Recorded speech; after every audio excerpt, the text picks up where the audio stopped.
Good morning everyone and welcome back to another day of flying, and today we are going to be flying a round trip from Oslo to Dubrovnik and back home to Oslo. So we're currently standing at stand for 3 and we are going to start with a briefing and then get out of here towards Dubrovnik. So before we start with the briefing, of course, we want to introduce the members.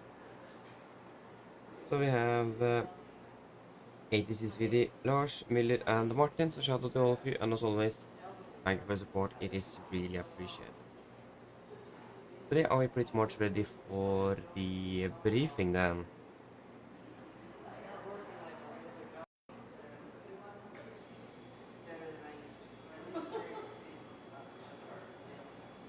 Cedric, hello, good morning, hoping well. Oh, you are? So you're going offline today, are you? That's cool though. Or are you on your way home? Yeah, that's cool though. Not bad.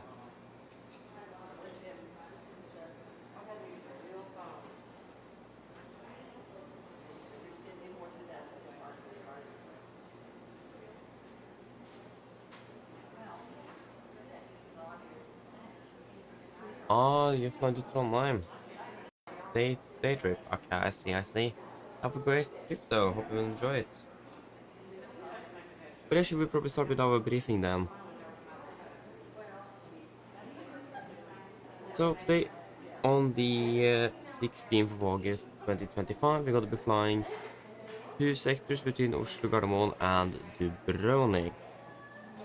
We're going to be flying under the Norwegian shuttle AOC today with Lima November Golf Delta, and I will be pilot in command today. So, for the first flight to Dubrovnik, we're departing at 0400 UTC, that will be in about 58 minutes. With a flight allowed to Dubrovnik at about 2 hours 45 minutes, landing in Dubrovnik at 6:55. Flight 3637 expected with no dispatch remarks on this one. It will be minimum fuel down to Dubrovnik of 10.4 tons. That is Zagreb, wasn't. We do not have anything on the MEL or the CDL today. That was good. 145 passengers is expected, and take a weight of about 55.4 tons. Max travel value, oh sorry, max travel value for at the Budex. So I don't really expect anything out of the ordinary. Budex, where are you? Yeah, Budex is over, but in Prague FIR, so we'll check that. When it comes to the weather, we have a segment over Rhein UIR, with this valid from to 0300. 0300. That is not going to be valid for us then. But there is some forecast of thunderstorms observed, and it will be a top level 380. We'll take a we'll actually take a note of this and see if that gets updated. This is 201. So for the latest at Gardermoen, all passengers with book A to B are now invited to board the aircraft. We're currently winds variable at 3 knots with Kawake conditions. Temperature is 9.2, QNH is 1018. For the expected winds variable 3 knots Kawake, that's exactly what we have now. And between 7 and 900, 350 at 10 on the becoming. So the weather is looking great today. So yeah. Nothing outstanding in Oslo at least. It will be then Dubrovnik.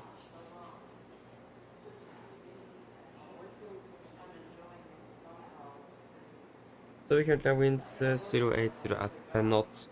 Okay, temperature 26 degrees already down there. Ooh, 13 QNH 1013 and becoming 0306. Whoa. Again, apologies. Yeah, for today I'll actually take that on here. Yeah, but for today we experiment 0 to set 8 kk, maximum 31 degrees and minimum 24.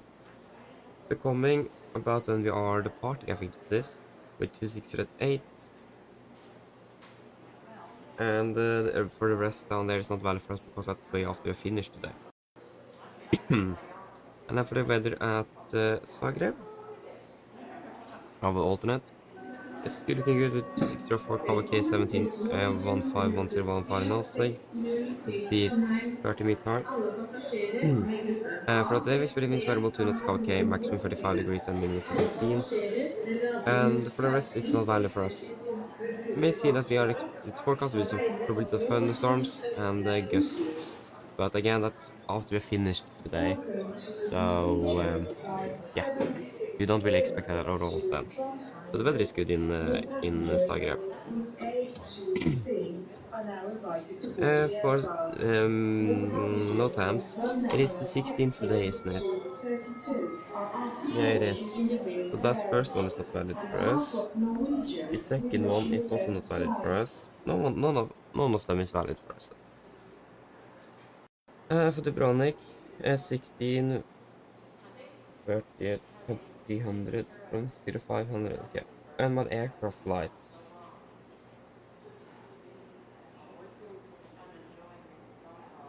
Up to 164 feet AGL. Okay, that wasn't really high. And then unmanned up to 164 again. Signal time. Operating hour and the method information provided. So. Okay, nothing special there. Area established with radius 3 centimeters.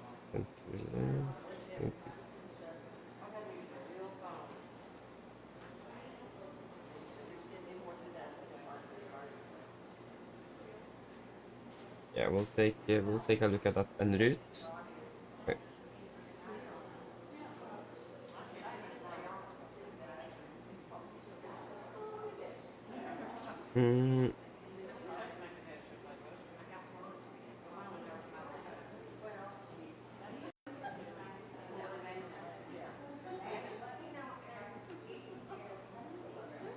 Nothing really special. Only thing here in Zagreb is some glider activity. Some more glider activity. Temp restricted area.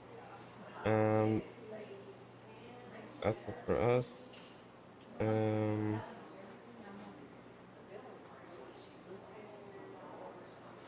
Yeah. So nothing really special on the note times today either, so that's just a good thing.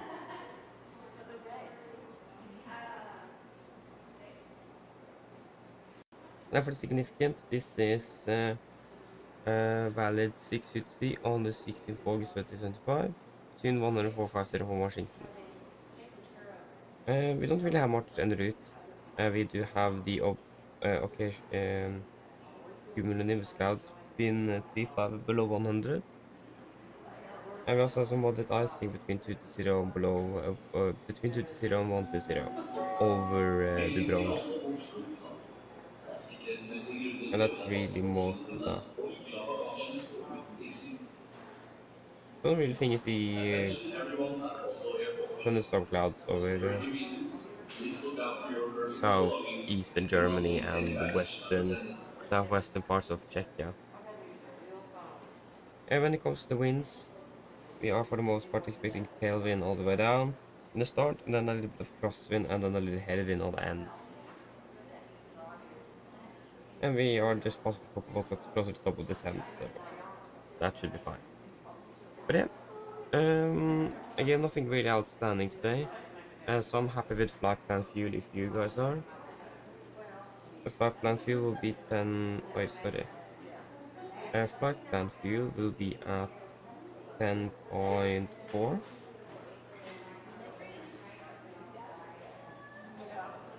So again, if you guys are happy with that, we'll go with that. If anyone disagrees, let me know and I will discuss it. Hey, it's sent. Hello, welcome. Hope you're doing well. Good morning. So yes, Now for the return flight, we're departing out of Dubrovnik at 7:35. With a flight time back home at 2 hours 56, landing at 10:40. We are expecting flight at 36. No dispatch remarks. Fuel will be minimum of 10 tons. With 12 alternate. Expecting 140 passengers, take weight 65.4. Should be maximum value 4 at Lukvu, so again, a little bit more turbulence perhaps. Yeah, again, that's over closer to Prague FIR, still over Vienna FIR.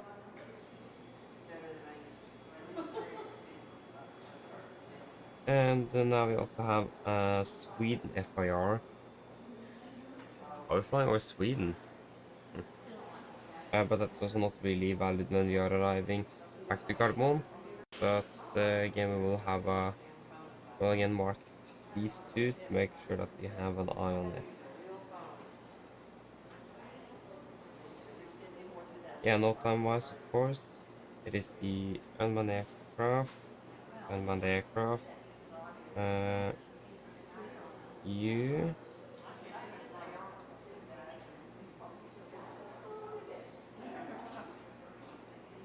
and Gardermoen is nothing, and Torp is nothing. Fantastic.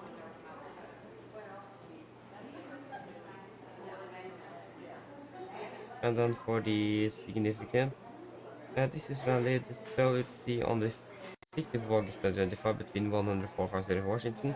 The thing is, this chart is valid about 1 hour and 20 minutes after we are finished today. So the weather most likely will not look like this, more like that we had on the 0600 chart. But at least we're expecting some weather changes with some still moderate icing between 240 and 120, and then some more thunderstorms activity, and some severe icing between 18 and 12, and again the occasional cumulus clouds between 38 and below 100 that we had on the UIR there with Velkommen til Rhein UIR, Norwegian the rute CMET. 760 til That is probably Trondheim. there already Alle actually. passasjerer med gruppe A kan nå gå om bord So i flyet. energy-wise, it is Alle mainly passasjerer med cumulonimbus clouds here radnummer that we will be, I 16 think, to til be aware of. 32 bør bruke bakerste trapp. Yeah. Vi ber alle andre Wind-wise, we're passasjerer expecting most hente tailwind to start, videre and then informasjon. will be a little Den crosswind and mest be hadde quite a strong boardingkort tailwind, sorry, a headwind regner on the at last Norwegian portion of the ønsker flight deg today. god tur. Not Ladies expect and the bottom gentlemen, drop close good a little bit afternoon. here on the percent, that's so Welcome far. to Norwegian Flight Yes, that's looking good. Again, nothing 760 to outstanding today, Trondheim. All from what I passengers could see. with Group A are now Looks like the weather should be invited to good in board the Dubrovnik, aircraft. the weather should be good All en route, passengers so we are with all flight good number to 16 go. to So are there 32 any are asked to questions? board using the rear stairs. We kindly ask all other passengers to wait for further information. Please have your boarding Most probably card not, ready. and we are On finished with behalf the of briefing then. Norwegian, we wish you a pleasant flight. Oh, yeah, yeah.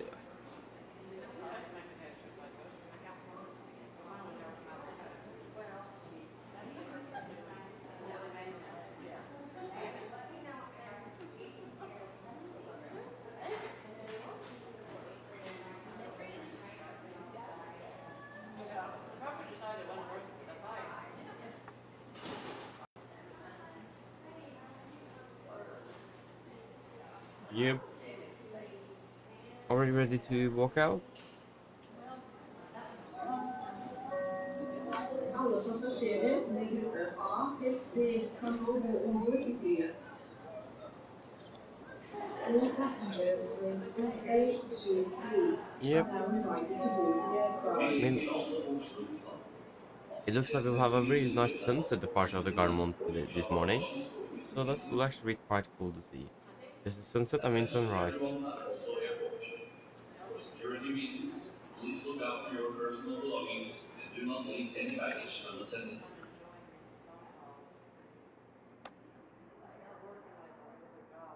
So that should be nice. Been a long time since I have a sunrise departure. We're flying with Golf Delta today, so it's gonna be a white livery, but that is also a nice livery.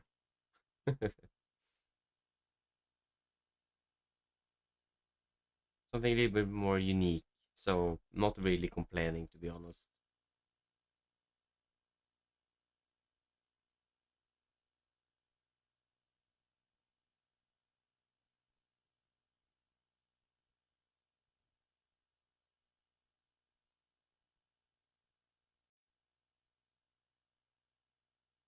Now the challenge is remember which key bindings is for what.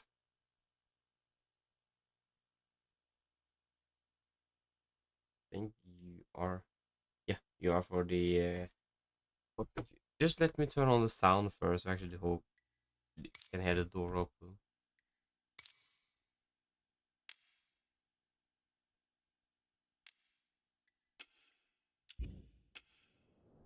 Yes, and then we can open up the door.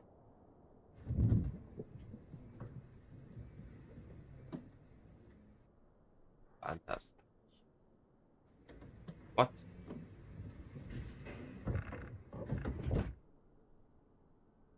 Why did it close?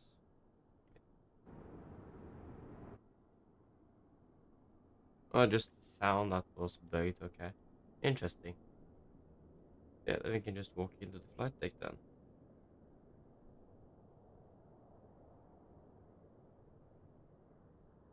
Here we are.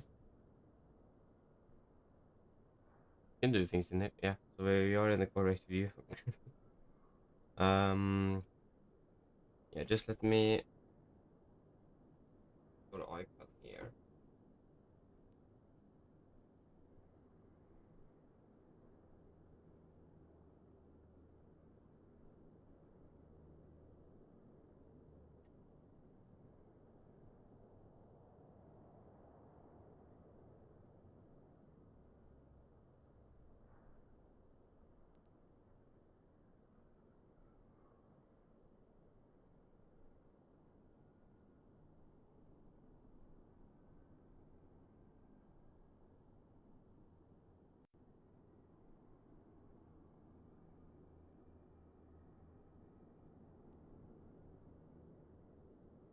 Yep. Then we should be ready to power the aircraft up. We have the fire racks, 3 gear pins, you're close to the dock, fire extinguisher, and the circuit breaker looks good. Gas set, cut off, idle down, up, up, down, park, park. Fantastic. Then we can power up the aircraft then.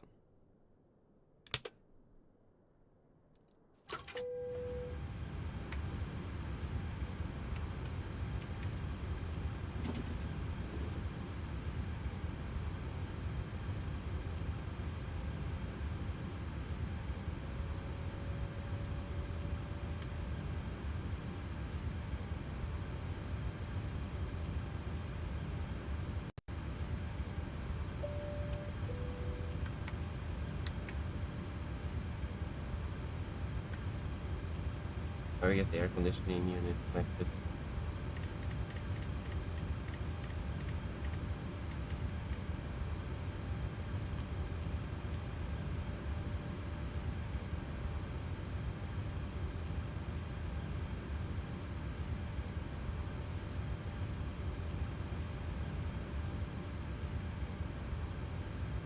Nice.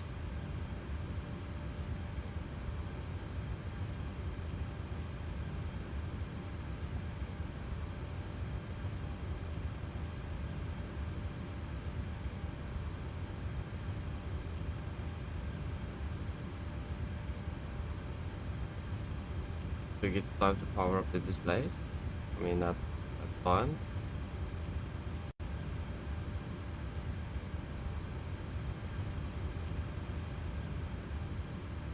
There we go. So we have 94 and 99, and we have 92 and 92. Fantastic. Then we can do the test.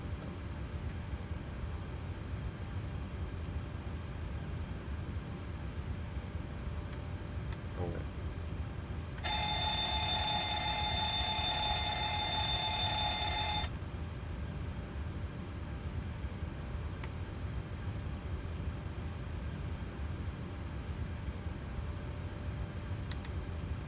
Ah, there we go.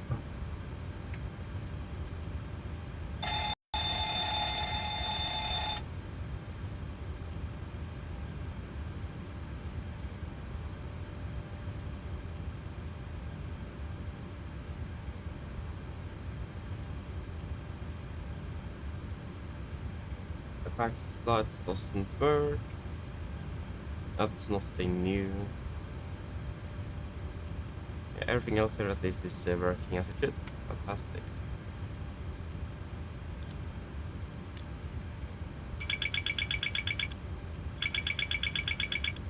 Yep.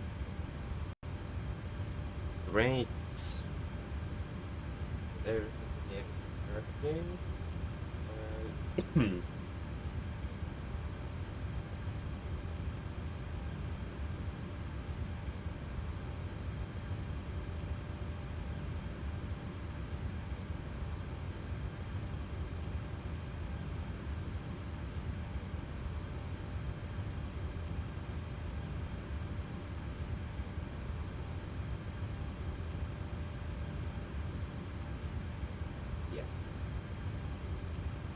Good.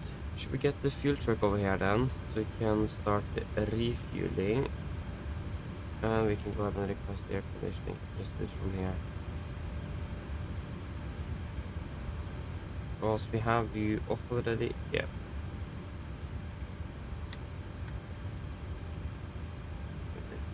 Yeah. A bit nice.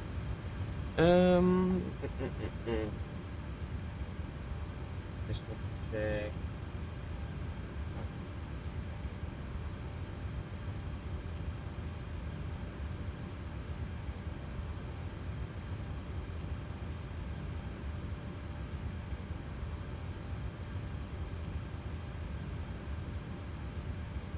We are flying with the Gulf then.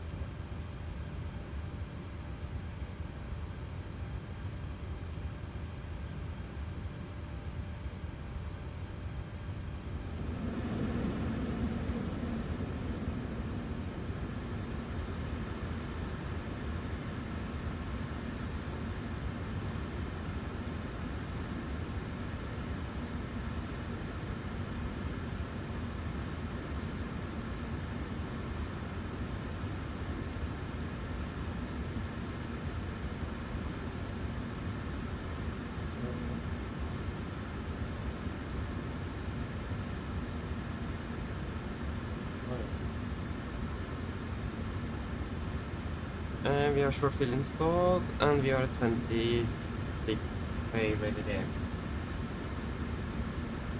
SFE and 26. Fantastic. And what else was it? Yeah. Then we can just start with the FSC then. Just the first off at 10.4.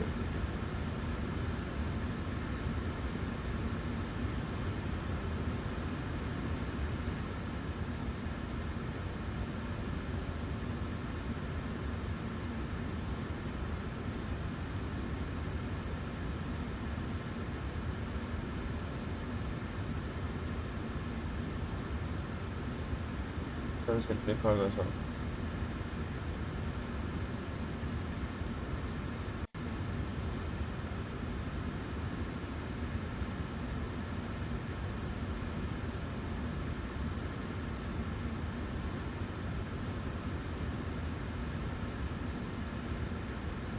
You're 186 seater today, not 189.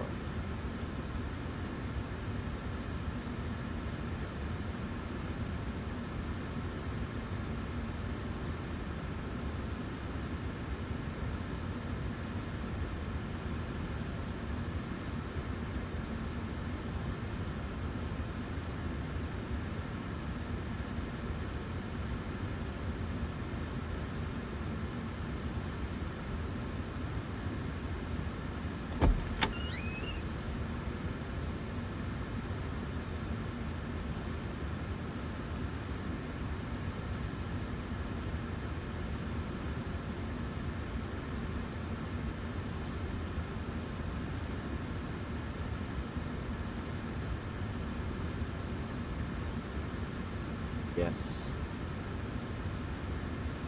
So we are set in 26k aircraft to date, and we have the latest operational program as well. Okay, just standing here in Oslo Norwegian. Just left. Cardamom to Dubrovnik.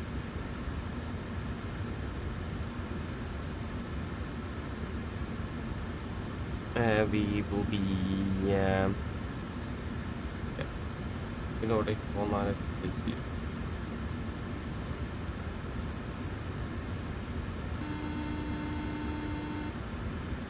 Hello. Hi. Okay, so I've spoken to security and they've started checking in, but there's around another 10 minutes to go before we expect to be seeing any passengers. Okay, thank you. No problem. Okay, departure remember, let me double check. Because it is so early in the morning that there will be either one of FSIPanel.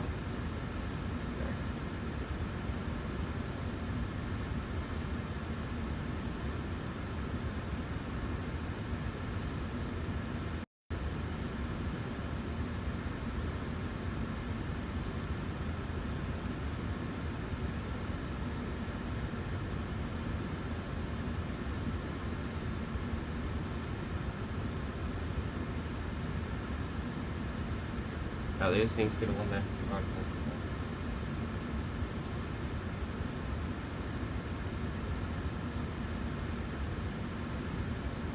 Will be still on left first now. Still on left, and then it will be Vadivipa 1 Alpha.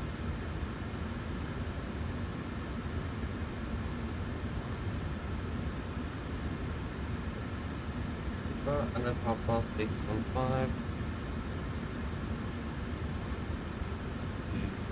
Arthur. And then direct to Medic. Medic direct to Bulbo.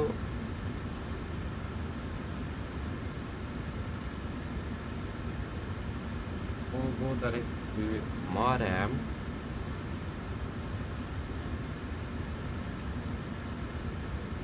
Marem direct to Budex.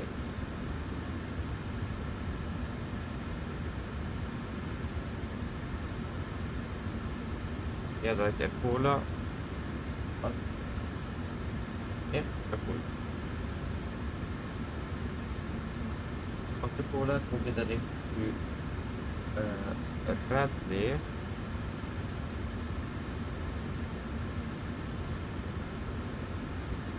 Direct to Magam.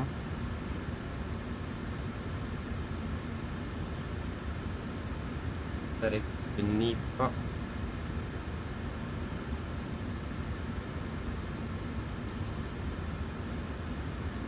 Direct to Sipa.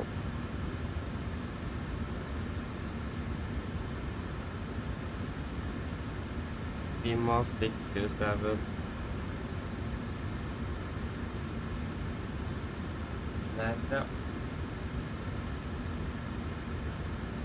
And we do not have a star into Dubrovnik in the flight plan, so we're expecting the ILS.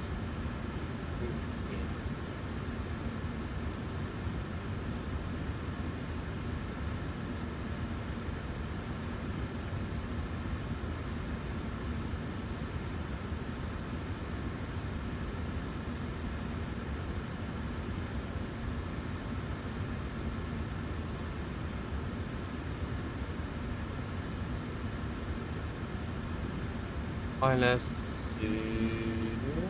Yep, ILS Zulu 1-1.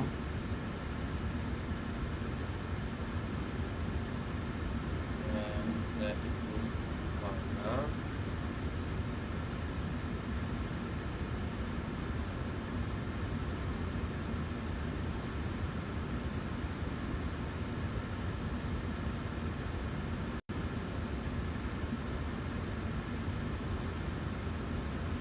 What's our rate for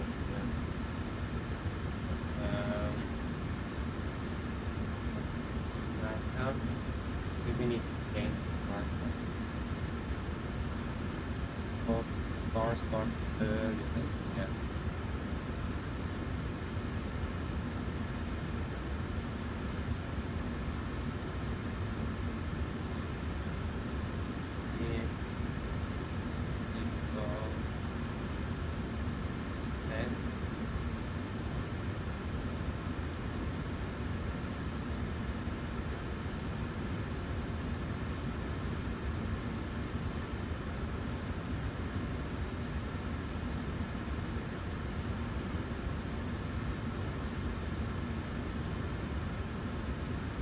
I take the seatbelt 110.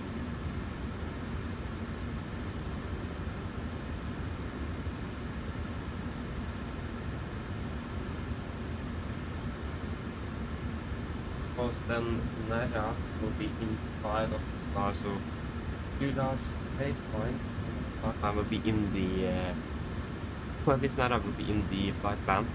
That's in the flight plan will be in the stars seatbelt 1 hotel. E-Rider. Ida.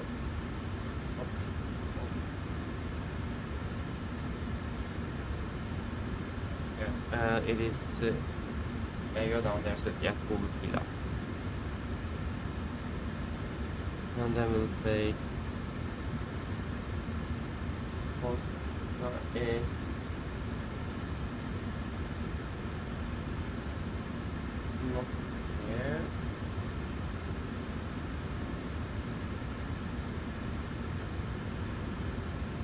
So we'll need to take C-Hall and replace Tisa.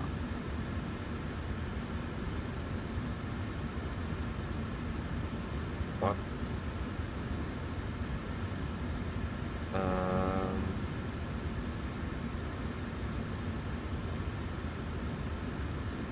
There's C-Hall right there. There we go. Cost next will be 9, fund reserves will be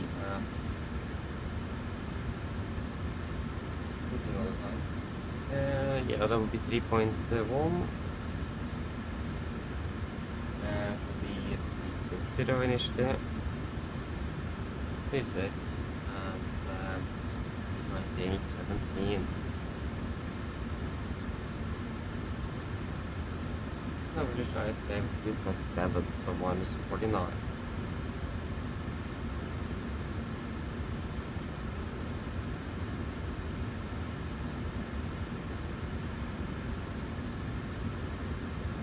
$50, 3, 10, 200, 100, P&H in Dubrovnik.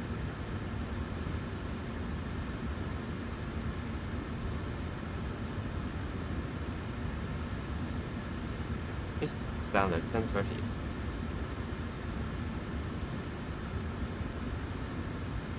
Edge now to the Perfermance.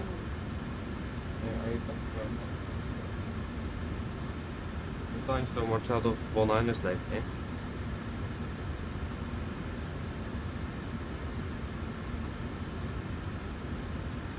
Yeah, that's the one, of course. We'll be straight ahead. 80 megard 1. And then it will be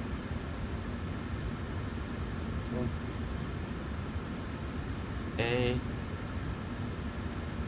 and then tracking 1-1. A for 1-1 here, just that. Yeah, no, we need the entire 1-0.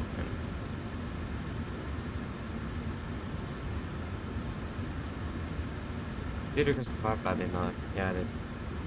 Hope so.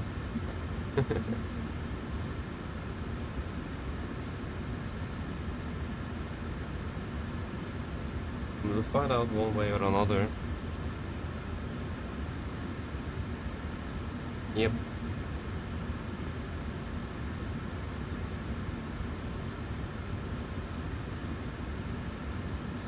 Fantastic. We flight level 36. I was using high takeoff yesterday. They came in from Longyearbyen last night or tonight. This night. Yeah, landed one night. Elevation in Dubrovnik is that high. I didn't think it was that high, but 500 feet is a bit. Thought it was close to the sea. I haven't flown into Dubrovnik for a long time though. It's starting to be daylight. Evening is complete.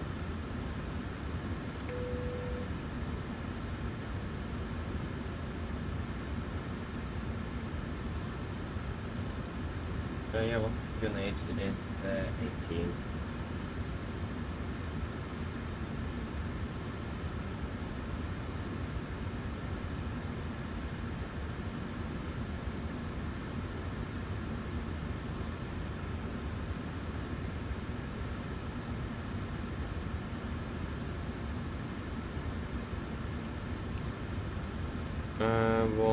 One, two, yeah, that's the ILS for 01 left. That's what we're planning to use, so that's fine. They should be ready for the departure briefing then.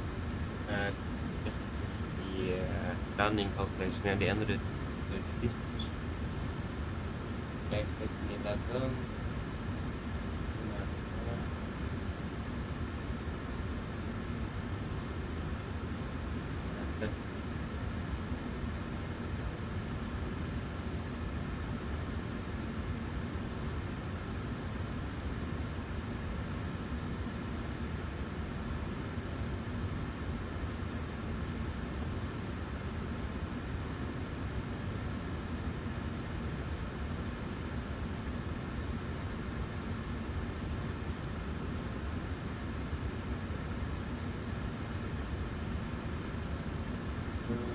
And it was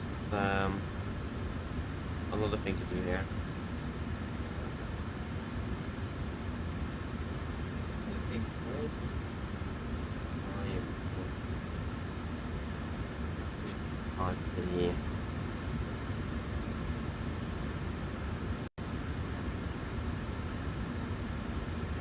Yeah, we're ready for the departure briefing. So, we'll start with the emergency briefing. Below 80 knots, we'll stop the aircraft for any warnings.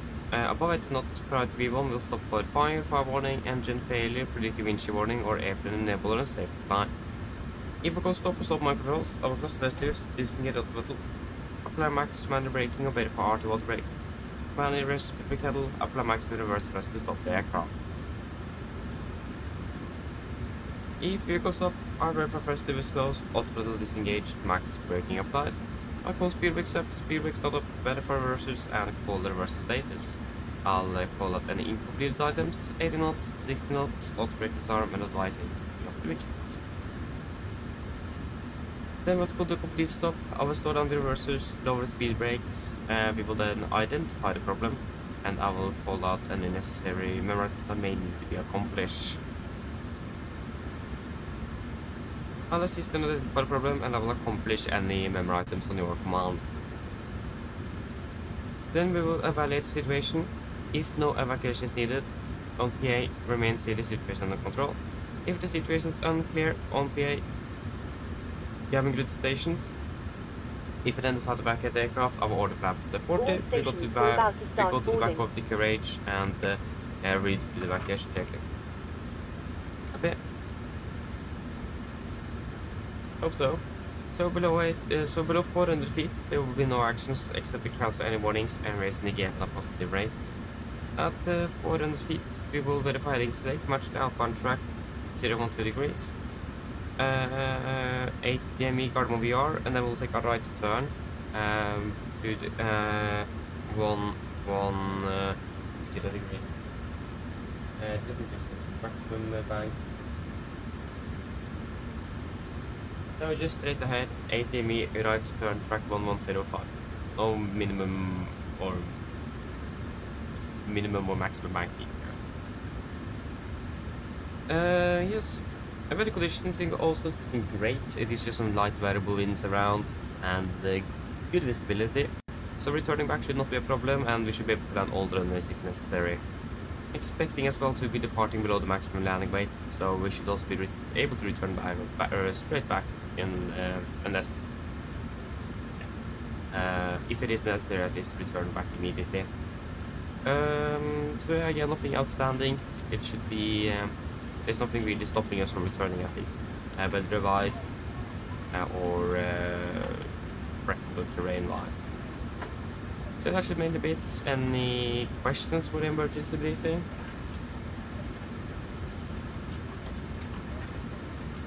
Probably not. Then we can continue on to the route check. So, we are expecting the Nico 1 Alpha departure at the signal left. Good evening, Papa 615 to Arthur, direct to Nerik, direct to Volvo, direct to Marem, direct to Udex, direct to Epola, direct to Radley, direct to Magam, direct to Nipa, and then direct to Sikal, and then it will be just press out the rest here. It was 6 like that, and then it will be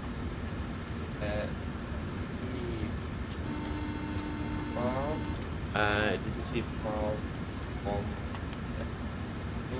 this is the was 6 and go straight into the start. Hello. Hi, Captain. Just to let you know that the passengers have started boarding. Yes, thank you. Yeah. William, Sipal, and then Sipal will not tell in for the one in Dubrovnik. The ground distance to Dubrovnik 11:51 compared to 11:49. That's an acceptable deviation. An estimated landing speed of 4.3 compared to 3.5. So looking good for you guys as well.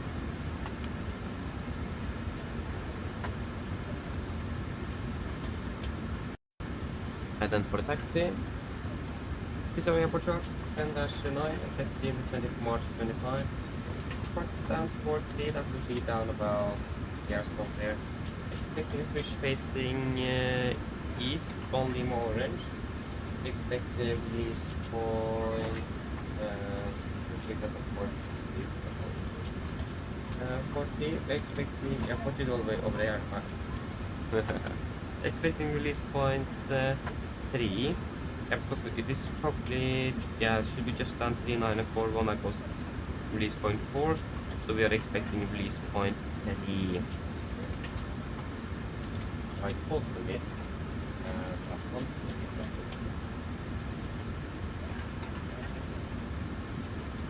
Then the taxi via Lima Orange, Sierra, Papa, November, and then to the calculation of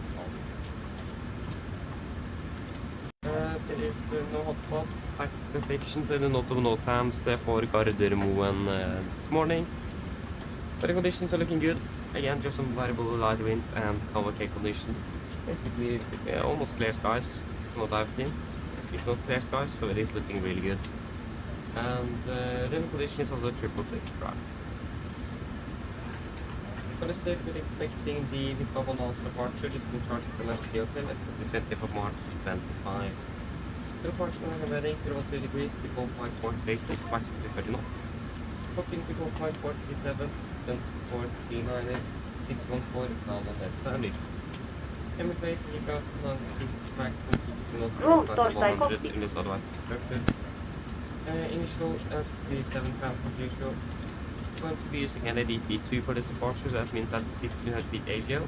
We'll open the speed window, bug up to 220, retract the flaps schedule, and once passing 3007 feet of clearance, we'll close the speed window and then continue accelerating the aircraft. And we do not have any threats of departure today. Any questions? Problem note, now briefing is complete. Go ahead.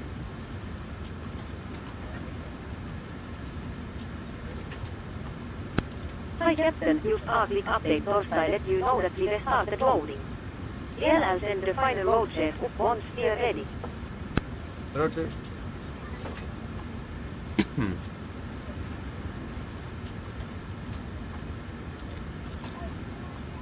Camco will do the APR shortly. We need to do the check. We don't need to, but we will do it. Paper checklist to the line. Pins and covers removed. Oxygen is tested 1%. Now transfer and display switches. Normal auto, window heat, on presentation mode selector. Auto, flight instruments. We are tracking 0.1 degrees, QNH 1018. We are reading 685 feet. 690 feet, so it's +5 on the standby. Parking brake is set, engine start, levers cut off, and taxi takeoff briefing completed. Paper checklist to the line is complete. Yes, at least I checked yesterday after we landed from Nice yesterday with the window heat on the PMDG, and yeah, it is simulated here as well. but in a better way. First of all of them doesn't fail at the same time instantly. It goes gradually one by one. Like it said in the FCOM as well, it could be that one light is extinguished and the rest is illuminated. And that did happen on IFLY. Everyone failed at the same time. And also the power test does work on this aircraft compared to the ICE stuff. So if you want to follow this aircraft, we will most likely have been departing on time because we did all the tests. Or maybe not all of them would have been off.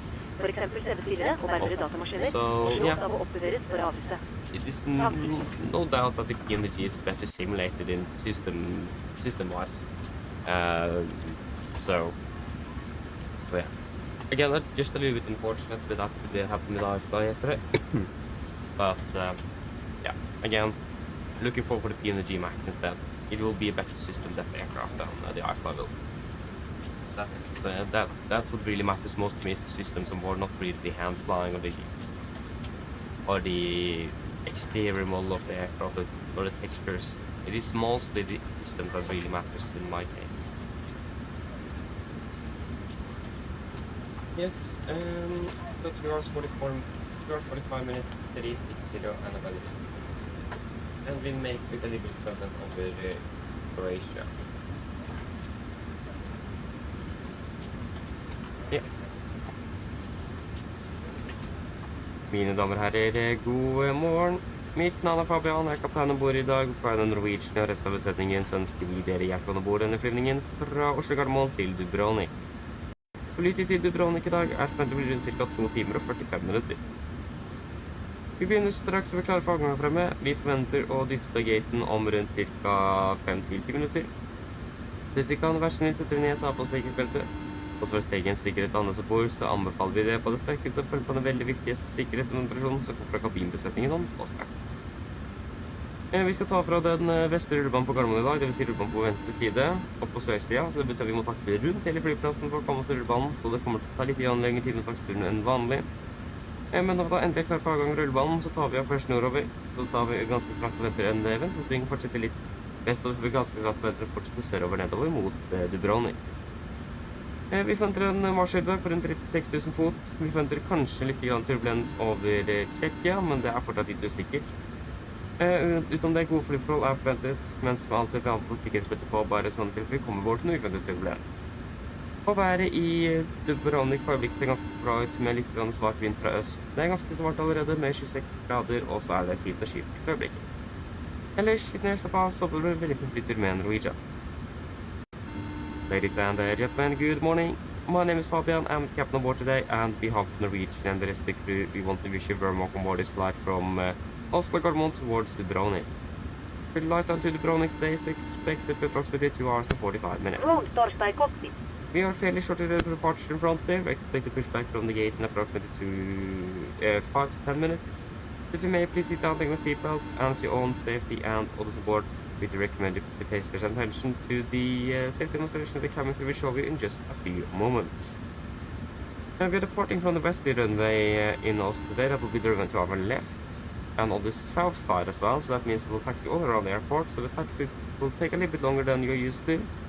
But when we're finally ready for departure, we will finally be departing northbound initially, and then we'll take a left turn to the west and then continue again southbound down towards Dubrovnik.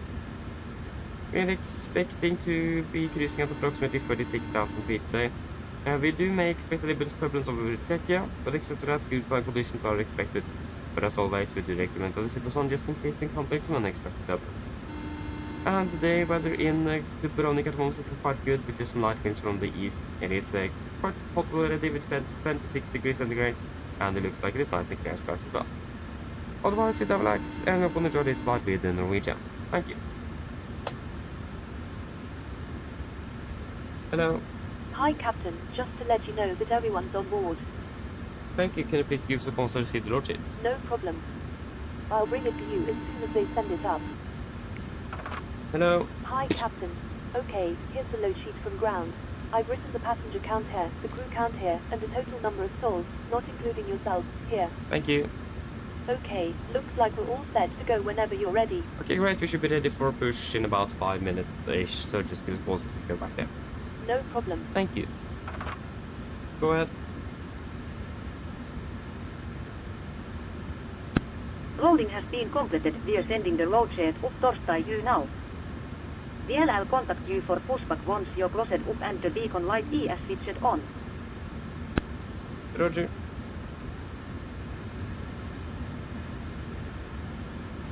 Yep. Go for the load sheet and confirm that.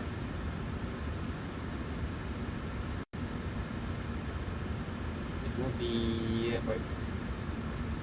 Yeah, that was the last line there. F145 passengers confirmed with 6 crew, that's 150. Calls. 55K, 55K. Fuel on board 10.4 tons. And the weight 65.4, we have 65.7, that's next.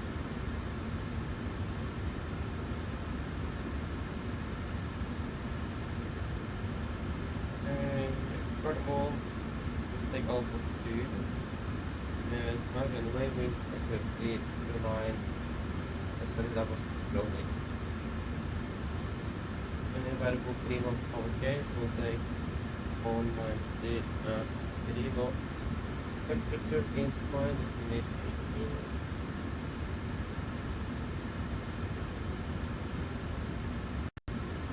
18. Will be 65.7. 20.2. And yeah, we can speed up from it and make a part day.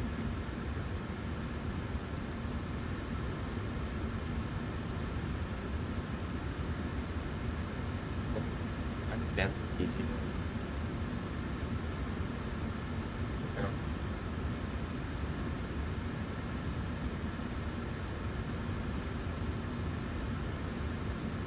That will be at the rate 2 with an SU 39 degrees. 88.8, 87.9, and the difference is due to the packs being off. That will then solve itself out after you turn them on again. We can accept that. Flap 5, trim 5.9er, and it will be 33, 40, 44. 33, 40, 45. Yep. And yeah, 5.9 units.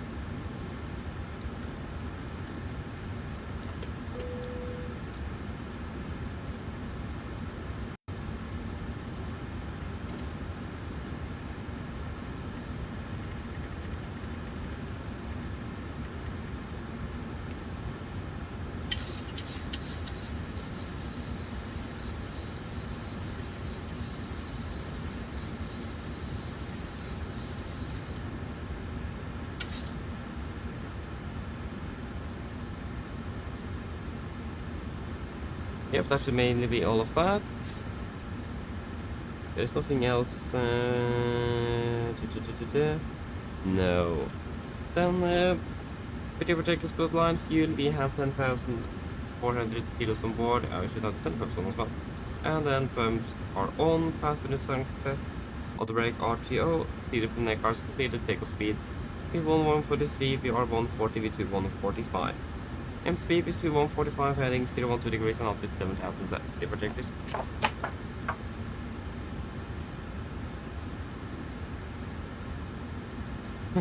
oh, you're in a taxi. Nice. But didn't you take a free tour yet?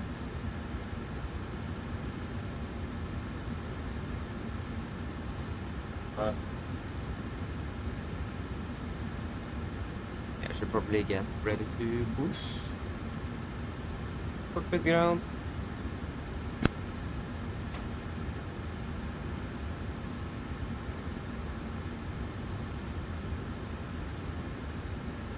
Go ahead.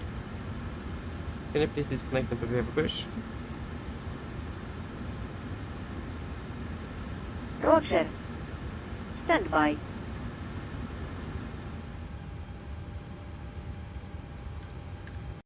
And now we have got the Ground power has been disconnected. 87.9, exactly what we have. Thank you.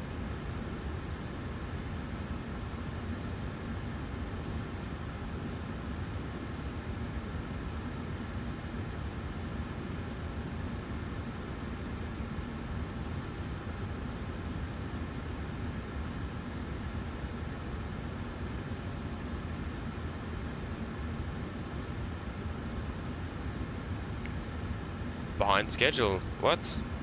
It's still 4 minutes until we are scheduled to push. We are pushing now.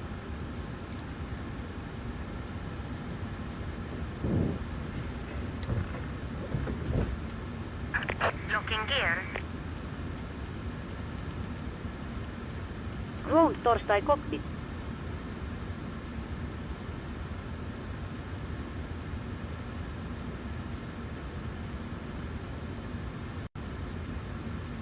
Oh, do you mean the real aircraft? We don't really follow the real aircraft. The thing we do here is just that we take over because, again, it's impossible to know when they're pushing and so on. Even though if you have like inside information, it's impossible to make it exact. So it is better to just wait for the aircraft to arrive, and then when we take over, it's our aircraft. And then if we are delayed, then we are delayed. If we land early, then we land early. It's just a bit easier doing it that way. Otherwise, I need to refresh flight to 24/7. It's just time consuming. Before start checklist, flight door is closed and locked. Doors windows closed and locked, and the collision light is on. Transponder altitude off. Rudder on trim 3 and 0 before start complete. Gardermoen traffic, Nordic 1922 push start up to stand 43 Gardermoen. Cockpit clear push, release point 3 brake set. Release parking brakes, please. Brakes released. Commencing push. All engines clear. Start at wheel. Yes, thank you. We're starting 2-1 in sequence.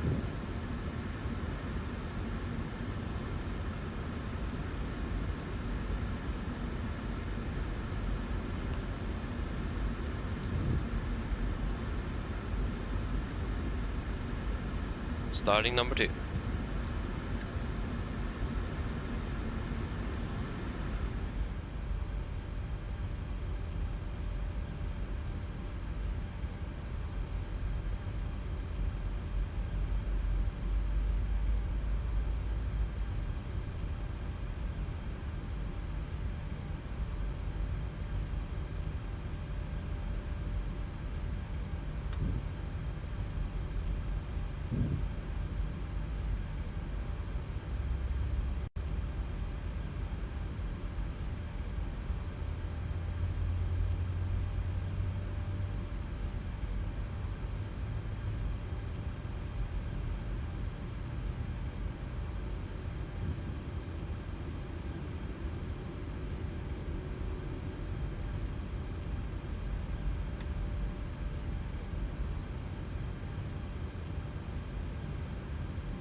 Start, get out, starting number 1. It is 10 degrees here, we don't need to isolate the back then.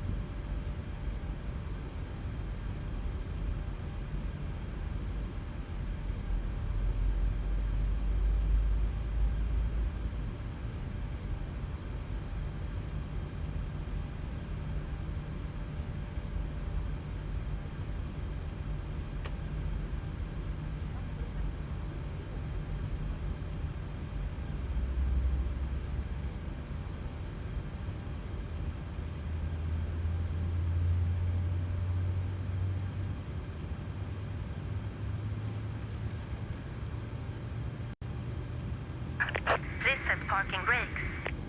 Park brake set. Waiting your confirmation for a good engine start. Roger, stand by.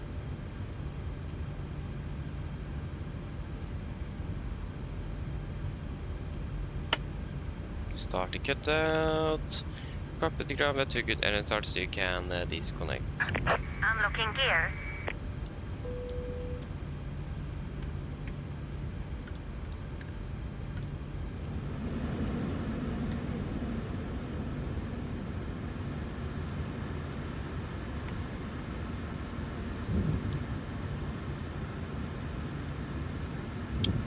Yes.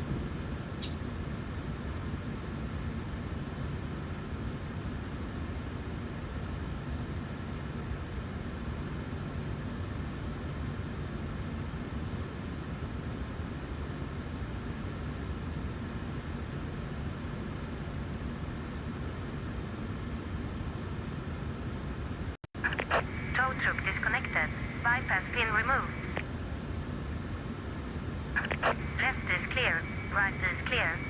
Okay, looking for the pin. Thank you for the help. Have a great day. See you next time. Bye-bye.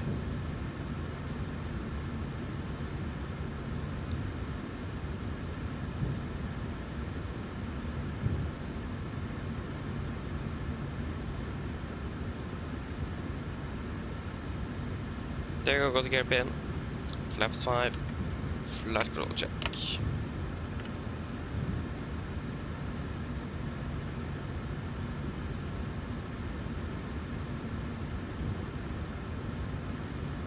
Before taxi checklist.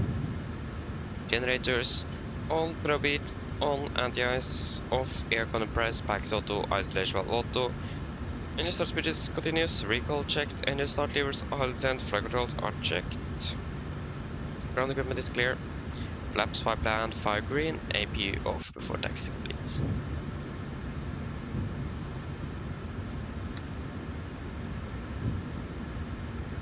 Cardamom traffic, Nordic 1922 taxiing by Lima Orange Sierra, Papa November 12.10 left til Gardermoen.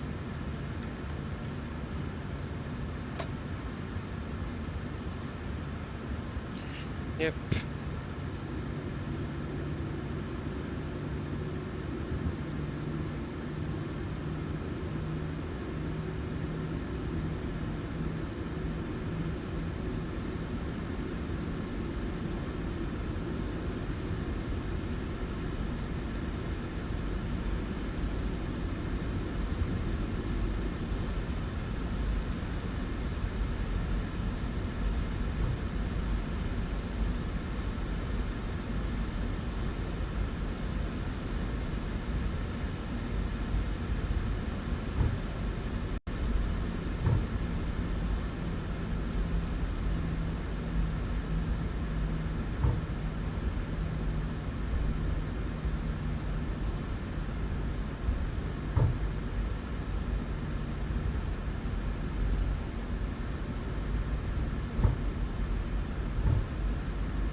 Left is clear and right is clear.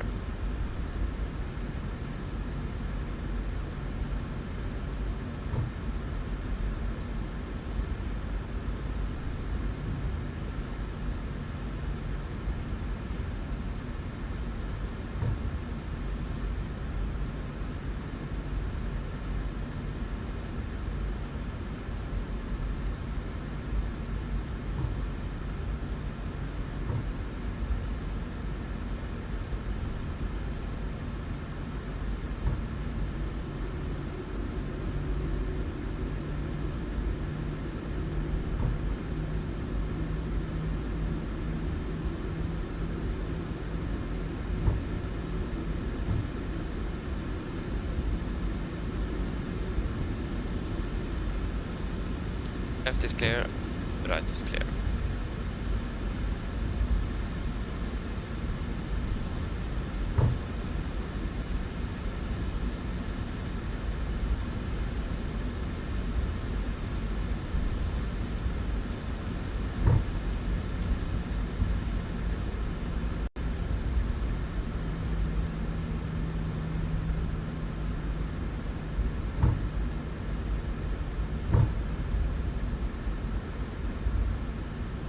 Left is clear, right is clear. Hello. Hi, Captain. Everyone's seated and secured for takeoff. Thank you. No problem.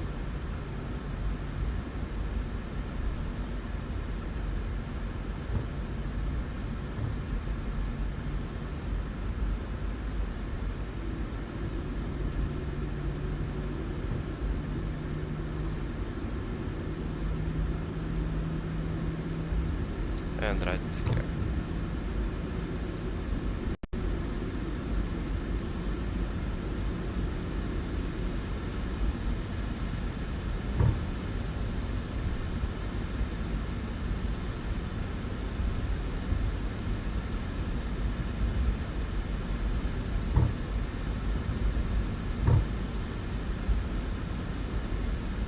Left clear, right clear.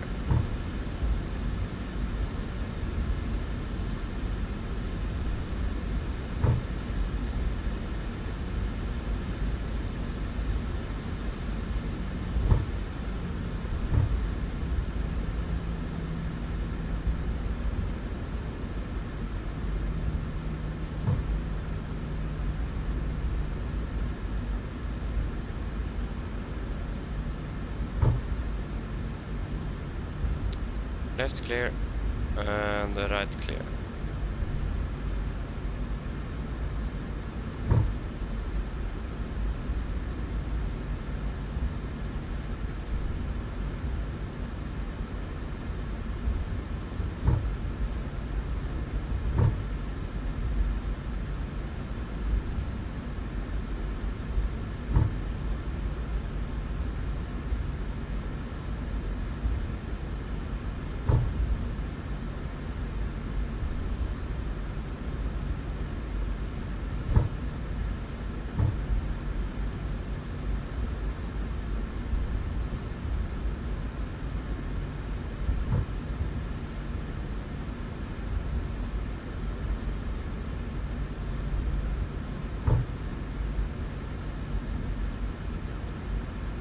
Right clear, and the left clear.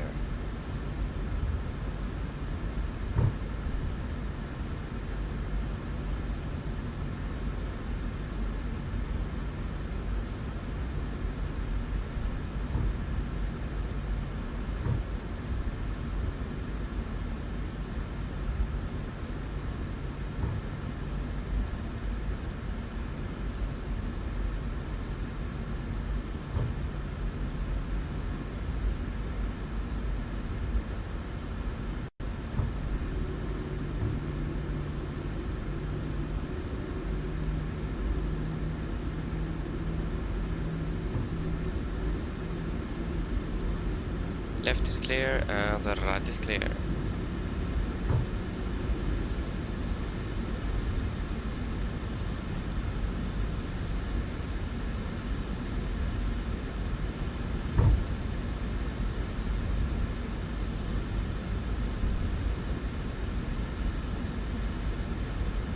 Left is clear.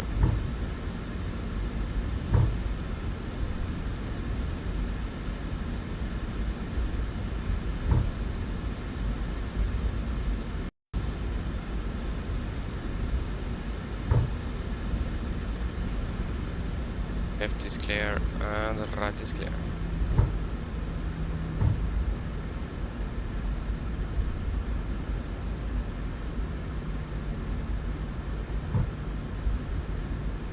Fantastic weather, it's clear skies over here. Not bad.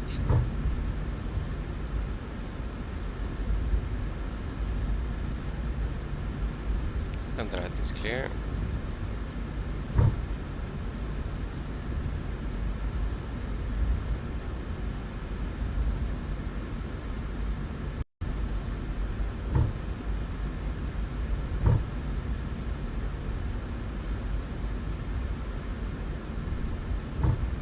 Left is clear.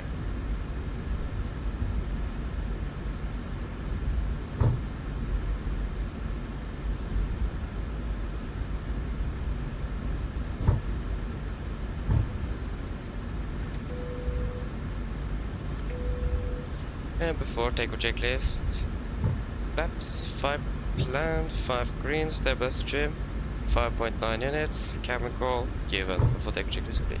Left clear and right clear. Okay, we go by the radar MI and we can take terrain on your.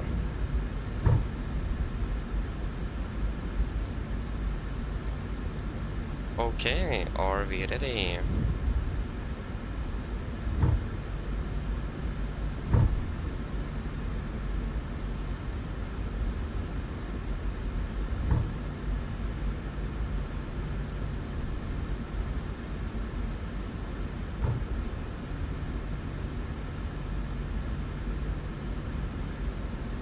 Is clear.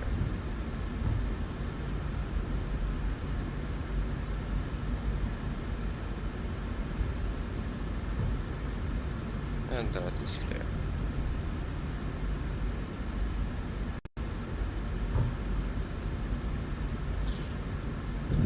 Approach path is clear and 1 right is clear.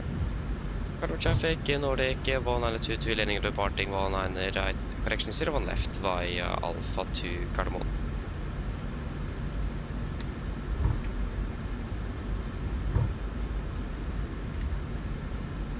Yep. And we all ready.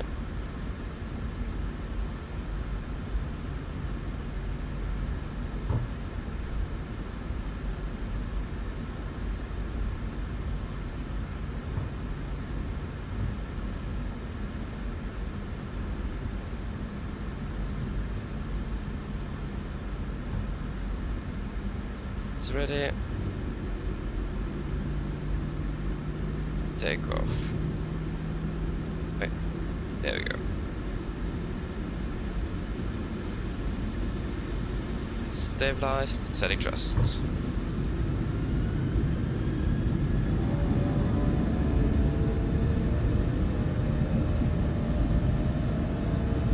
Takeoff reset.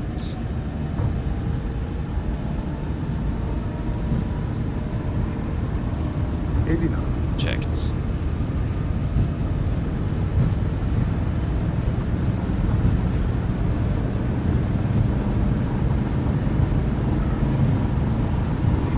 V1. Rotate.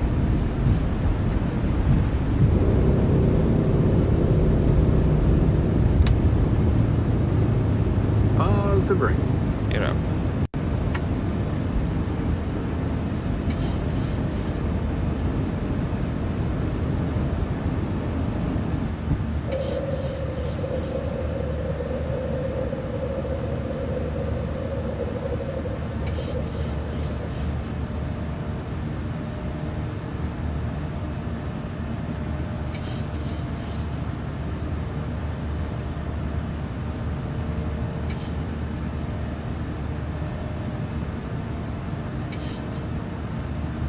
Speed interval to 20 knots. 50 seconds.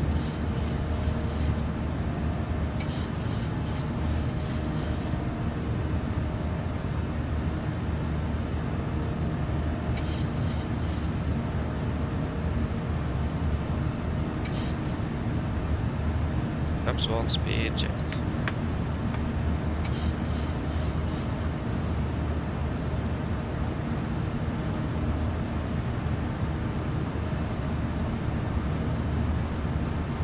Flaps up, speed checked.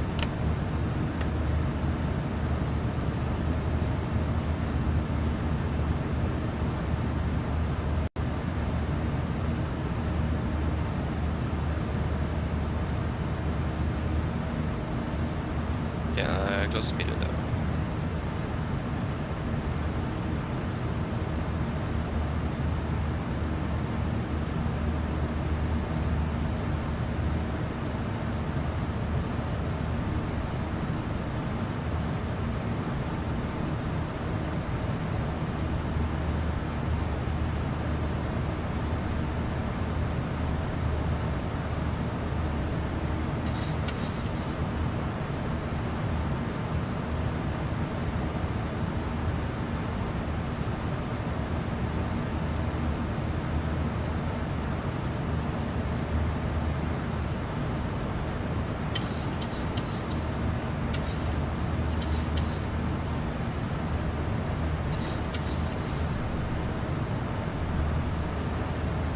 We can delete the climb, and we can proceed directly to confirm, execute.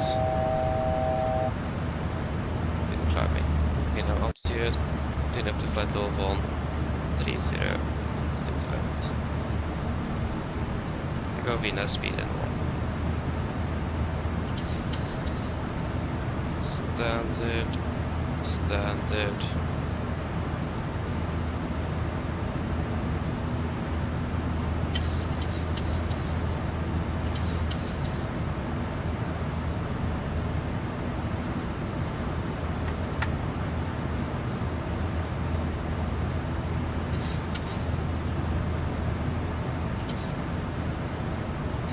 Of the Takeoff checklist. Engine bleeds. On. Packs. Auto landing gear. Up and off. Flaps. Up and light and all, which is a standard set cross check. We're passing through flight level 92. Now. Plus minus 0 after takeoff. Please.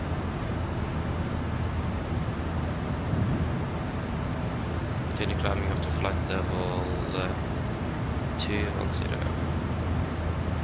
210 set. Passing 100.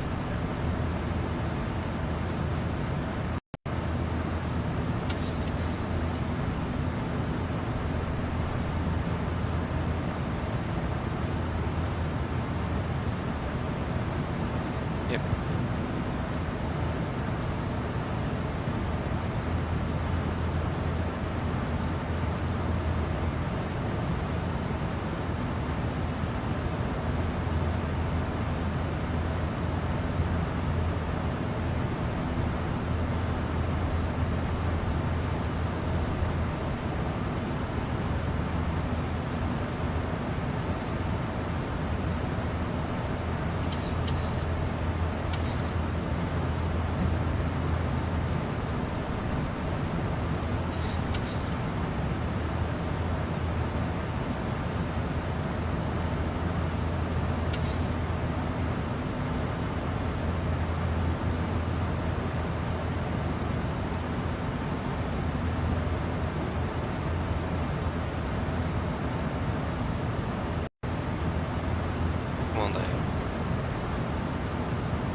360.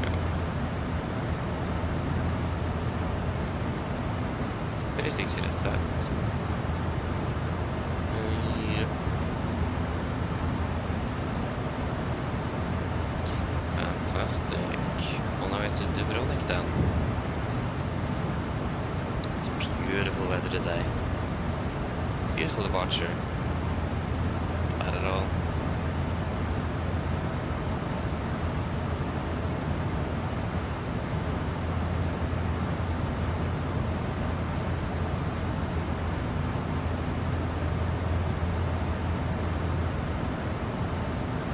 Yes, what's our STA again into Dubrovnik? That would be Oslo Dubrovnik at 6:55. Yeah, I think 6:56. That was a very long taxi though. Took its time, but it's fine.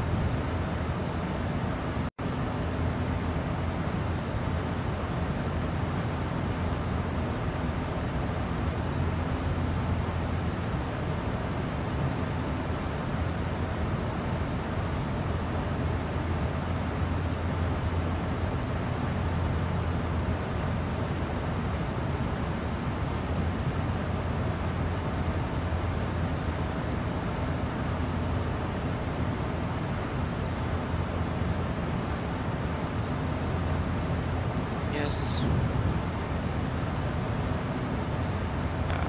Fantastic sunrise indeed. It isn't very often we're able to see a sunrise like this before winter starts, so that is not bad at all.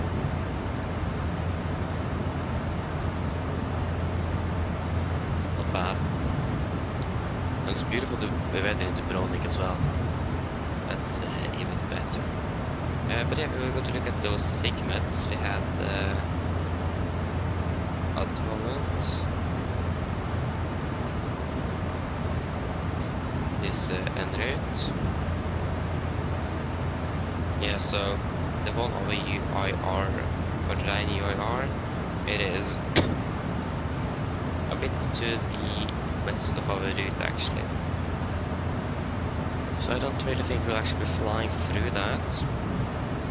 So we should be quite fine with that, but we still might expect it on the other party out of Dubrovnik due to the weather is constantly moving, and it looks like from the forecast we have today that it looks like it will be moving eastbound.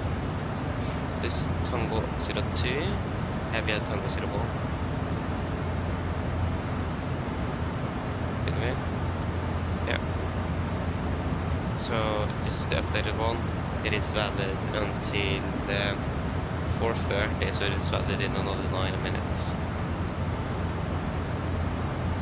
We'll see later on though where that ends up being.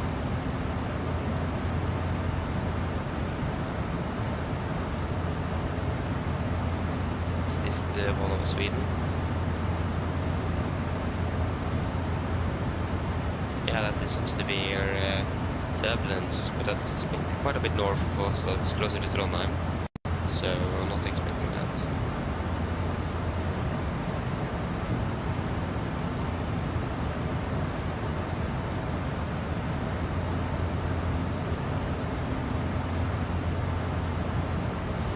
Yes.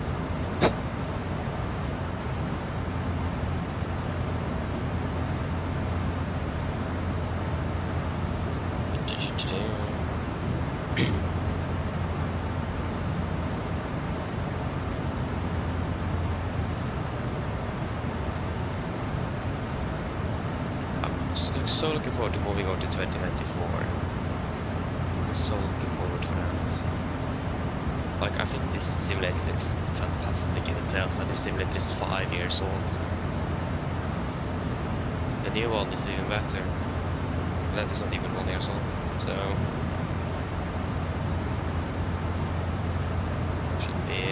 should be a fantastic upgrade. I'm really looking forward for it. So I hope PMDG soon make it I don't know, not received any news yet, and as for PMDG, as always, it is always just a good sign that they are busy working on the project. And as well the Max as well, I hope that will be coming soon as well. Really looking forward for that one.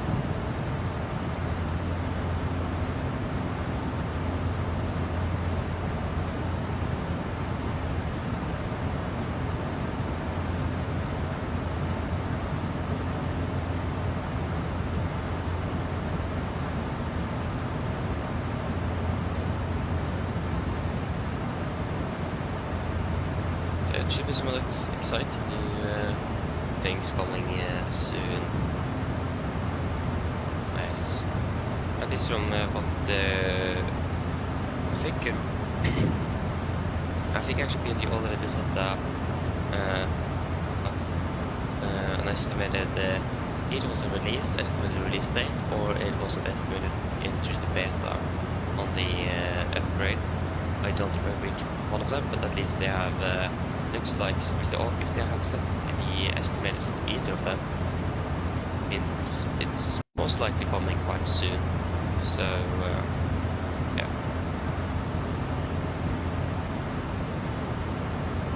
We will probably be quite a bit of work made on moving everything over to 2024 with settings and all of that. So it'll take its time and it'll probably take a few flights before we have everything in the sweet spot.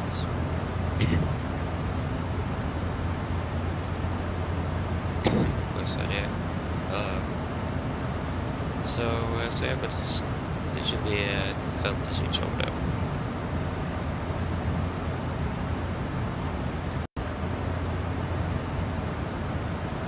The weather, you get new weather updates with Dubrovnik 24/7. It's constant updates here. And we still have the 400 Zulu.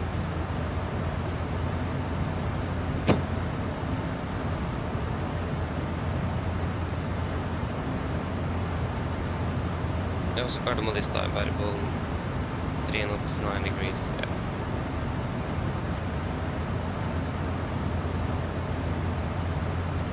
It is still fantastic weather in both Dubrovnik and Cardamom.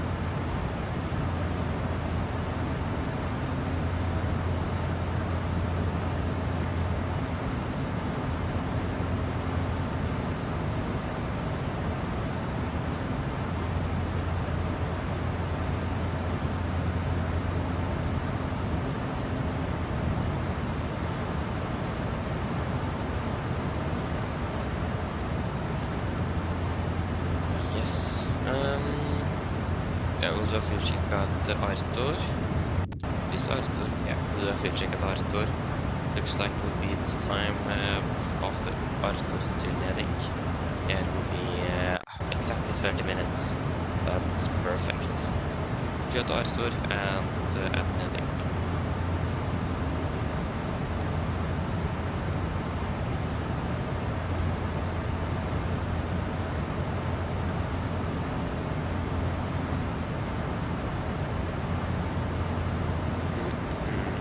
There you are.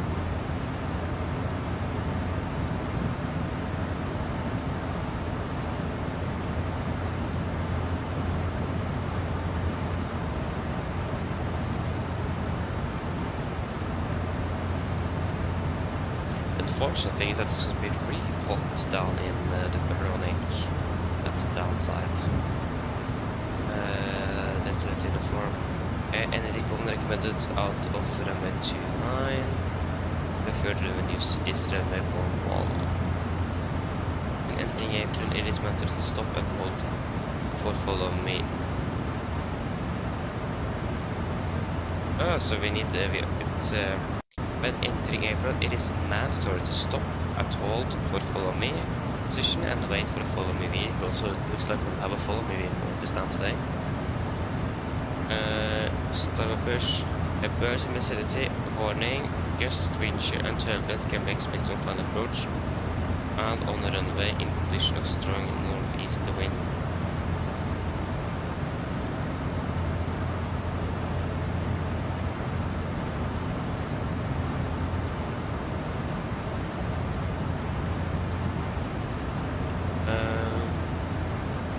I was actually going to look at again. It was something specific at Dubrovnik I was looking at.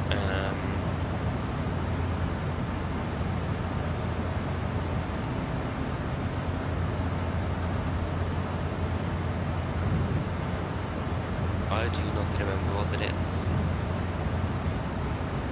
At least it was something specific for yeah, if they had such so specific procedure or something.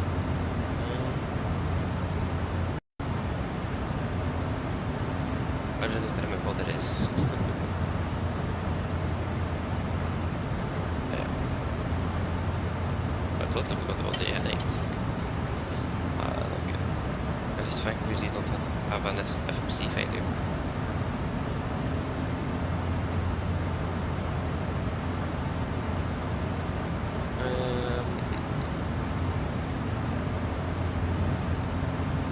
Yeah, I do not remember what that specific thing is.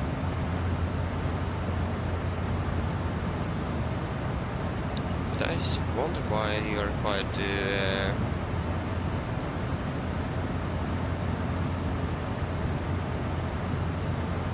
yeah, I wonder why you need to wait for or have a follow me, because the airport is not big at all.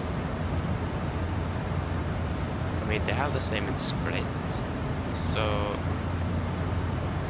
yeah, I don't know, it is a bit interesting. It is probably some Croatian specific procedure then that they use at all airports. I don't know. It's different from country to country, so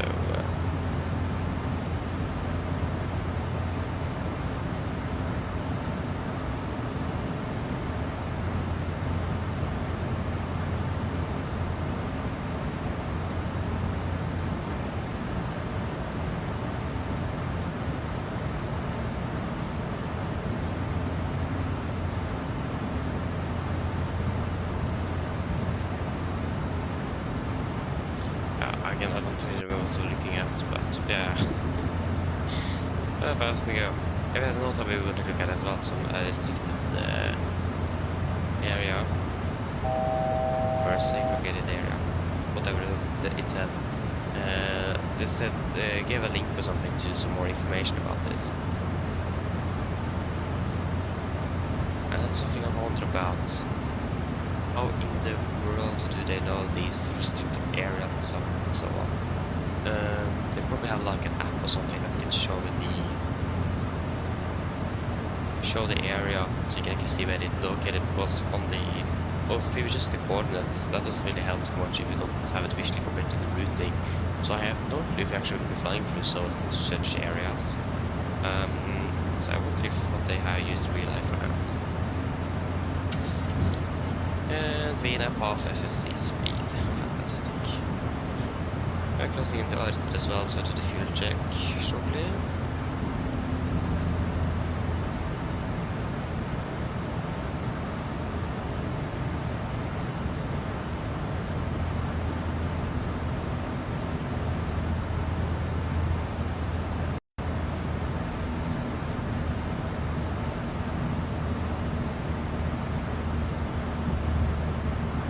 Take that the NOTAM after we're done the fuel check here. A little bit further away than I actually thought we were, but yeah, still closer, close enough.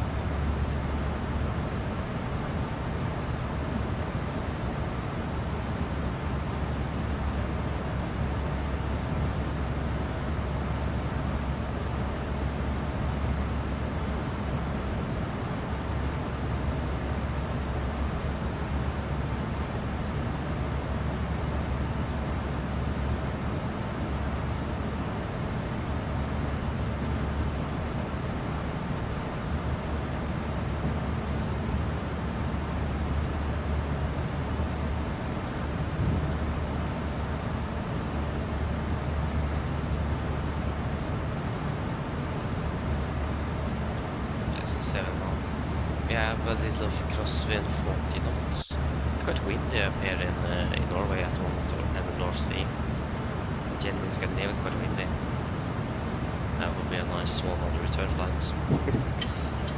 It's pretty quite strong headwinds up some portions of the flights. Yes, it's going to be a long way back home. Yep, fuel check tour, so it will be 8.3, we currently have 8.4. 2 tons burned, we have burned through.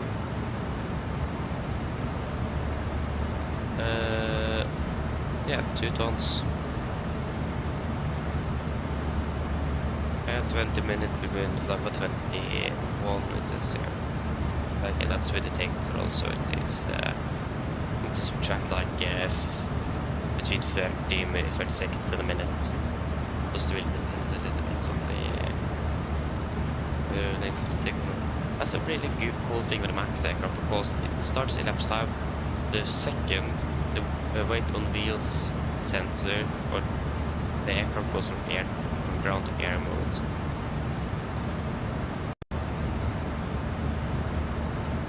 That is really cool, because then you will get a bit more accurate. I mean, again, just a few seconds, we are talking about to a minute difference, so it isn't really anything significant.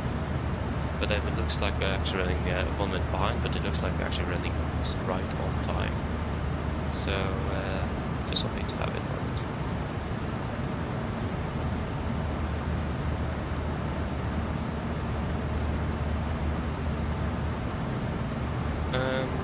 Yeah, and it was at the NOTAM. Right, NOTAMs.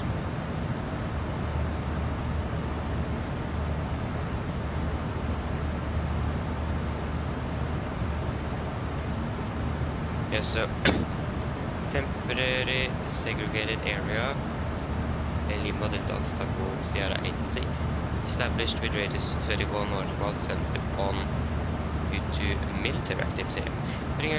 Activity, penetration of the land, or info about area reservation and activation, consult national AUP published on this.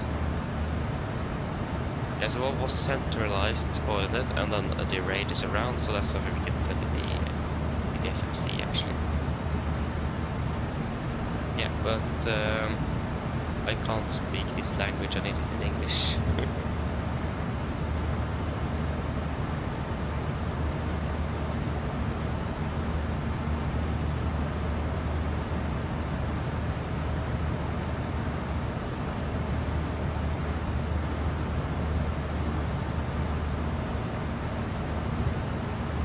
Oh, here it even have a map.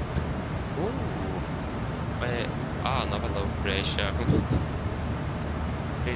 So it gave us a map as well, so I can see visually where the area is. That is split. Dubrovnik. Yeah, so this is AMD aircraft operation. It's over the entire airport actually. Very close around where we are flying. 50 meters. So 5 times 3 is, yeah, so 150 feet ish there.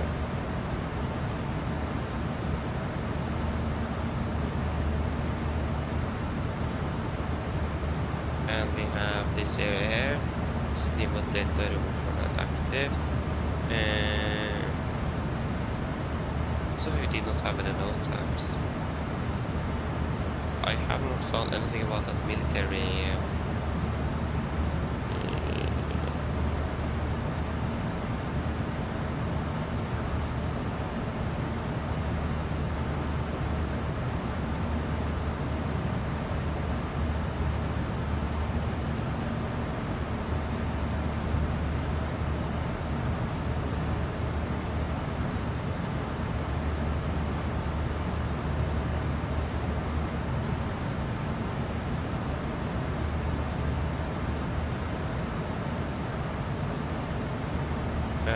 What was the designator again?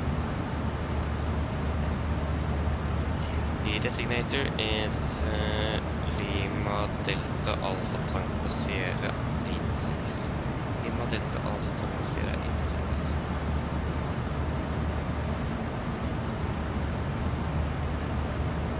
I found 84 and 85.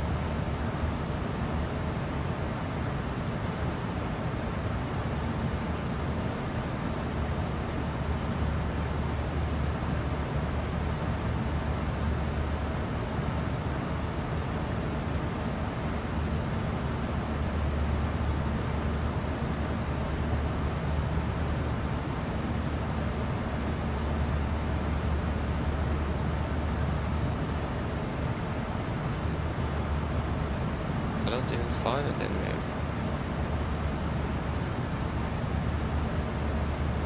Again, we can just take it in the FMC though. Also works quite well. Zones, coordinates. I just don't remember how we do this in the FMC here.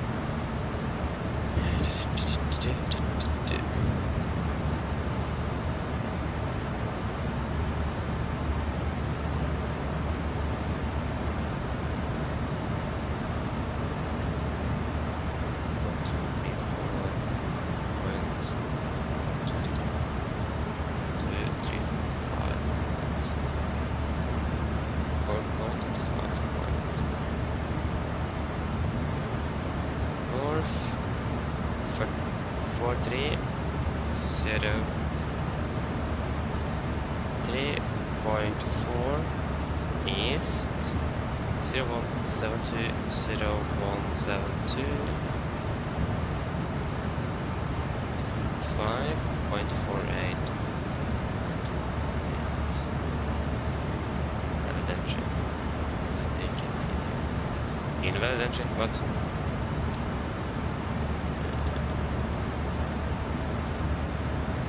east 0725 0175 yeah maybe it's actually oh this is something that's a bit annoying when you never fly oceanic you don't remember how this is done 4303 4303.4 north and 01725 01725 .48 east. I don't remember.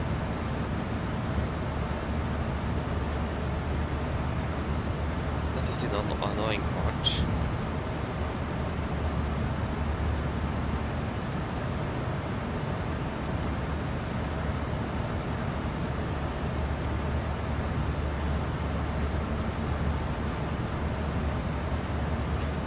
What waypoint are we currently inbound?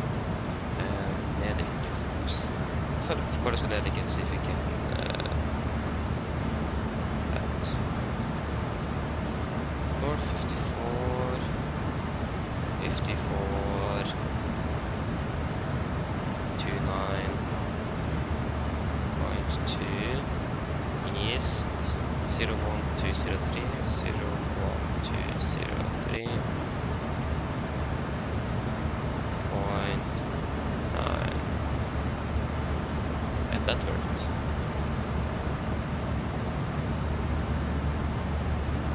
Wait, that is set to the same coordinates. So why didn't it work with the NOTAM?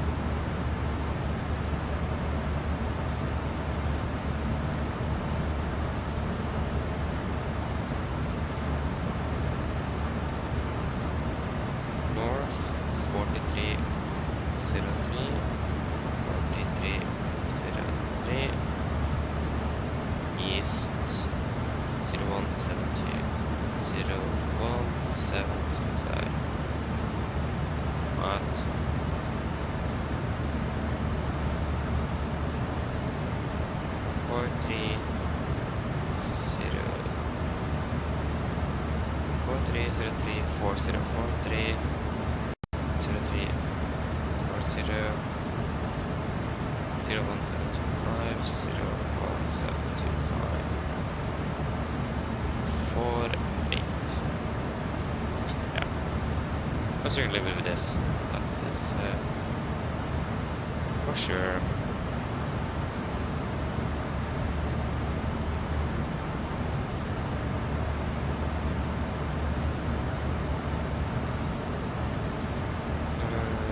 closer wide though.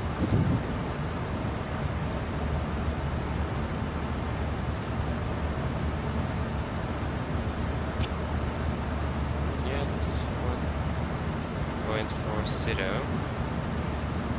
No, we don't need that. 1, 2, 3, 4 point. 1, 2, 3, 4 point. Right. Okay, vi har som måte NOTAM støvligt som en aircraft. An aircraft flight will take place, blah blah blah.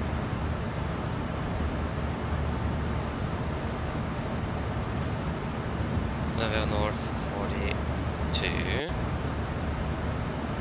3, 4. 4.4. East 0181. 0181. 3.4. That worked. I was jumping wrong with that specific. Yeah, so ML aircraft will take place. 400 meters radius. 400 meters with 0.22. 0.22 nautical miles. Okay, so it's okay. Hello. Hi, Captain. I just wanted to come by and ask if everything was going okay. Hey, yes, everything is fine here, thank you. Call me if you need anything. Of course.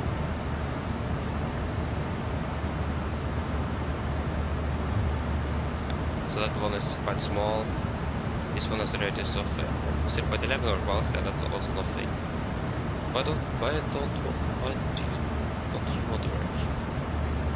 North 4303.4 east 01 725 01 725.48. What? That's strange. Oh, yeah. Just doesn't really matter too much. Yeah, most of those things is more relevant for GA aircraft. Because they won't really let us fly through that airspace nevertheless. It's a commercial aircraft, so yeah, unless we suddenly do an evasive maneuver and then just suddenly under there, it's restricted airspace. So for us at least, is that important? It's good to know where it is though, just in case, but we'll not be able to know that.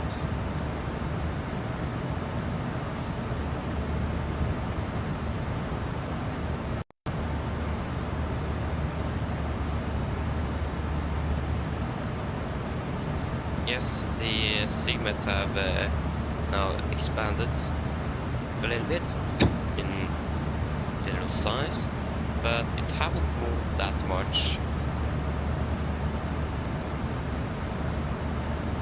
I moved slightly northeast.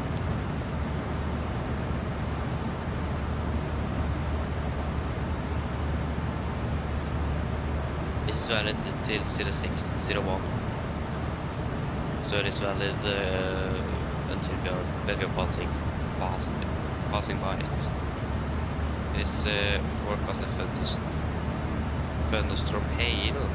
Oh, yeah, we will not fly through that at least. Give us the caution. So yeah, thunderstorm hail. Oh, we will definitely not fly through that. Avoid that.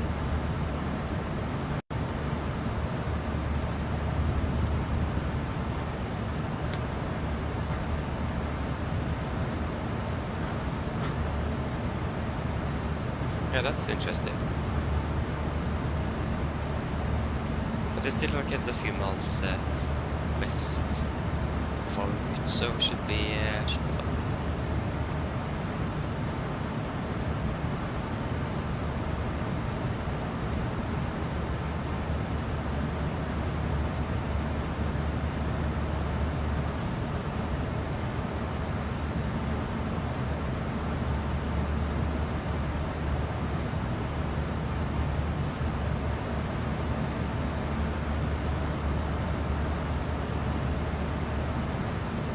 we're only 2 minutes behind. What happened?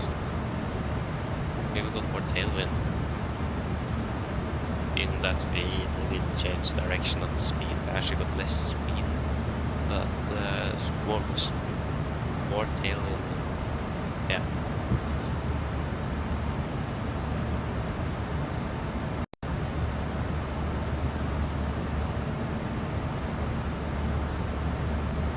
Slippbanen, welcome, hoping well.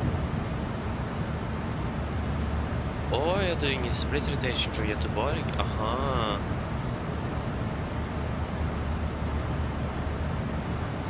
Oh yeah, of course you flew in from, yes, did you fly your aircraft in yourself or did you then head into Göteborg? And then you're flying split today and then you're going back to base on Arlanda today or another day? Yeah, sounds fun, nevertheless though.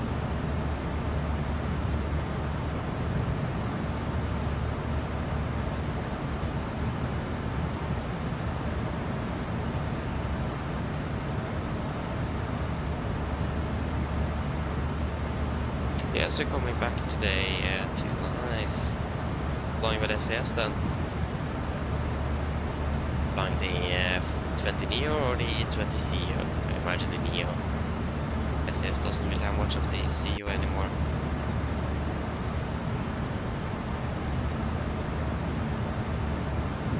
I faced almost all of them out now.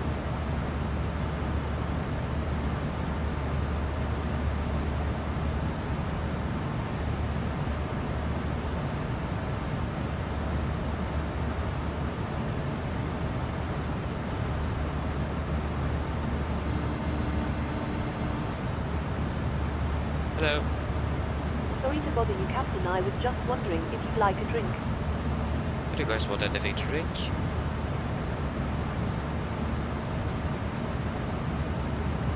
Yeah, I see Neo IRL, see you in the CMF. I mean, fair enough, fair enough. I understand that, but yeah. Waiting for the Phoenix, I understand. Yeah, nothing. No thanks. No, thank you. No problem. Do give me a call if you change your mind, though. Of course. Wondering if the Phoenix will come soon or not.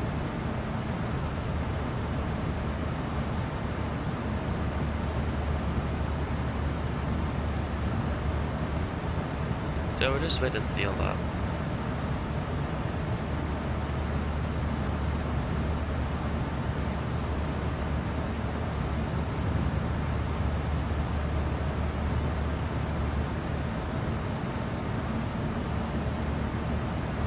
And there should be some exciting releases in the near future. Go feel what's the push.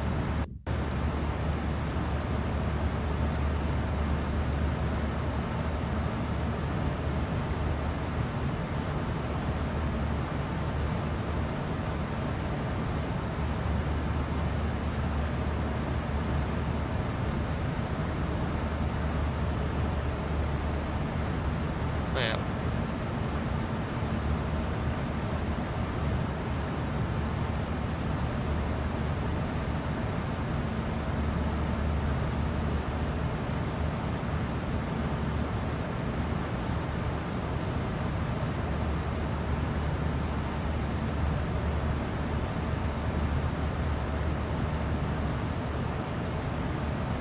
Ja, vi har gått köbringen. Grundsjönens normal köbringen. Oh, the really aircraft in the vicinity is us that is just overflying it now. Oh, nice.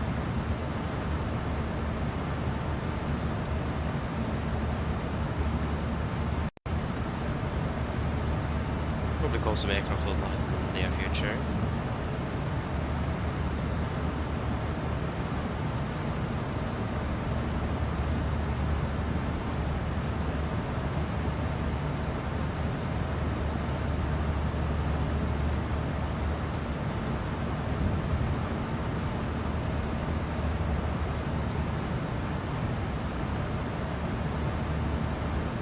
Okay, just excuse me for a moment. I'll be back in just a few moments. it.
Okay, I'm back. Apologies.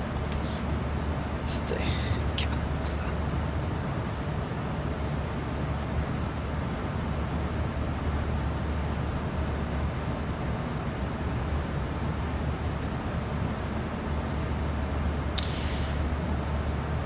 Yes.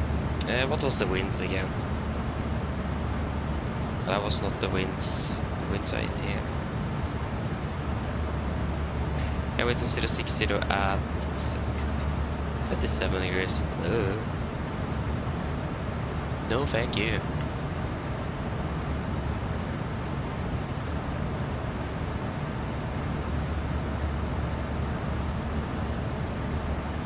Yeah.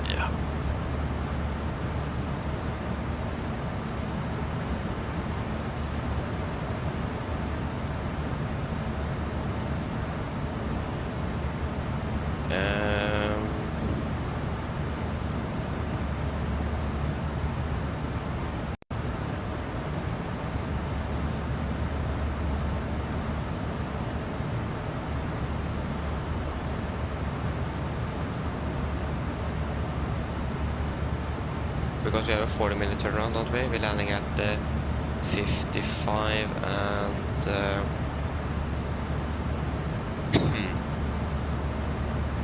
departure is at 35, so it's 40 minutes. But it says that estimated is between 0704 and 0712. Because we have a block time of 2 hours and 55 and we have a flight time of 2 hours and 45. So, yeah, just really quite a long flight time compared to the block time, so we don't really have much to spare. So, timing that we have now does really, well, the estimated time for that we have now sounds quite right actually. Still a bit unfortunate, but sounds quite correct.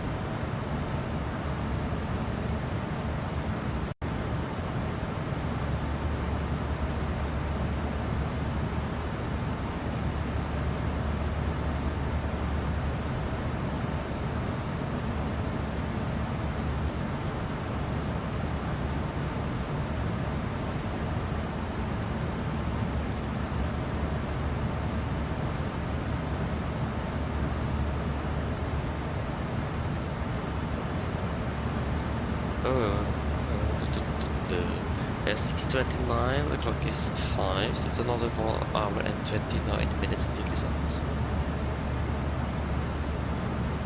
Yeah. It just been flying for about 48 minutes, so we haven't been flying for that long.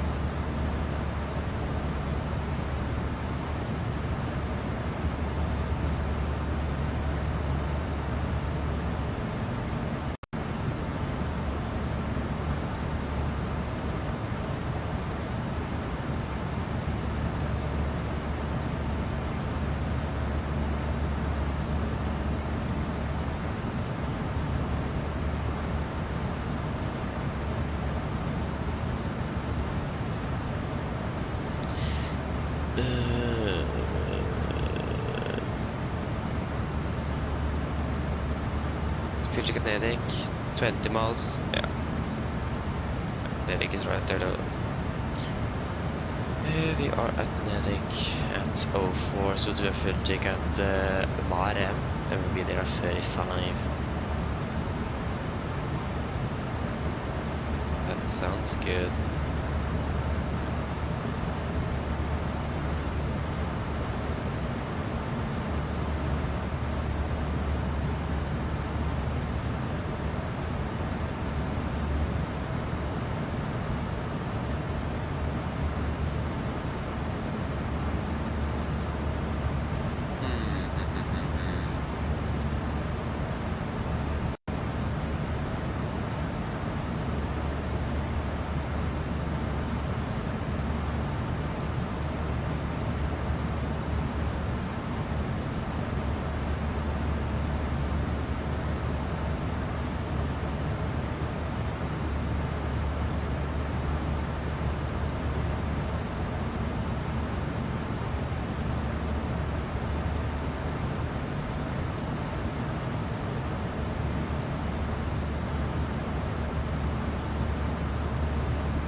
Yep. I got the segment, another segment as well. Yeah, in the same area, but that is still not really affecting us at all. It is yeah,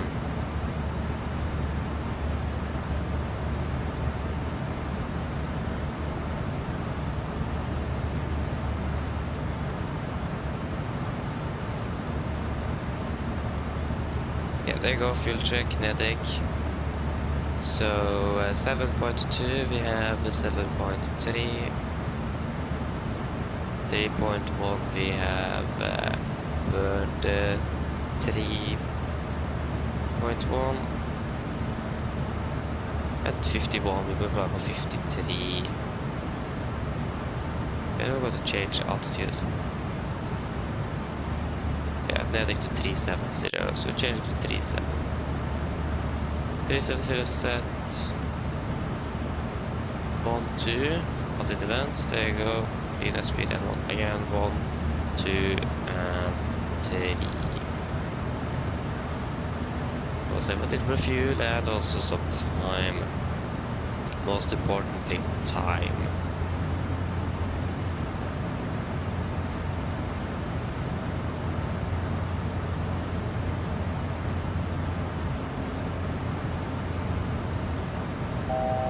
Person to go.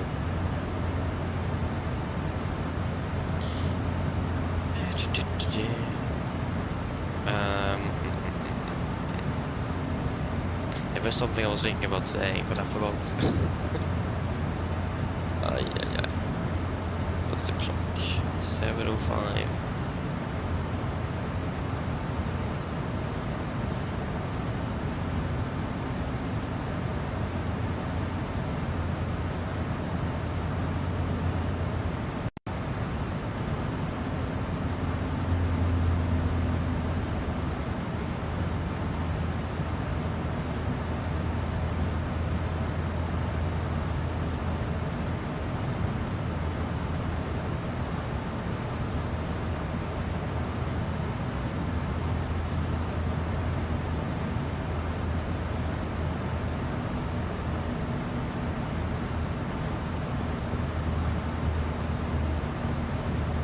Yep, go back over in our path and FMC speed as well, fantastic. And now we're landing at 56, we saved a few seconds. At the moment, hopefully we'll save a little bit more later. Wait and see.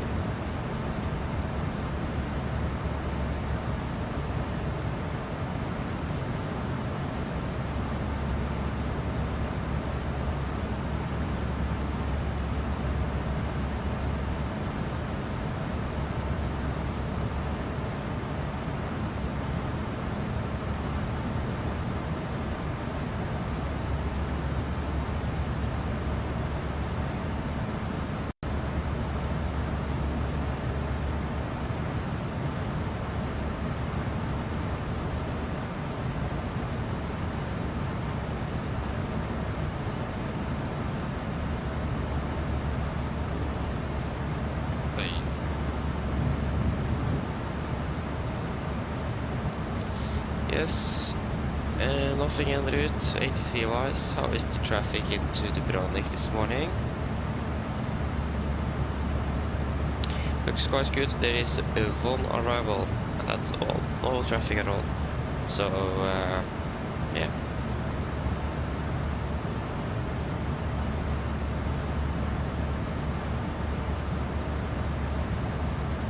We're quite lonely in Dubrovnik, but that's fine. That's also just a positive thing.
What?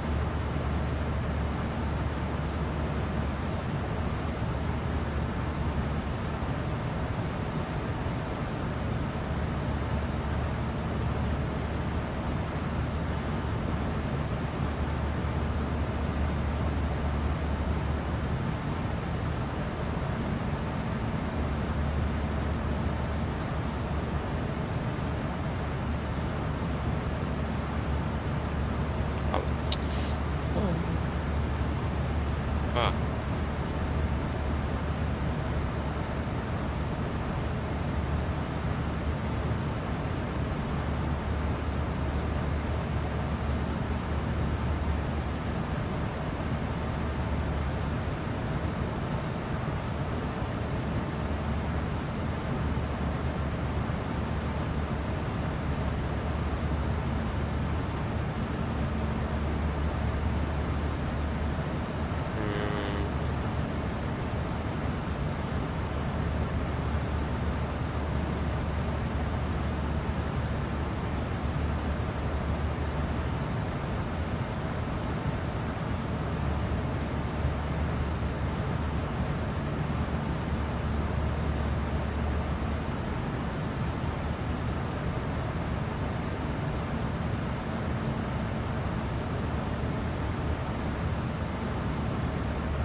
Wait, what? No. Can't think today.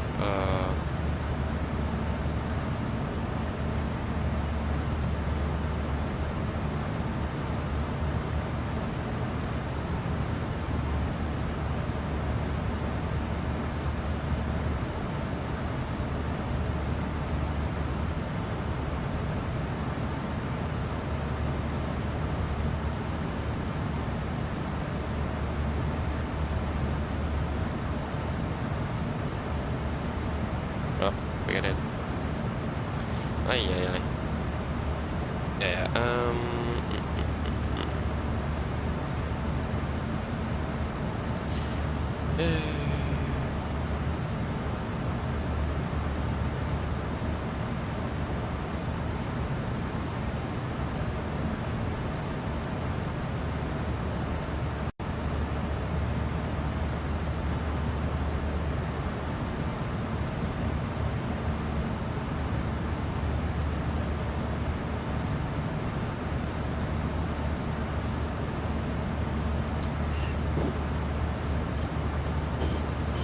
It's still 56. Yeah, we'll do the next feature at NOTAM, so it's still a little bit before we are over there. It'll take its time.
the weather in Dubrovnik. Yeah, it's still set for 27 degrees. It's still quite warm though. But yeah, the weather is looking great. That is fantastic.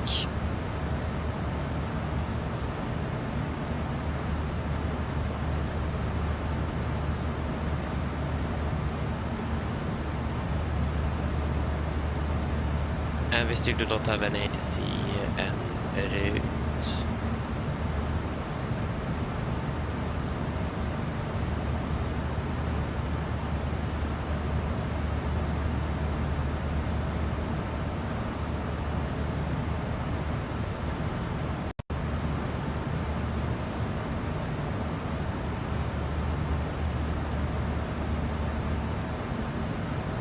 Yes. But this should be quite an easy and simple ILS approach today. I'd love to do the Refueling for 2.9 though, but it's preferred runway to sorry 11. The winds will do favor 11 over 2.9. So yes.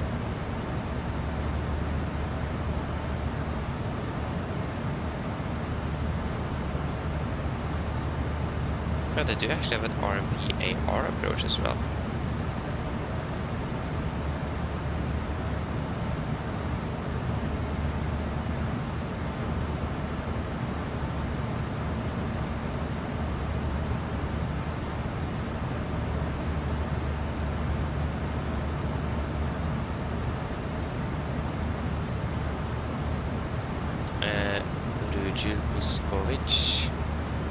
Is that what the airport is called? I'll not try to say that again. I don't think I said that correctly.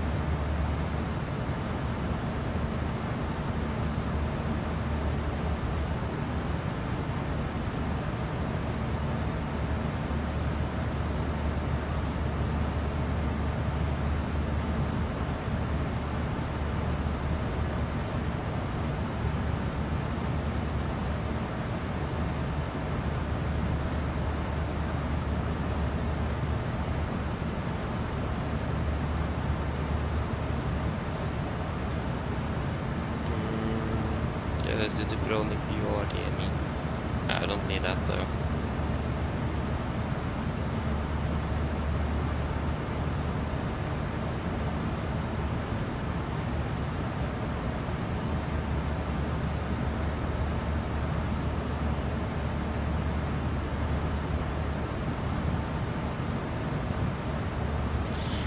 Yeah, it's still good weather. It's started to become a little bit cloudy. I mean, that's probably quite expected. So, yes, that's fine.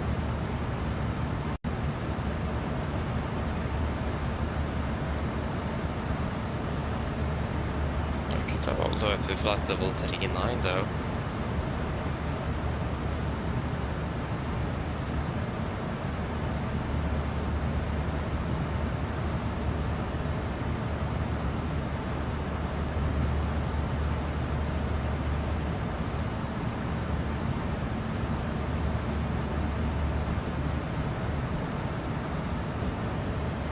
I never understood this DAT aircraft. There's so many DAT aircraft, especially when I fly for Norwegian, I've noticed, where they are so off-centered from their actual flight path, because it is currently on the motorway at 19, so it's to the left.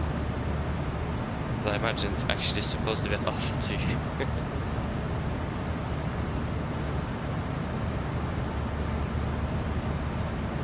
Oi.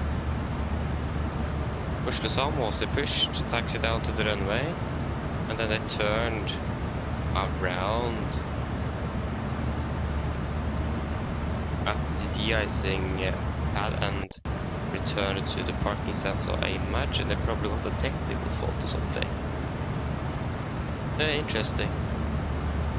Yeah, Norwegian is still flying quite rarely to Samos though. Unfortunate that we didn't get that.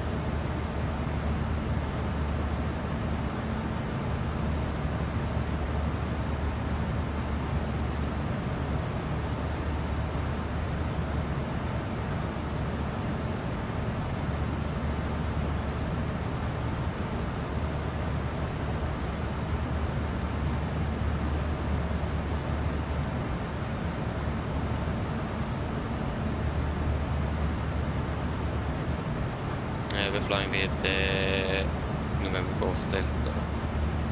What does we get today? What aircraft flying with?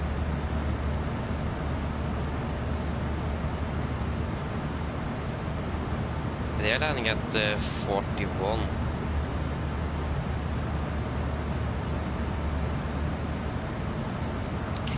Maybe we should climb a little bit higher as well to just see if we can.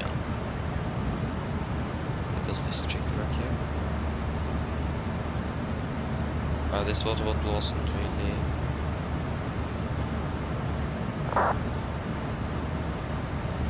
Easy to see through though.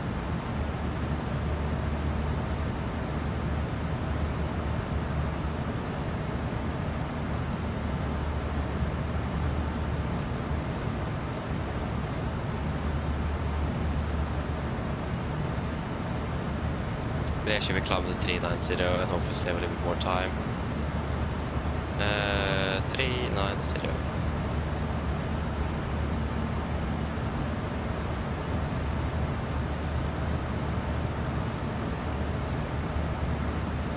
I saved that much, right?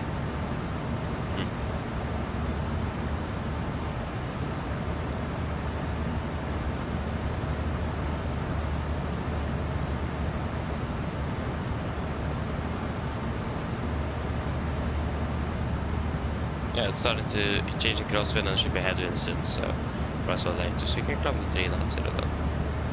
390 set, altitude event, VNAV speed N1, and then 390 set. 1, 2, 3. Fantastic.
Hello.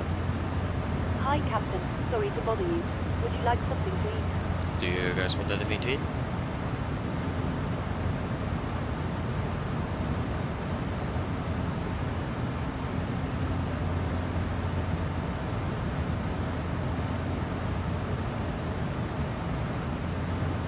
Fast to go.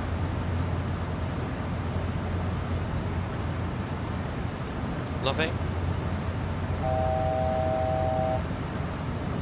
No, thank you. No problem. Give me a call if you change your mind. Of course.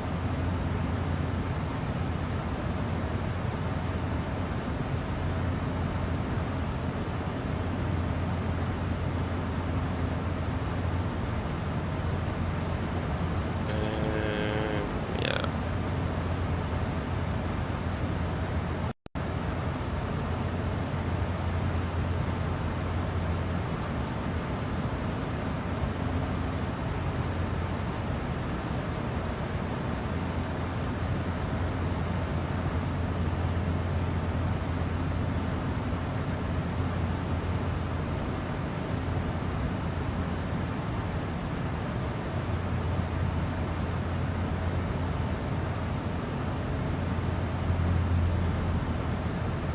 Går vi över Parfen FSI speed.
So yeah, we are approaching Marem at least, still 29 to go, but it's getting closer.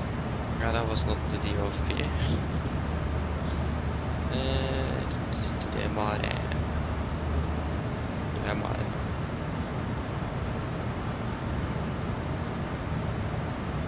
Nice.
Tons of you.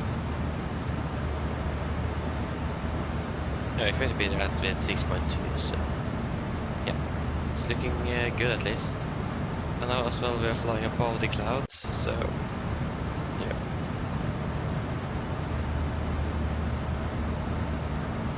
Also approaching approximately the area where we had all of the thunderstorms, so yeah, probably could be above that and not fly through it.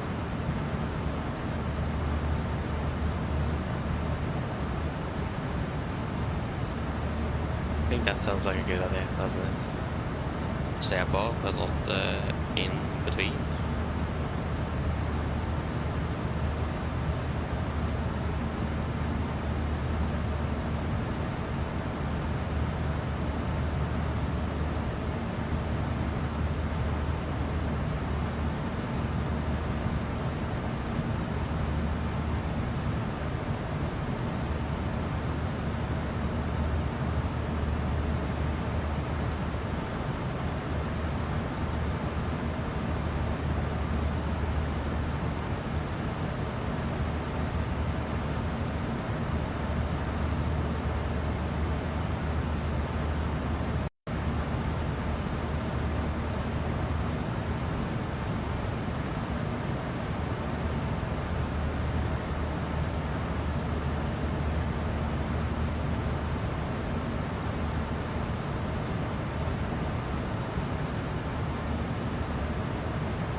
So it's 6:27, the clock is now 34.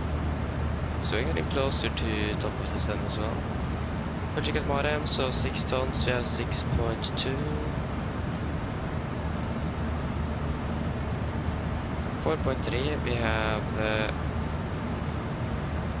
4.2.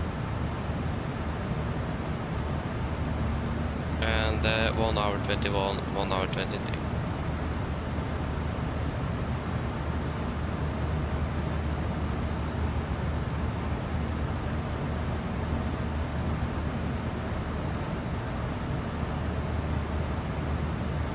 What is static gear? It is okay, it's minus 50, so that's fine.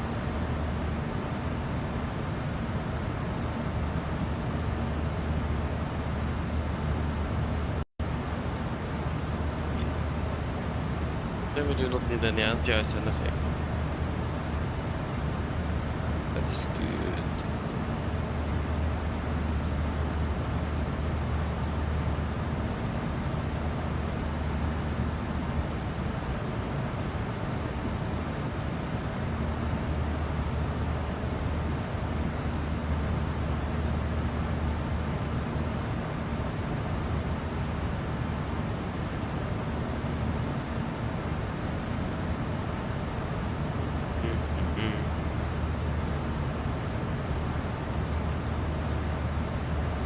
So next fuel check will then be at... Yeah, at the... No.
AMM was it valid until 0601? Check it. It is valid to 0630. The second one to 0600.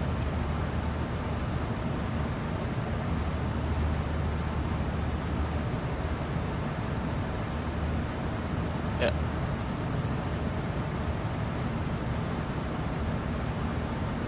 Sounds quite reasonable.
Okay, I think that was a strong for crosswind, just 17 knots. That wasn't too bad actually.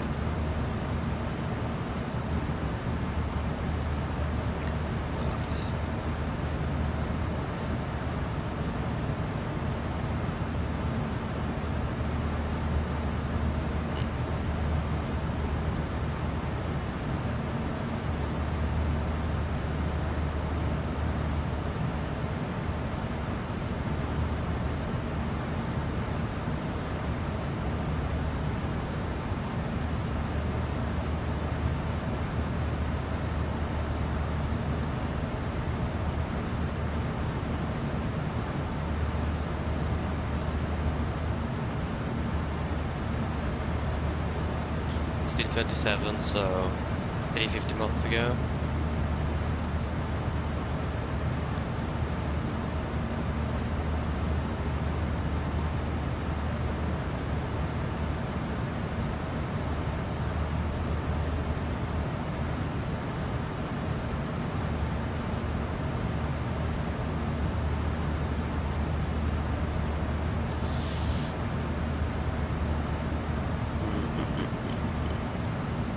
Talk about holy figure väl iväg.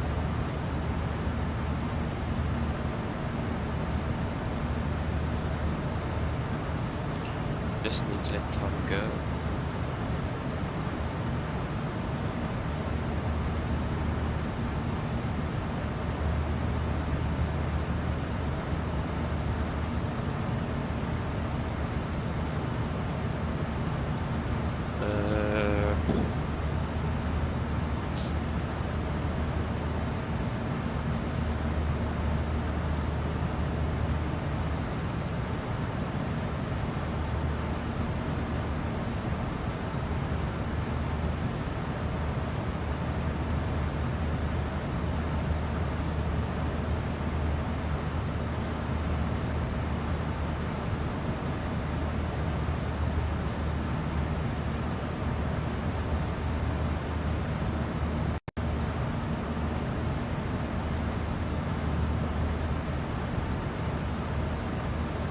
the weather is still good in Dubrovnik. I mean, don't really expect anything else than that though. Yep. Now winds are 0.604, variable between 0.1 and 0.8, 0.27 degrees. With 10 inclination on 0.14. Oh, looking good. Looking really good. Yeah, I need some tea, so if you guys want anything, let me know now.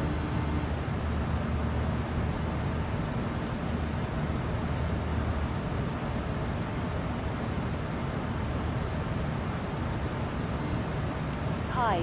Yes, hello. Is it possible to get a cup of tea? Of course, just give me a couple of minutes and I'll bring it for you. Thank you.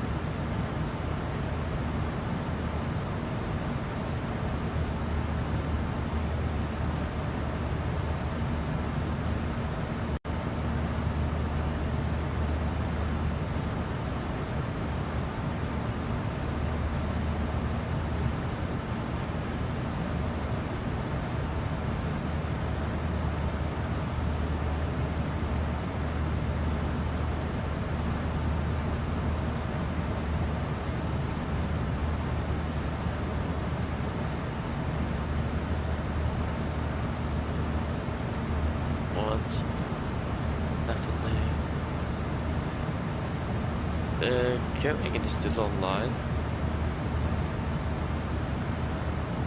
Vi da vil have noe flank fra København der. Så det blir fortsatt fordi København er brunch og kaster på brunch. Det feel a bit bad for him. Online and no one want to fly there. Not good.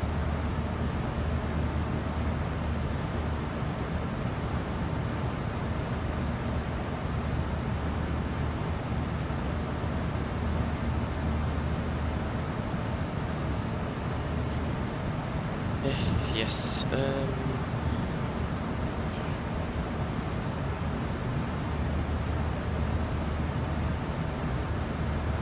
Let's see. Basically, will just be a straight-in approach. That should be fine. Oh, nice. Hello. Hi, Captain. Your drinks are ready. There is a storage compartment in our galley. Thank you. No problem. Okay, I'll just go and grab my tea, so I'll be back in just a few moments.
Okay, I'm back again.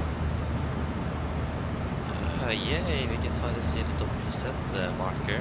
Nice. The sun is at 27 AM, we'll give 30 minutes pull at 57. To the cabin crew. Up here a little bit.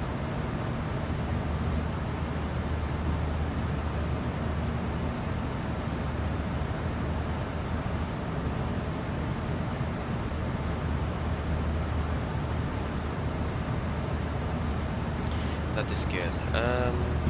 Yeah, we'll do a fuel check at the pool, wasn't it? Yeah, that sounds quite reasonable. Yeah, the pool it is. Yeah, so it's at least 300 kilos or something of fuel. That isn't a bad thing at all.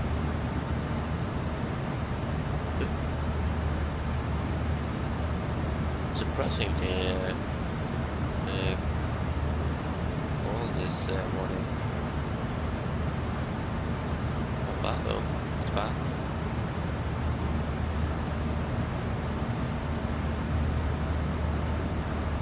But yes, that was what I was trying to find out about when I checked here at Mr. Dubrovnik. It is regarding EPU restrictions.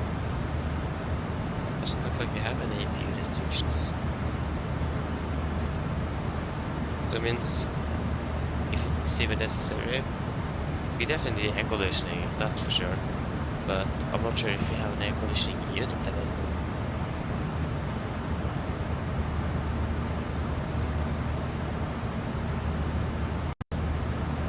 That's really the only thing.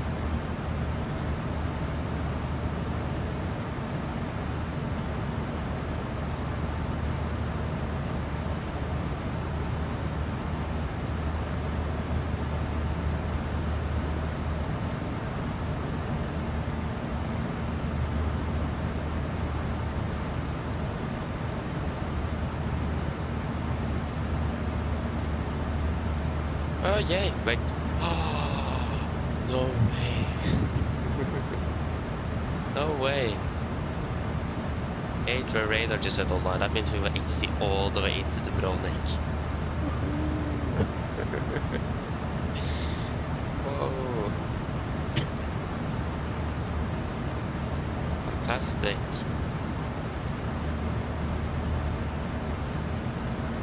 Oh, that's wonderful. Ooh. I can't really remember that we had the ATC. I think I never flew into this area with ATC online, just been flying over it. So it should be nice with some ATC into Dubrovnik. Oh, I went offline, what? Are you serious? Don't tell me that he's not coming online again. Please. Come back on. We need ATC.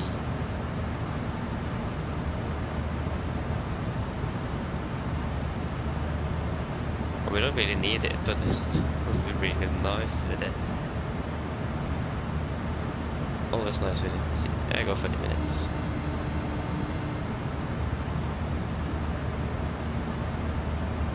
Really went offline again though, I don't like that. Hello, Captain. Yes, no, just now descending in approximately 30 minutes. No problem.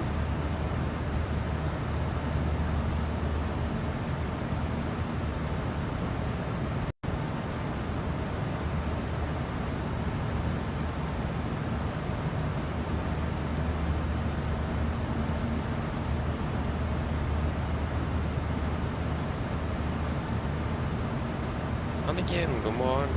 Welcome, Big Round.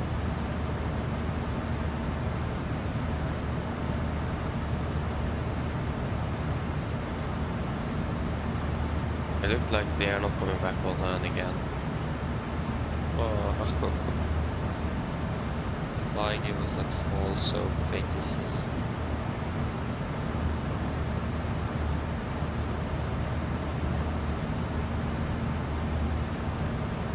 It's a bit sad.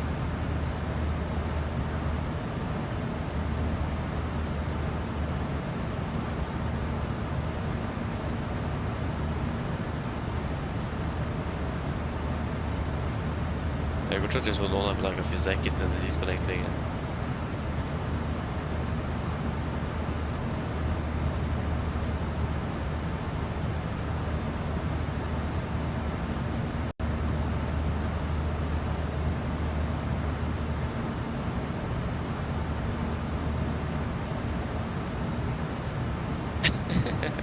Yeah, of course, this yeah, using too much Wi-Fi. Yeah. And no, really the excessive data message is that because we're using the airport displays, will display airport, so it basically means that it is too much data, so it will not be able to display everything. It exceeds the data capabilities of the navigation display. That's basically what it is. So that's why we don't see any airports about 160 miles further away here, because it is too much and it just can't handle it. So that's basically what it is. It's just too much data at the same time, so it will limit how much you can see. Yeah. Just enough we can make an easier to say, just that there is not enough memory on the navigation display or something. So it's basically too much information and it just can't handle everything and display everything, so it will limit it. So yeah, that's basically what it is.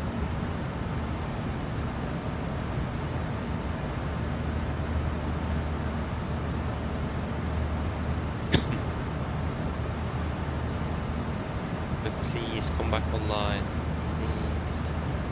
We will only have a few seconds.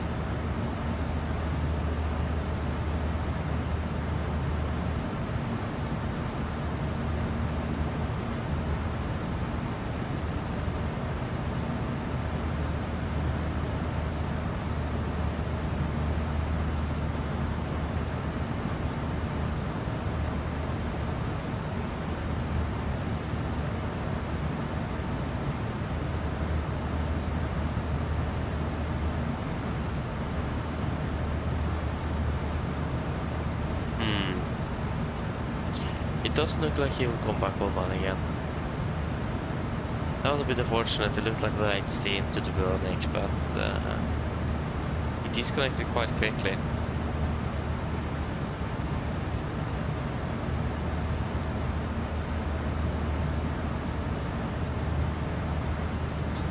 And he's not back online again, so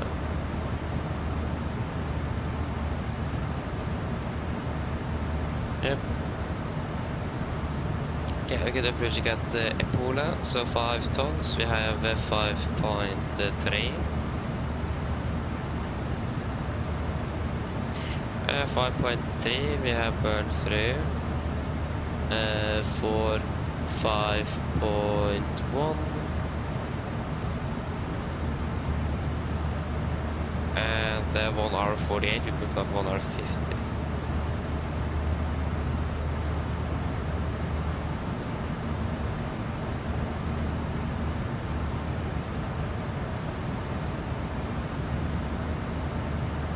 We got a few more arriving aircraft as well in towards Dubrovnik. We have about 3 landing aircraft. We have KLM from home. He's en route as well. Oh, he's already landing soon. Rome, Dubrovnik is quite a short hop though, so I mean that will make sense. And then we have us from Gardermoen, and then we have Lufthansa from Munich, but he's still departing, so it doesn't look like we'll have much traffic in our way, and the KLM is landing already.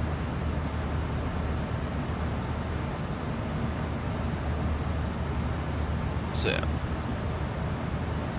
that looks all to be good.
it doesn't come back online, so I don't think we will have ATC then. Oh, that was so unfortunate. I was so hyped that I saw AJ Patrol, AJ Radar on that. And I just, just a few seconds I saw it just disconnected. Yeah. It was quite sad.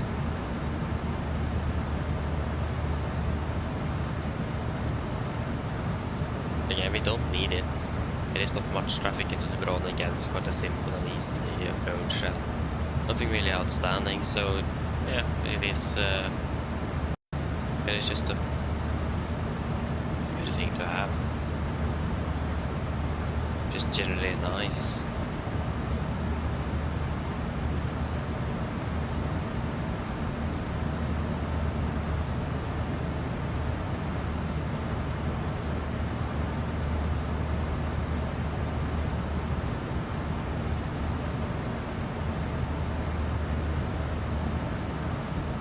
Thomas eller Volker, god morgen, håper deg vel.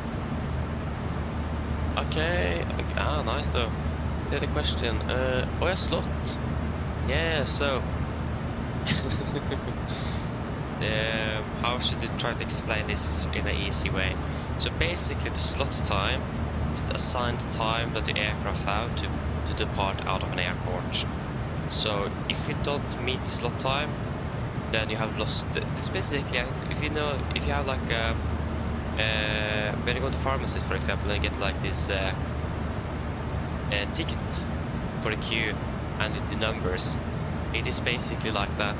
You have your assigned slot, in this case that number, and when that comes up, then it's your turn. In this case, that will be time. So when we are then in that time, that's when you are allowed, and then you can depart of an airport. And again, if you then miss this time, then you need to get a new slot time, so then you need to wait for an available time. How that is determined doesn't just depend on the departure airport, it actually also depends on the arrival airport, because if there's a lot of arriving aircraft in towards, for example, say Bergen, and it is not time or space available for you to land, then you need to wait for them to find a time frame where you can then land into Bergen, and then you will get a new slot time after the Gardermoen if that also fits their traffic flow. So it is again basically just the time you have that you can depart out of an airport, and you will have a bad time if you miss it, especially at busy airports. But also again, if you go back to the arrival airport, if it is too much traffic or a certain thing happens at the airport, like they need to close the runway due to, for example, snow clearing, or certain bad weather occurs and you need to hold, the airport might, or in this case, flow control or Eurocontrol that controls the airspace of Europe, they might actually then move your slot time, because instead of letting that, or you in this case, depart from the airport and just hold and burn unnecessarily much fuel in the air waiting for that airport for the runway to open again, then they will just delay you on the ground at the departure airport. So again, you don't burn unnecessary fuel and so on. So I think this is the easiest way to describe it. Again, it is a quite complicated system, but yeah, it is again just easily, quickly said. It is the time you have to depart off an airport, and I think it is. I think you have a time frame of -5 minutes plus 10 minutes ish. I don't really remember actually. The thing is that in the simulator here we don't really have to be stressed with that slot time restrictions, due to that we don't need it too much on NOTAM unless it is an event. And in general we don't have much ATC online either, so those slot times haven't really been a concern here. So yeah, I hope that was understandable. But again, slot times is But generally that system is can be quite complicated if you go into deep dive. And you have like a target off block time, target start approval time, calculate takeoff time, everything like that. So it's it is not made to be easy.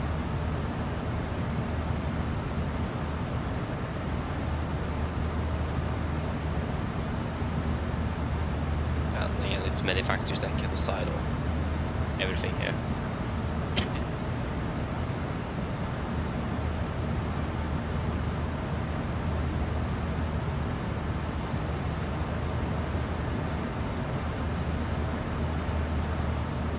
And sometimes, like I said, also that the airport might delay you as well and move your slot time.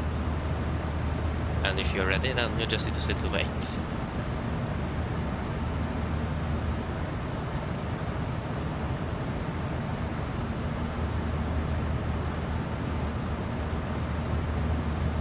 Yeah, I just checked the miles, 129.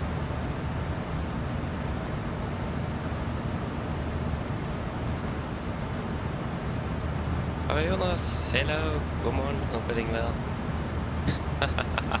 Aha, I see, yeah, I understand. Yeah. Yep. Early bird here. I mean, I do really like waking up early though. It's, yeah. I do prefer flying in the morning than in the evening. So yeah. But I understand what you mean though. It is, I did wake up. I was actually supposed to wake up at 3:30 today, but I think I woke up at 2:45 because I just couldn't sleep. So I just can just wake up and try to do something. So yeah, it's an early departure indeed, and it's quite rare if we get a departure earlier than 7 in the morning. So yeah.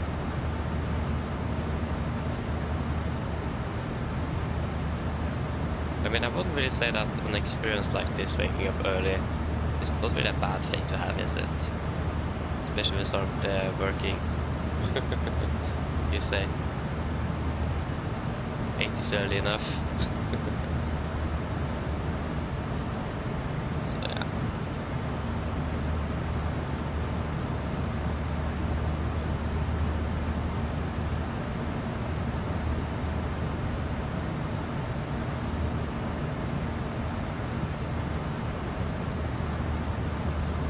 Oh, I see. I see. Where do I fly then? And the aircraft and the airline and all of that info would be nice. Not really saying no to that.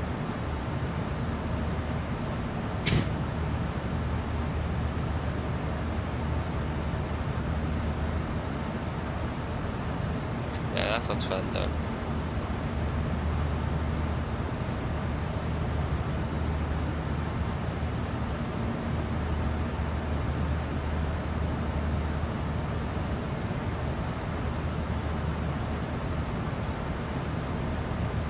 I see. Yeah, that sounds fun though. Enjoy it. Yeah, that sounds fun. 7 Swiss, Zürich to Narita, isn't it? It's quite a long one as well.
Yeah, I don't think there's much more to that, and then we'll do the calculations.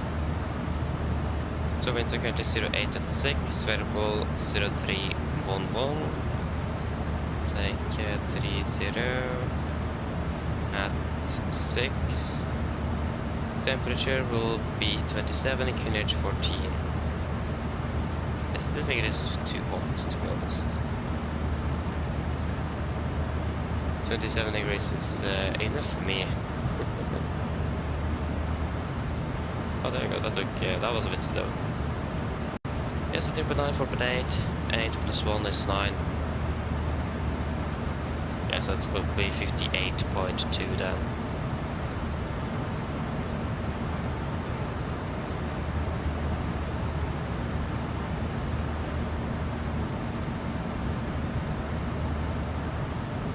Yeah, right, indeed.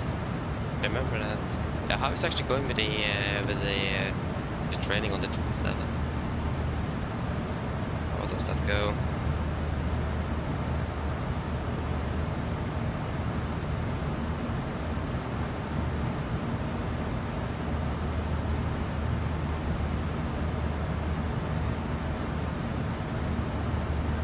Yeah.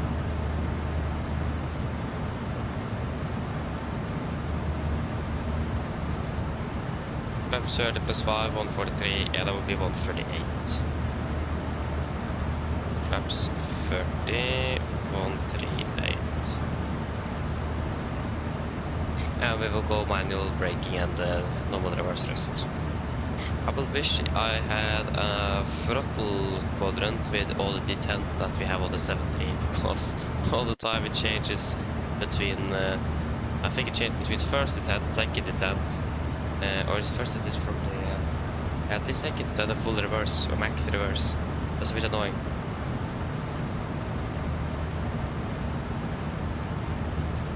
It gives us a different reverse output all the time, so I don't really know how much reverse we'll be using.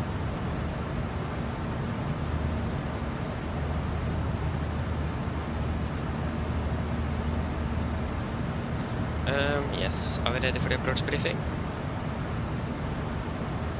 I think we have everything in place, so yeah.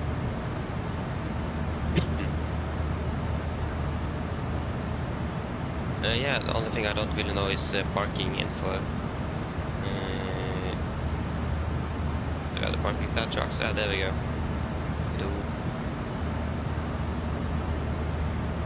Was there anything more info wise? No. Birds, portion of, yeah, strong winds from northeasterly, strong winds. Okay, nothing special there then.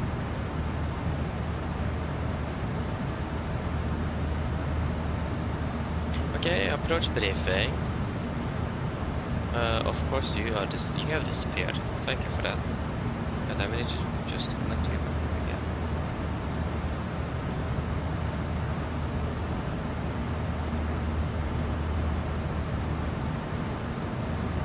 There we go, approach briefing. So, just want to have the FMA there. There we go. So, we're expecting the CPAL 1 hotel arrival. This is on chart 10-2 Bravo, effective 15th of May 25. So come in with CPAL, continue down toward Delta Uniform 615, about 8,000 feet. And then to Nera, yeah, that distinction does not apply for us. And then Delta Uniform 601, and then to Pila, above 5,000 initial approach fix. MSA in Dubrovnik is 7,700 feet. Maximum 250 as usual, below flight level 100.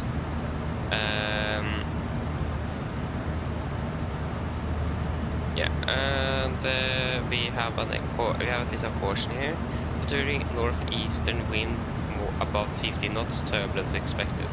It is not above 50 knots, so we should be fine. But we have yeah. So when it comes to threats, we have a little bit of terrain in the vicinity. Especially going to be true if we do conduct this approach. We need to do quite early a right turn to avoid some terrain. It's also warning or reports with the gusts, wind shear, and again the turbulence expected when we have strong winds from the northeast. But again, that's not really the case there, but still be aware of it. We have quite a bit of bird activity in the vicinity in the area. And a whole other thing is that when I landed there yesterday, I got a false ground proximity warning system alert. So we might need to be careful.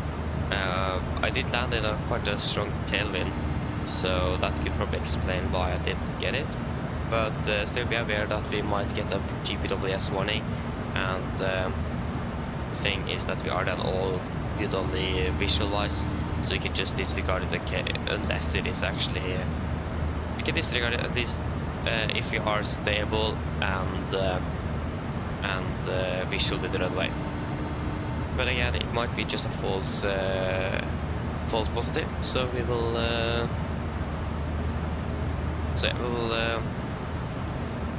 we will just see how it goes. But just be aware of it, that it might happen. Just wait a moment there. Hello. Hello. Hi, Captain. I just wanted to come by and ask if everything was going okay. Yes, everything is fine here, thank you. Give me a call if you need anything else. Of course.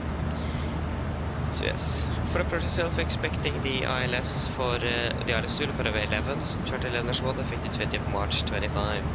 So come in via P-Lab, initial approach fix 5000, and we're about 19.4 miles out, and then to Incup 3008 initial fix.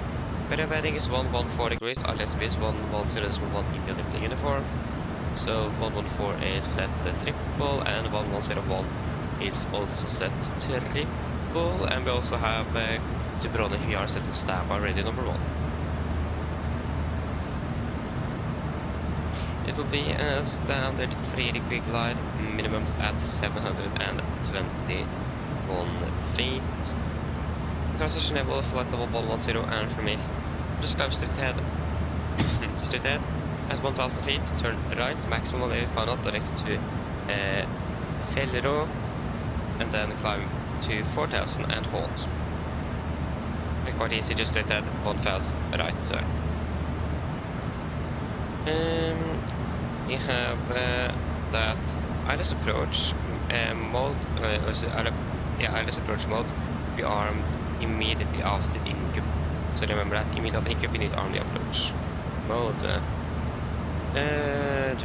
Nothing else here, we have a 1. That's all there, yeah. Then we don't need to think too much about that.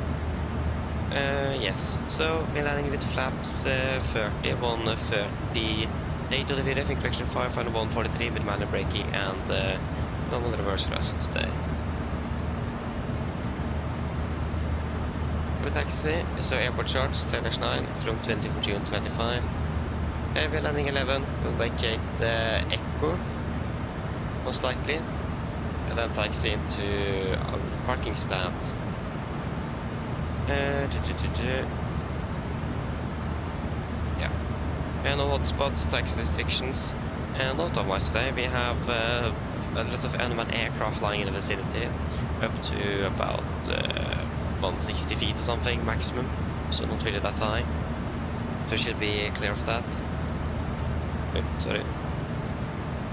And we are also unrestricted or segregated airspace close by, but we don't really know where it is, but as long as we follow the approach procedure we should be fine.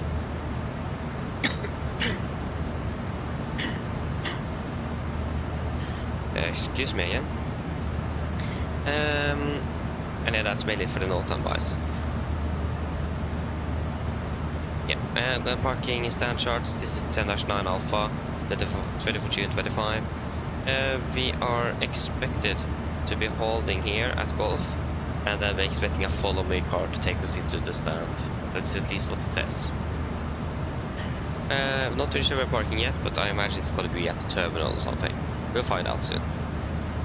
Weather conditions are looking great. There is nothing out of the ordinary into Dubrovnik today.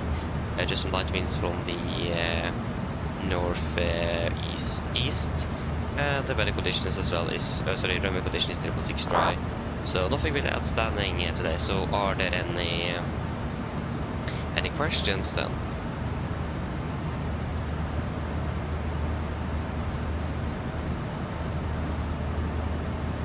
Yeah, nothing I forgot at least. No. Then our briefing is complete. Extend checklist. Precision landing altitude set to 500 feet. Recall checked. Auto brake off. Landing data. VRF 38, minimum 721 feet, and approach briefing is completed. The set checklist is complete. We're ready to send out flight level 200.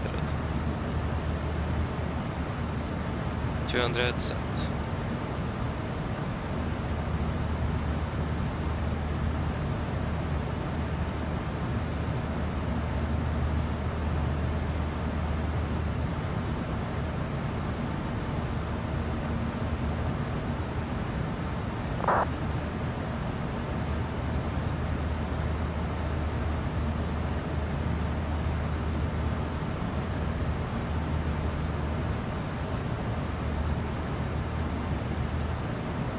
Oh, I see.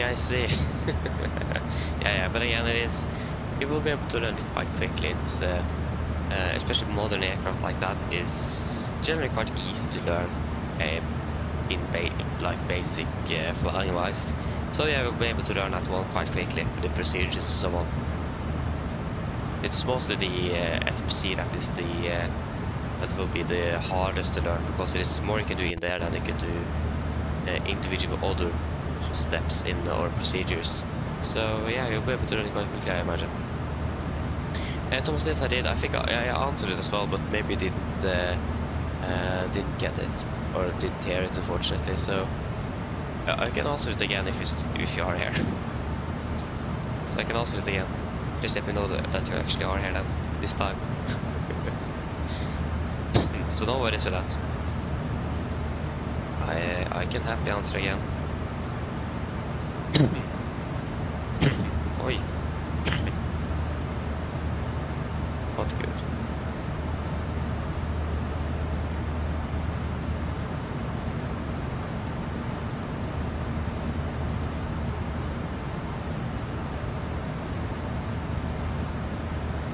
There we go, a little bit brighter displays. It's visors in a way. At least we did not encounter all the thunderstorms over Germany. That's good.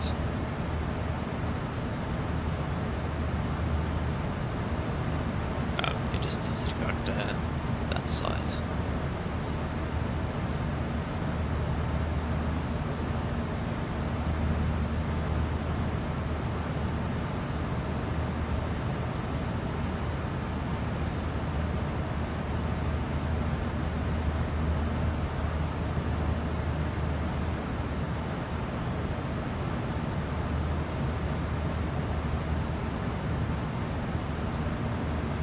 So yeah.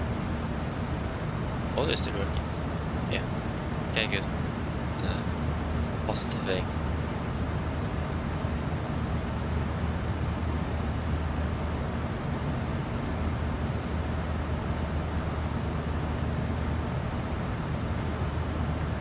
Yeah, Anniken, so when it comes to that, there you go, starting our descent in a path retard. Fantastic. Yeah, so that does really depend, because if you, for example, get a speed restriction, you can just go into the FPC and just change it there. Or you can open up the speed window and do it there. Because on the 777 as well, you have the speed intervent. I don't remember though if it is a separate button or if you just press in the actual speed knob.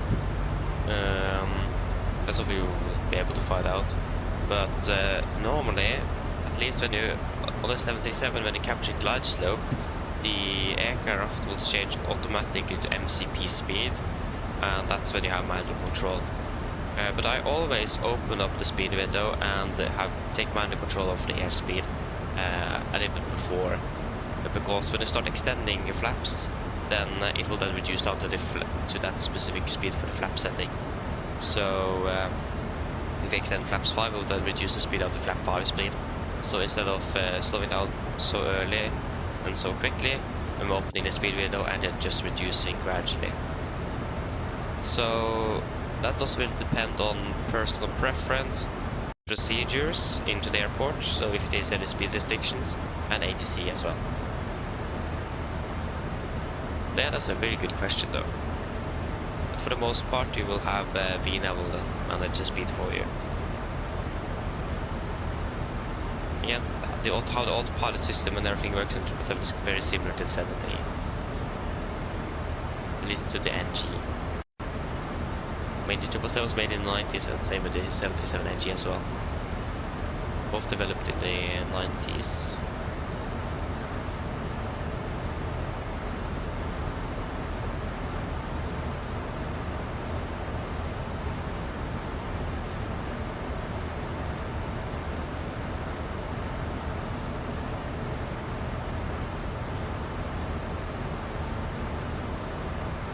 But at least, like I said, when you capture the glide slope, it will go over to MCP speed. So then you need to take manual control nevertheless. So at least when you capture the glide slope. At least on the 73. I don't remember on the 777 though. Not really fly that on. I haven't flown a Takeoff for more than a year. Or it's closer to a year. Not more. So yeah.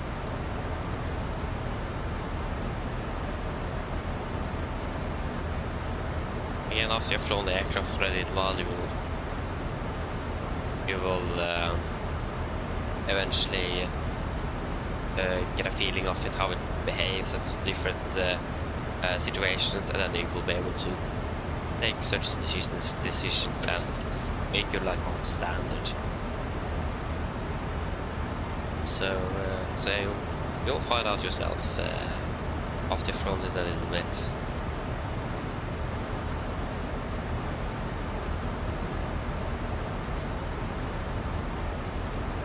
But again, it also comes into SOP from the airlines and SOPs as well.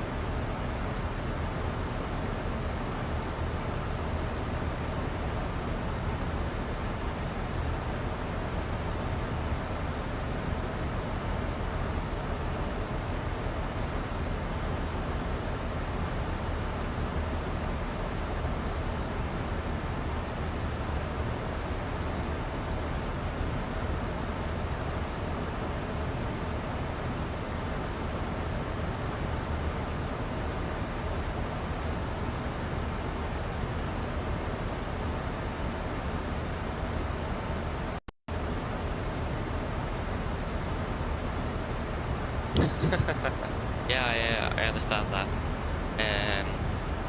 Yeah, the 777 is quite a high aircraft, especially compared to the Citation X. It's two quite different aircraft, especially in the size. So yeah, we'll eventually be able to learn it. Yeah, I understand it indeed. But if you just use the normal landing technique on 777, then you should be able to get used to it quite quickly. Not sure what the landing technique on the 777 is, but at least on the 77 you should start flaring at about between 10-20 feet, 2.5 degrees, and then reduce thrust. And then, at least in the real aircraft, from what I've understood, you should be at idle when you touch down. Reduce gradually, and then when you are at idle, then you also should have touched down. That's like the perfect. But I also see many pilots just close it at 10 feet.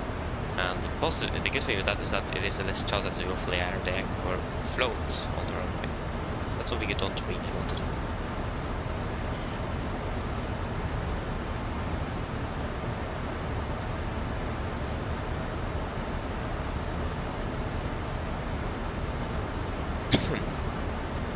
Yes, Shibudar PA, so we're landing in Dubrovnik at 56, and the clock is now 33, so we're landing in about 25 minutes ish. I'll just say 25 minutes.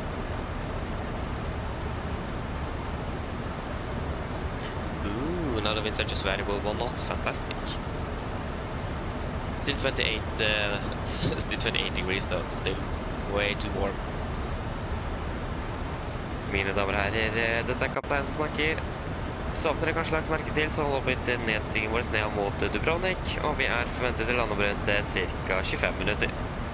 Været i Dubrovnik for øyeblikket ser ganske så bra ut. Vi har veldig litt varierende vind for øyeblikket.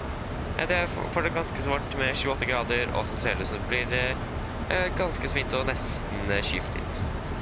Ellers, vi hadde veldig fin flytur med Norwegian. Vi takk alt å fly med oss. Vi håper vi ser dere med neste flytur, og så ønsker vi dere en fin dag videre. Ladies and gentlemen, sorry, this is Captain speaking. So we now start our descent down towards Dubrovnik, and we're expecting to land in approximately 25 minutes. The weather in Dubrovnik at the moment is looking quite good. Just some light variable winds around. It is still quite warm with about 28 degrees centigrade, and it will almost be clear skies. Otherwise, let's enjoy this flight with Norwegian. Thank you for choosing us. We'll see you again on the next flight. We do wish you a pleasant day. Thank you. Yes. Oxy, hello, welcome, opening well. Yes, Dubrovnik indeed. It's a long time since I've been to Dubrovnik. Fun.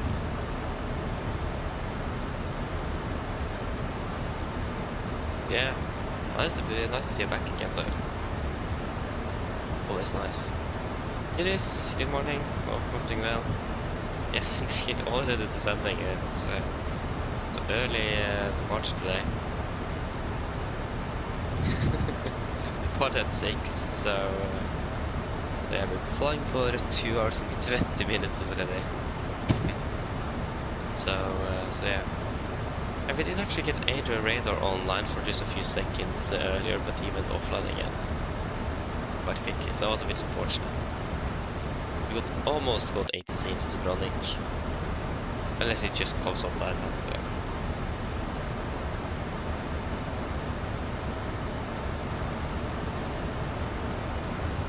so we'll, yeah, 15 minutes we'll be at about 40, 41.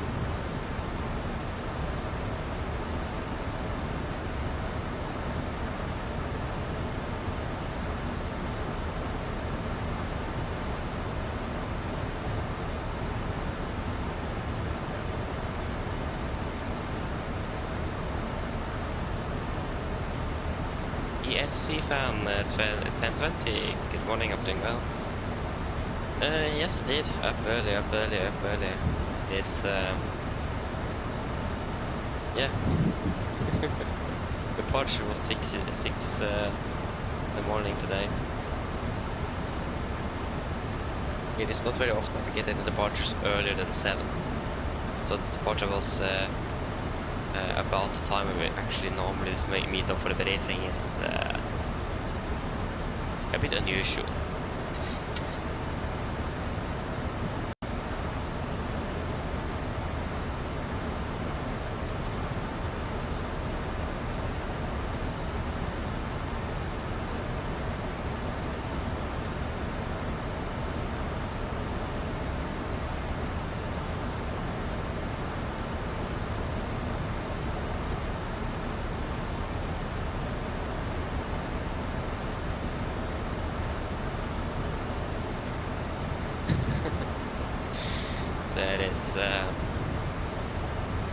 Yeah, I think this is for the most part the earliest Norwegian to depart out of Gardermoen, unless it is like an extraordinary flight or charter flight or something. Then they may depart a little bit earlier, but for the most part it is 6 local. That is the earliest. So I'm happy that it is not earlier than that. Like 5 in the morning departure. That would be quite brutal. Okay, continue on to flight level 120. 120%. Did the KLM disconnect? At least he's not there anymore. But yeah, what do we think about the fuel back towards Oslo? But I think it is 10 tons we need. Yeah. I mean, the weather is fantastic in Oslo. There was clear skies and just light weather winds at 3 knots. It was beautiful. And the sunrise as well. Couldn't really get a better departure than that. Only downside was that we had a fairly long taxi. Of course we need to taxi to the left. They were parked to the east, southeastern side of the airport. That was a bit unfortunate.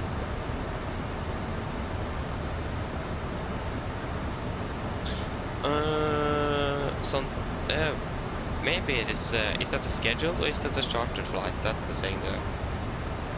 Maybe they actually do have one that departs like 15 minutes earlier. Maybe I've seen that before actually.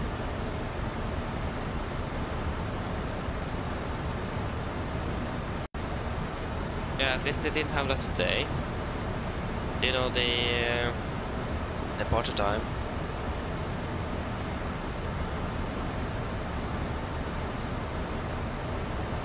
Must have been at 7:30. And then, do you know the flight number? That could explain quite a bit. What type of flight it is.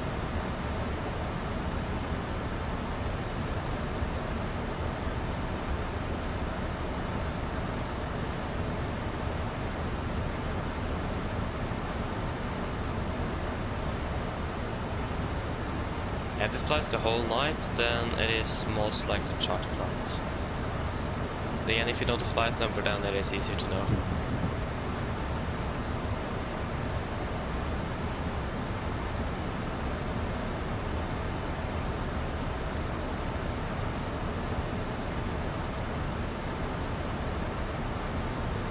Okay, so it is not a charter flight then. Because all charter flights start with 90 first, so 90 and then the rest. That's all charter flights, and ferry flights start with like 80. So it is not a charter flight then, or a ferry flight, so it's a scheduled flight then. Whoa. Interesting. I think I've seen it departure out of Gardermoen in the morning, but I can't remember seeing it doing the evening departure.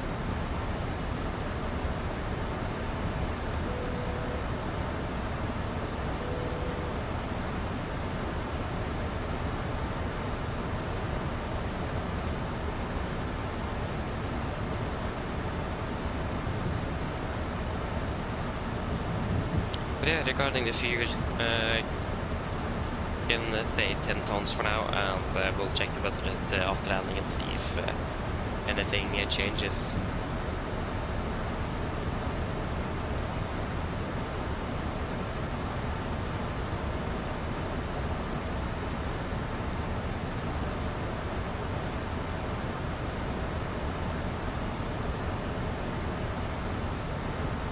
Come on.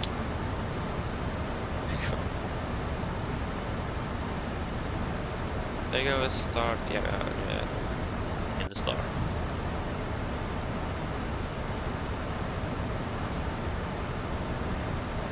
Wait, what? What? Whoa. That's a scheduled flight as well. Why did what? What was it? 1904? Why haven't I seen this before?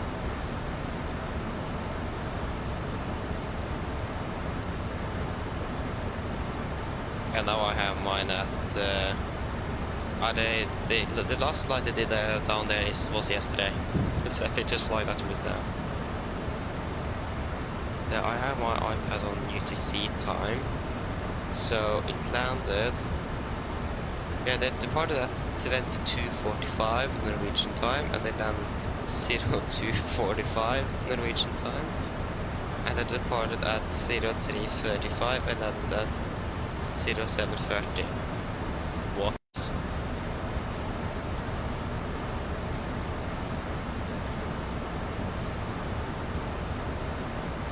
But yeah, that's an interesting route. It was important to fly down there then. Whoa. Yeah. Interesting. At least that was an important schedule.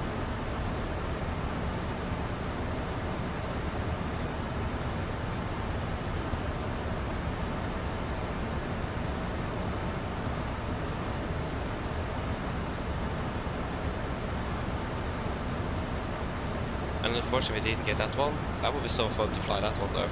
Not gonna lie. Oh, they're already down on the ground in Dubrovnik. Not surprised. I think Norwegian have changed cost index because I'm so much slower than all of okay, they did the part basically when pushed back though, but still. When I also jumped into Stockholm, I saw that they had 2 numbers and not 1. So I know they have a different cost index, but I just don't know what it is. That's the problem. I simply just don't know what cost index it actually is. You can park at stand 11.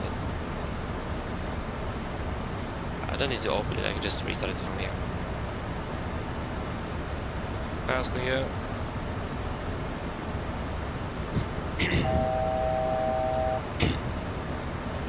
Oh, excuse me. Did that down to 5,000 feet. And the QNH in Dubrovnik is... let's see here. This 1014. 1014. Approach checklist. Altimeter QNH 1014. Set cross check the positive photo 122. Now. Plus 10. Approach checklist complete.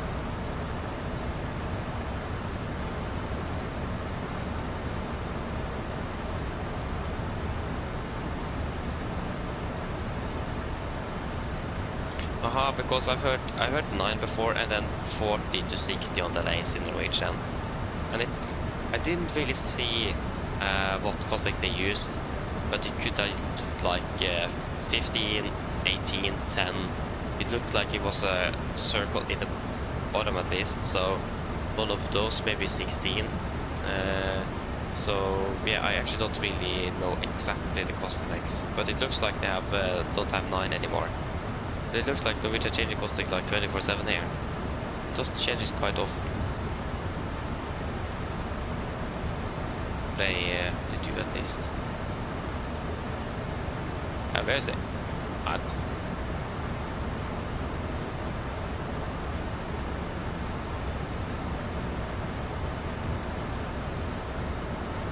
So yeah, I will probably be able to find out exactly what they are using one day, but I don't know what when.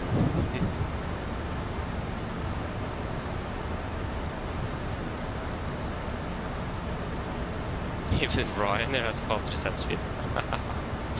I mean, it's important for them not to be on time, otherwise, yeah, they don't make the schedule, isn't it? They have like 25-minute turnaround, so you need to be landing on time, otherwise you will be delayed. I think that's worse than burning more fuel. I have 1 knot plus, okay. I go passing 100.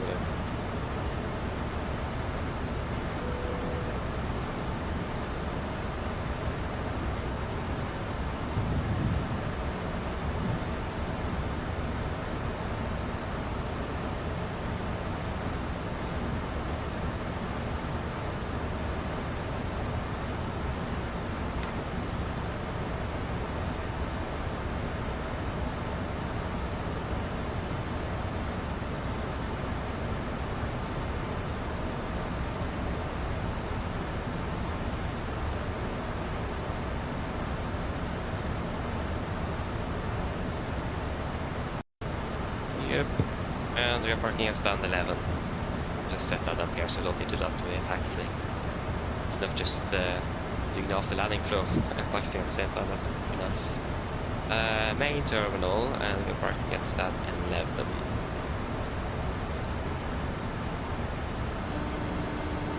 Hello. Hi, Captain. We're ready for landing. The cabin is secured. Thank you. No problem. Your cabin is secure. Right this here.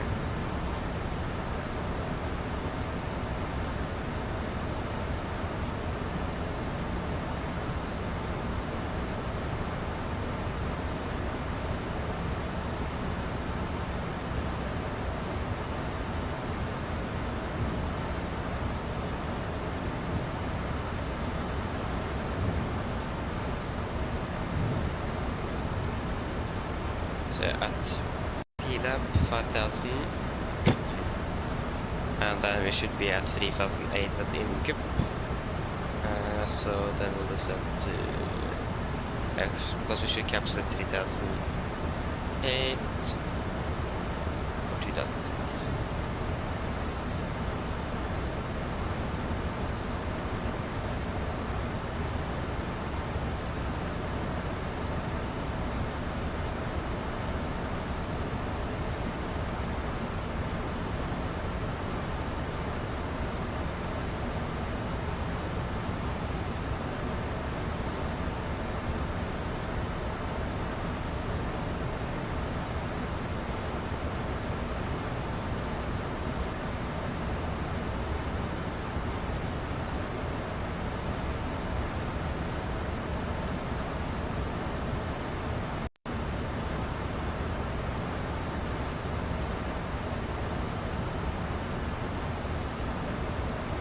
Yes, there you go, we have the localizer, 24 miles out. Just go speed into vents. Was at the incup. We are, I could, of course you will not really specify 4, 2.5, that's 6.5. Yeah, that's more than 10 at least. Fast to go, och till altitude for correction for 3008 feet set.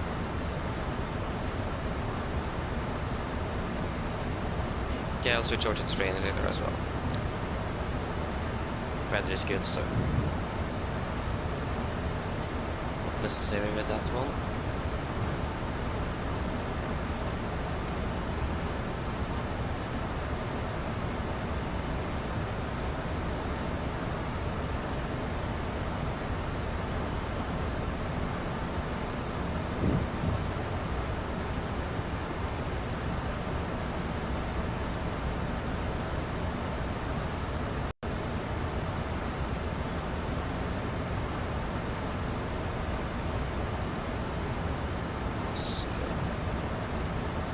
The speed restriction here. Maximum 210 in the whole day. Can we use that to 220? 220 set. Fast and go.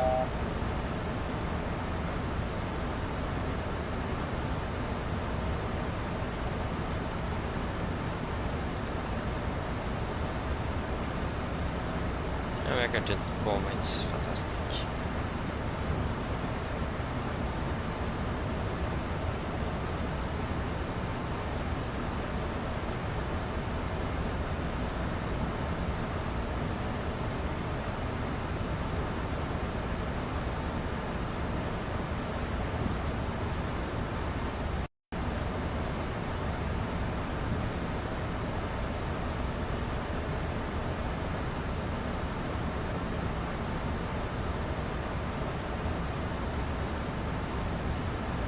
Approach, Volo capture.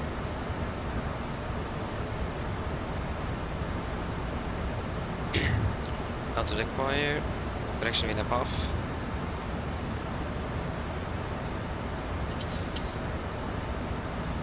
Flaps 5, speed checked.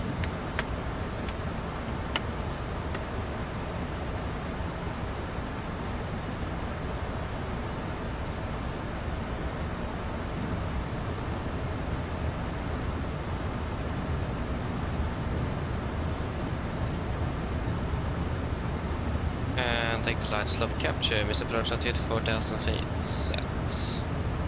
MCP speeds. Dubrovnik traffic, Nordic 102 established LS 110 miles out to Dubrovnik.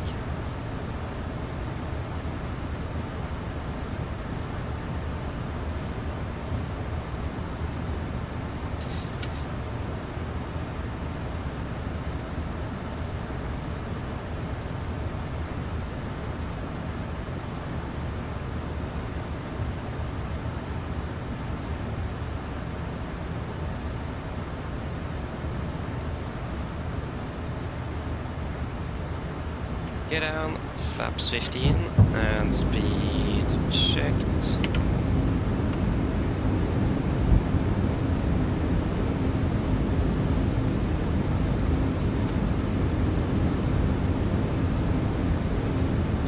Cabin crew, sit for landing please. Land jet flaps, cab call, given, engine start switches, continuous, speed brakes, armed, landing gear down, flaps holding 15.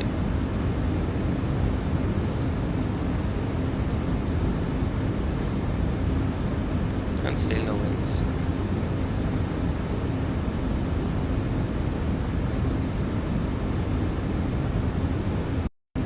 $2,500.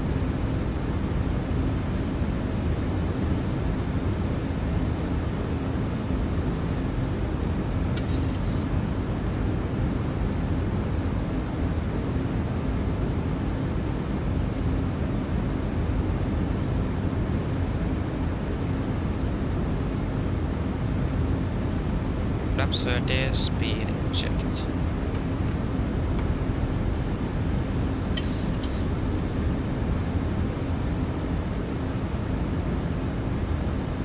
Complete land checklist.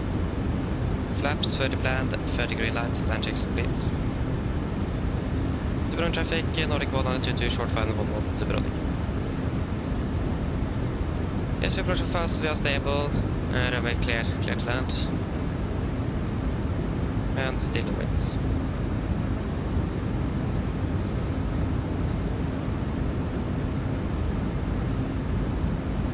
Disconnecting.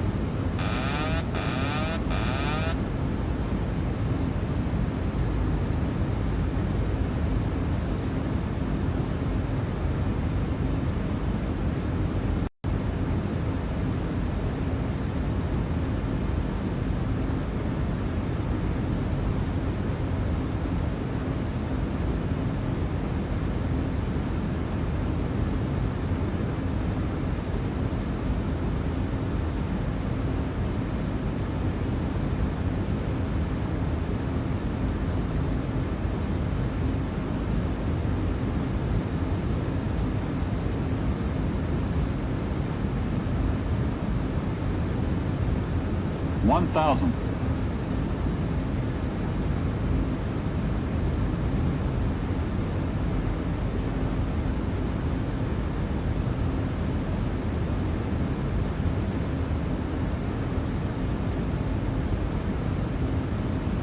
Approaching minimums. Contact. 400, 300, minimums.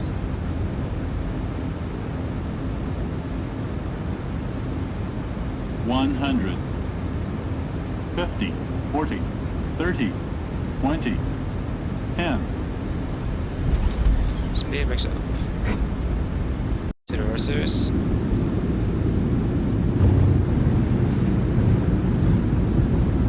%, 100 knots.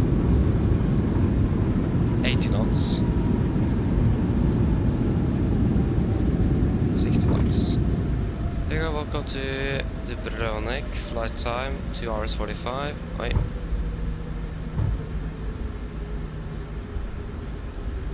What holding point is this?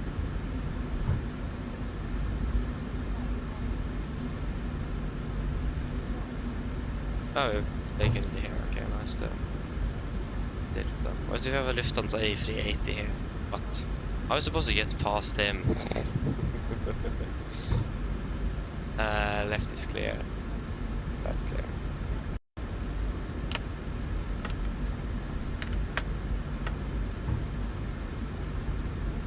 Dubrovnik traffic, Nordic 1922, runway 11 vacated.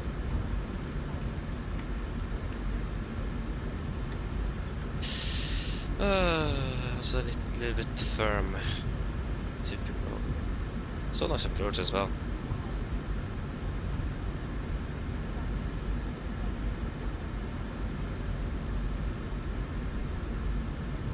What's this aircraft doing?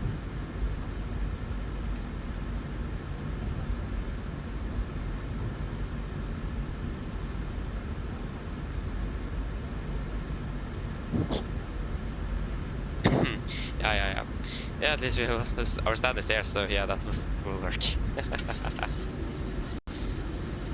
Yeah. Never seen an A380 at Dubrovnik before though, that's something new. Are they ready to take us in? Yeah, looks like it.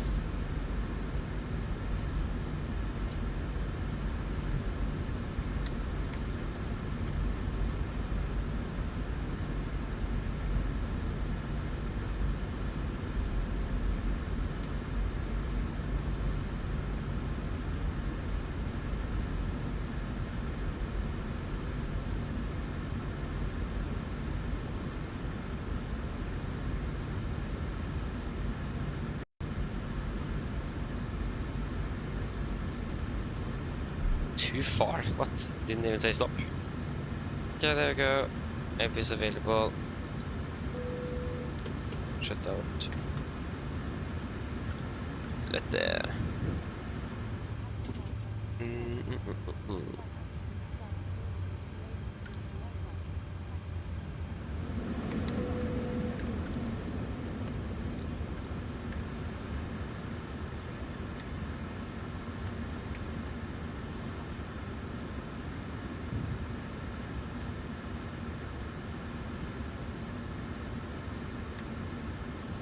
Ground to cockpit. Go ahead. Yeah, I do not know the initial climb here. Hi, Captain. Microphone check, please. Yes, read rather clear. Just take 10,000. Roger. Okay, Captain. Ground power is available. Stand by. We'll start getting you offloaded in a couple of minutes. Roger. No. The boarding requested.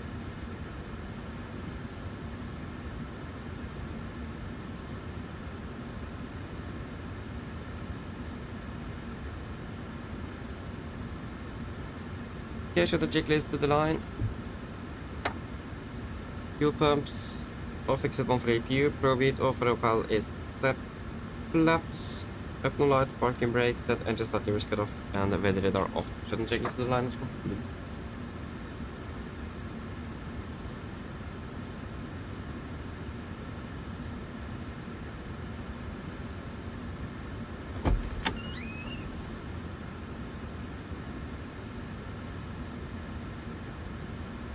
Was almost 1.3 Gs on the landing there. Oh, yeah, right. Okay.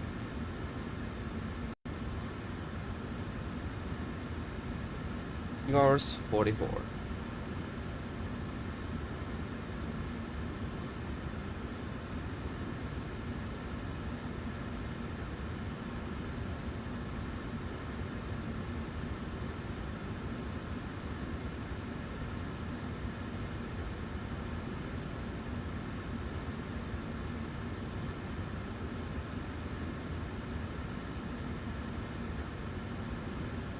Yeah, we'll take some ground power for the electrical.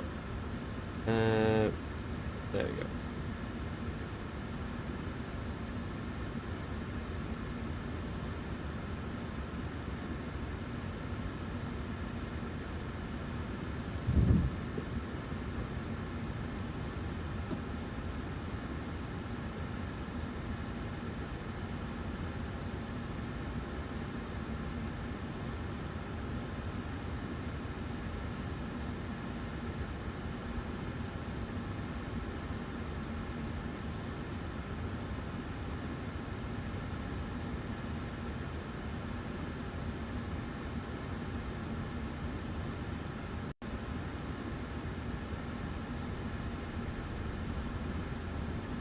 Yes, anything you want to add in the tech log?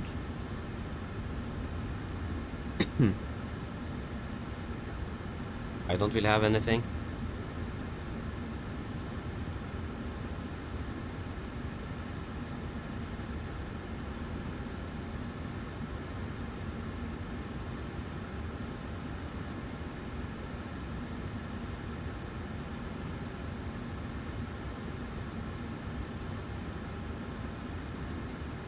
This one here is 8,000.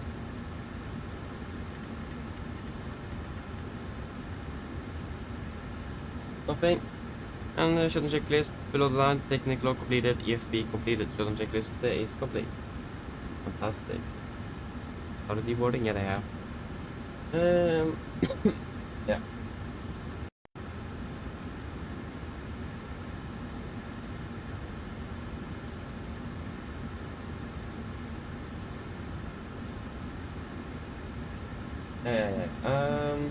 Nikolai, hello, welcome to well. Yeah, I know you this. Oh, it looked like so nice approach as well, and then just bang. That's you landing here. Yeah.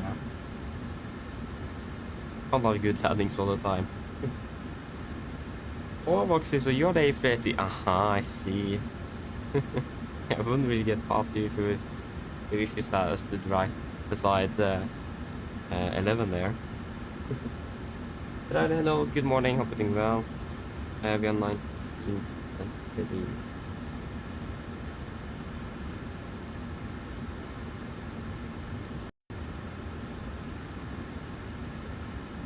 I see. Enjoy your flight though, Riley, enjoy flights. Exactly what is that? Ay.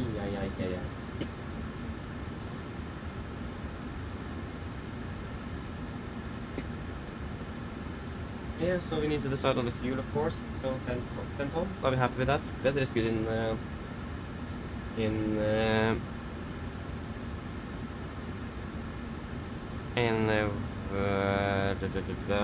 Gardermoen, the weather is good. And nothing outstanding en route, nothing outstanding in Dubrovnik, so happy with flight plan fuel, everyone. At least I'm happy with flight plan fuel. So then we can get the fuel truck. I'm also wrong, no wonder that didn't work. Wrong key binder. 10. Yeah, so it will be via the, that's the route. It will be via the Modus von Whiskey. Modus Lima 187. To Ground to cockpit.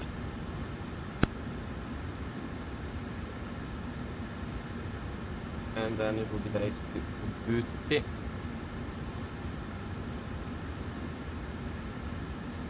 Direct to Lukve. Direct to Podlev.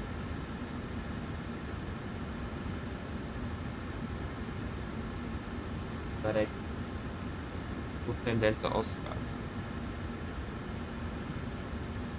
Direct to Sallo.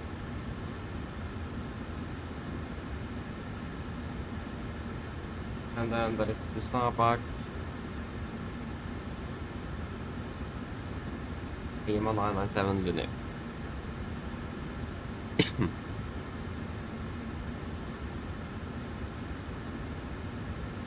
On arrival, we're expecting the ILS for 01 left. Unit for Lima and via Insu.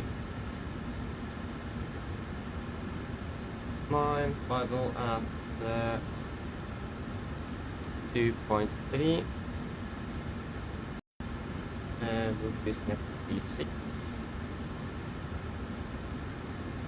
Using wind will be 296.17. Average ISA +7 to -49.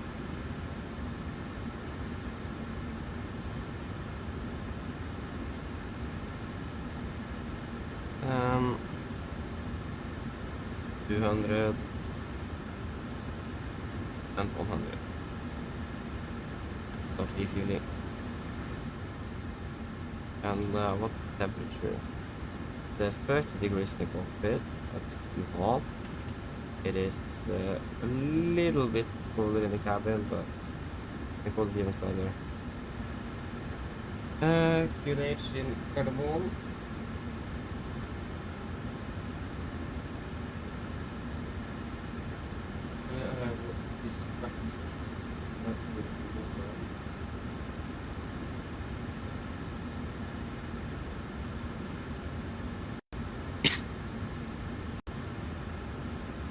QNH is 1019. Scoot.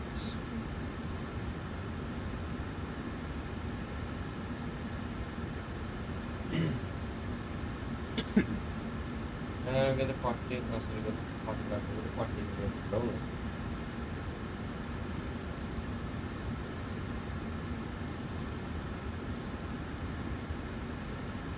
Straight ahead, 3.5 demi. Delta.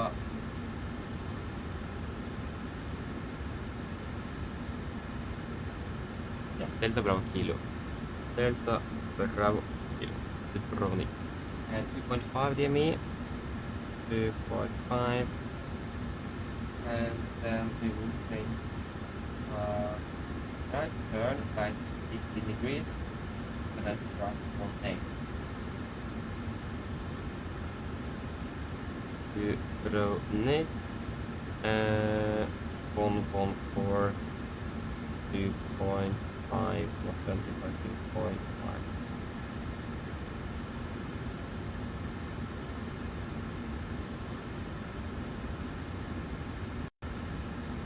So then tracking 1.8 there.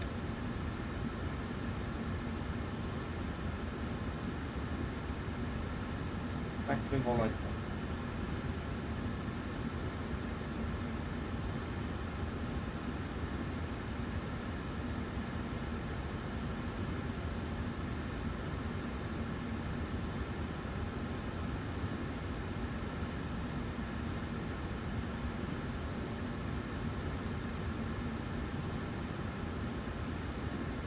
Yep, will be 360 and 700.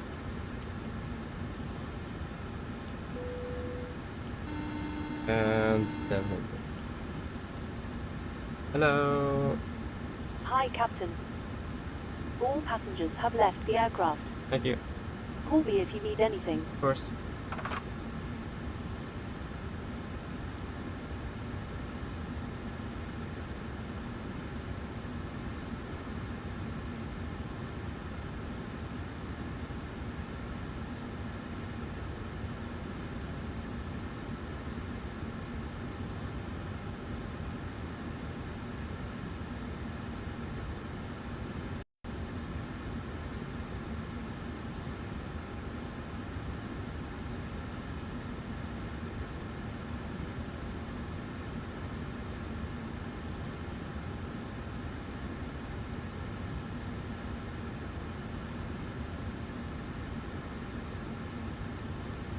You.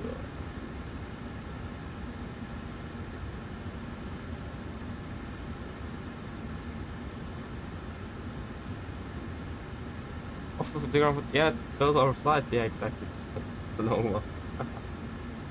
Enjoy it though, you know, enjoy it. A long flight indeed.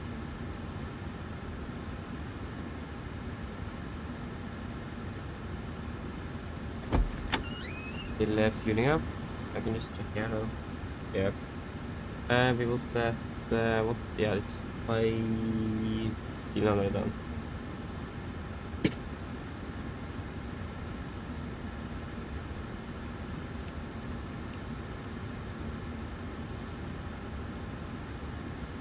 Yep.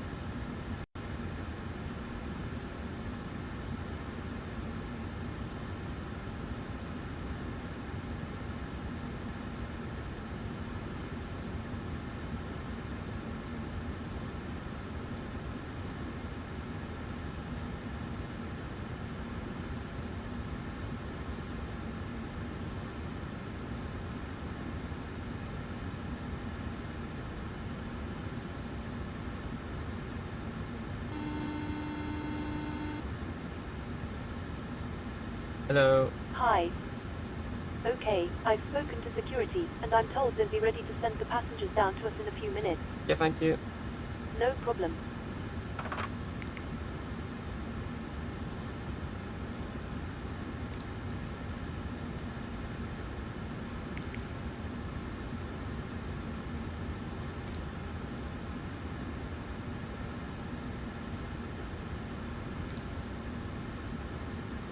Yep, everything is looking good here. Got it over, opening well. Oh, nice. Enjoy the flight. Oh, I got Polaris on mine. What? Could I just excuse me for a moment? I will be back shortly. All stations prepare to start boarding.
Okay, I'm back again. Oh, perfect, I'm A. Hello. Hi, Captain. We've started boarding now, and the passengers are being seated. Thank you.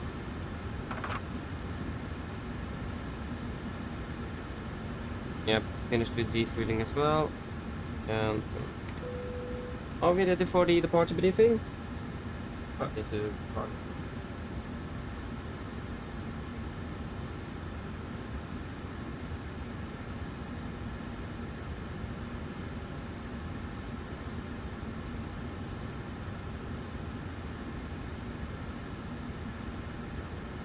Okay, are we ready now? So we start with the emergency briefing.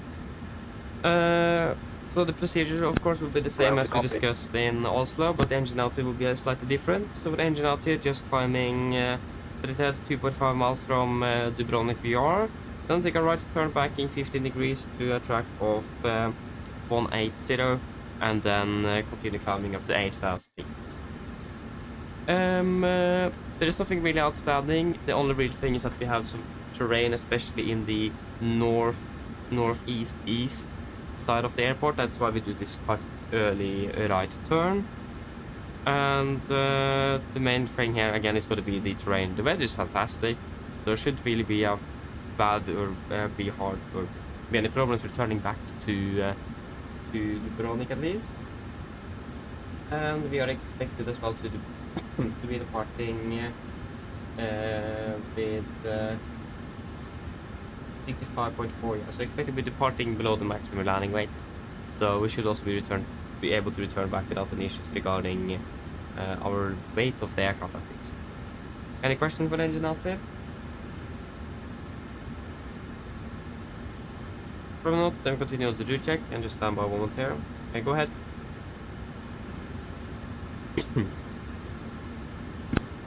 Hi, Captain. Just a quick update to let you know that we've started loading.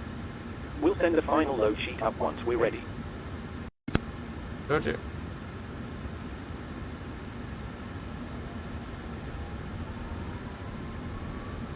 So for the route check, we're expecting the Modus 1 Whiskey departure. Continue Modus Lima 187 to Gebni, then direct to Obuti. Yes, direct to Lukvi, and then direct to Udliv, and then direct to Hotel Oscar, direct to Salo, direct to Sabak, Lima 997, Luni. Luni for Lima into Gardermoen. Ground distance to Gardermoen is 1,167 compared to 1,160, so it's an acceptable deviation. And it's estimated at 3.5 compared to 2.6, so looking good on the fuel as well. Excuse me. Through with this for a while. For the taxi, these are airport charts 10-9 from 20th of June 25. Airport stand 11, expecting a push facing westbound, northwest. And then we'll taxi down by Whiskey, and then following with Alpha for runway 11. No hotspots, tax restrictions, and no NOTAMs, or it is some unmanned aircraft flying around. That's mainly it, and it's maximum height of a little bit less than 170 feet ADL, so we don't really expect that to be causing any significant problems. Weather conditions are great at the moment, just some light variable winds around, and the runway conditions through 6 dry, so shouldn't really expect any issues, at least here in Dubrovnik.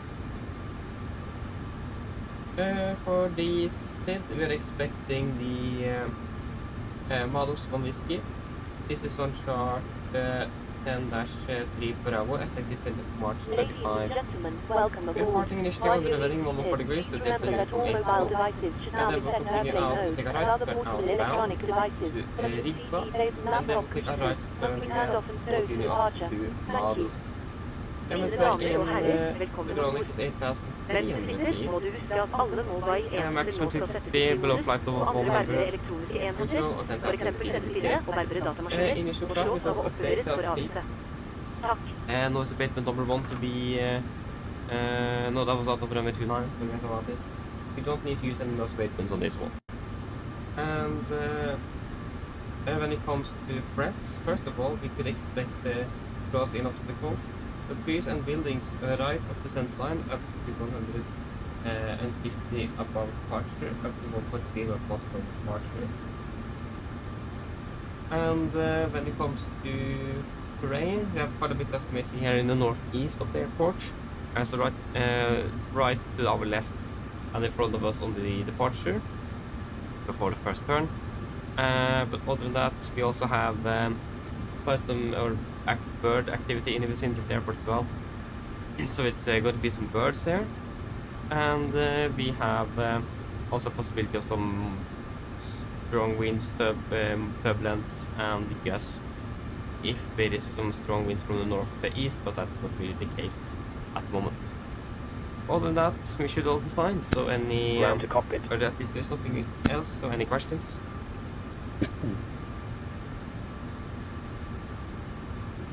Or not, now briefing is complete. Go ahead.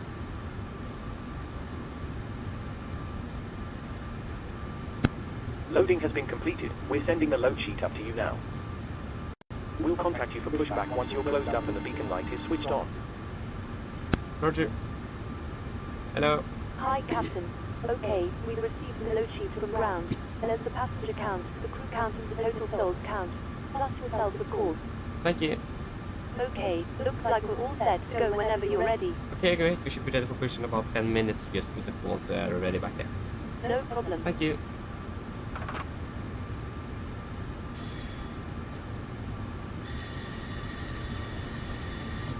And then pre checklist to the line. Pins of course, remove oxygen, press the 1% snare tracer and display switches. Normal auto, window heat, on, precision mode selector, auto, flight instruments. We're tracking 204, QNH 1014, reading 540.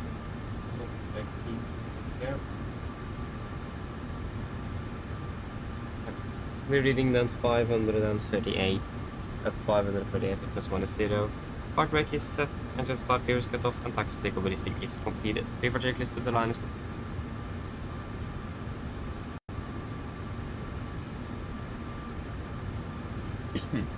Doors 5 minutes, 5360, and it's to be very nice now.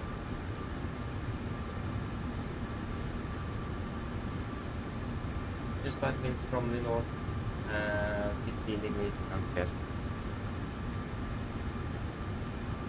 Mine damer og herrer, god morgen. Mitt navn Fabian, jeg er kaptein om bord i dag. På vegne av Norwegian og resten av besetningen så ønsker vi dere hjertelig om bord denne flyvningen fra Dubrovnik til Oslo Gardermoen.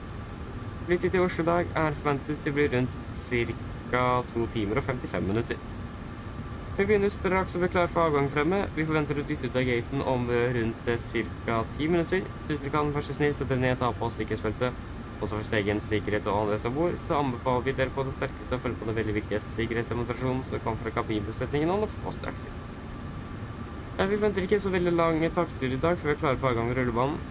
Avgangsruten var også ganske så grei. Vi tar av først litt sør-vest østover, før vi da tar ganske en høyre sving og fortsetter litt sør-vest, før vi da flyr rundt igjen og fortsetter nordover oppover mot Oslo. Vi forventer en marsjhøyde i dag på rundt ca. 36 000 fot. På flyforhold er forventet under flyvningen, mens smalter vannsikkerhetsfeltet på bare sånn tilfelle kommer bort til uførte turbulens. Nå værforholdene på Gardermoen for øyeblikket ser ganske bra ut. Vi har litt svak vind fra nord for øyeblikket. Det er rundt 15 grader, og så er det skyfri himmel. Ellers, siden jeg slipper av, så får det veldig fin flytur med Norwegian.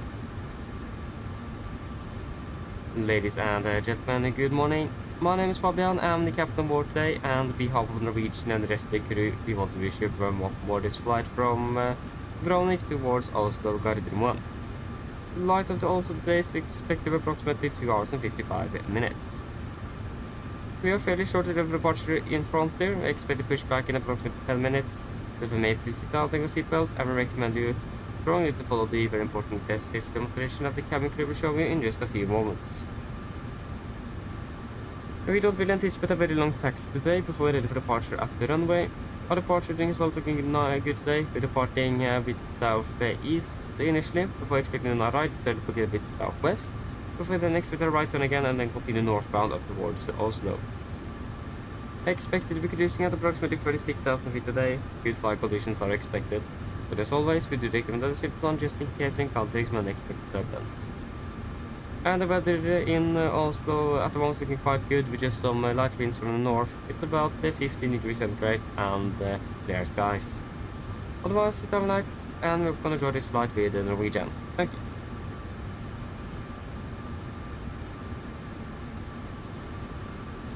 From Elevate. So, 140 packs confirmed with 6 speed, that's 146 volts per board. 1, 4, 6. 55, 8, 55, 7. We have 10 volts per people board and 65, 4, 65, 7 actually.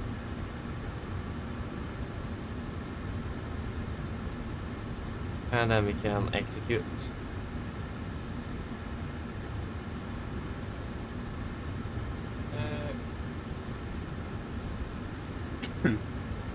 Wait. Yeah, for me 105. Variables are 613, so we'll take 60 at 5. 60 at 5. Temperature is 30, inclination.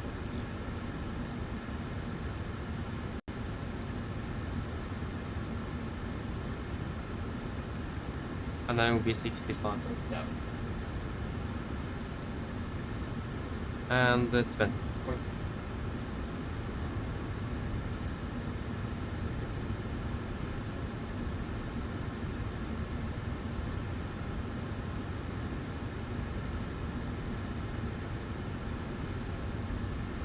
Yep, that will be a D-rate 2 with an assumed temperature of 34 degrees. And 92.6, 92.7, that is acceptable. Flaps 5, trim 5.9, and it will be 39, 42, 44, 39, 41, 44.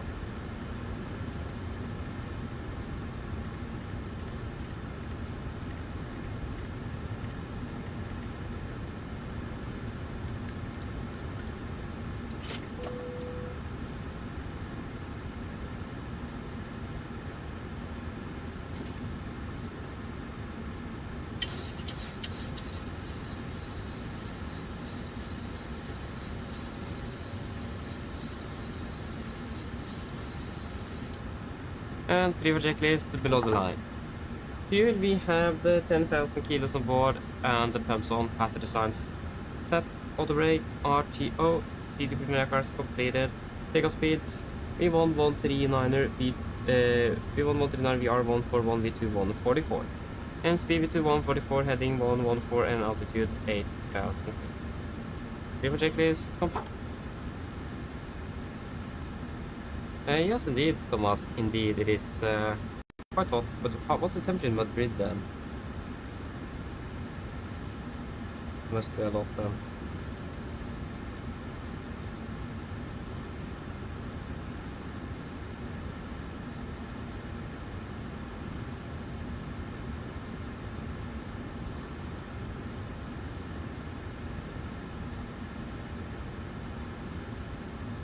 Yep, then we're ready to go. No, we are starting. Yeah, we are. Our scheduled time of departure is in 5 minutes, so we're pushing now. Starting back now.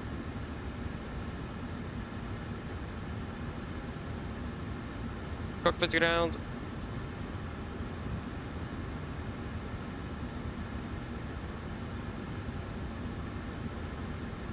Go ahead. Can you please disconnect and prepare for a push? Roger. Stand by.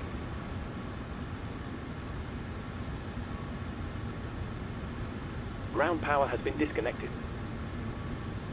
Thank you.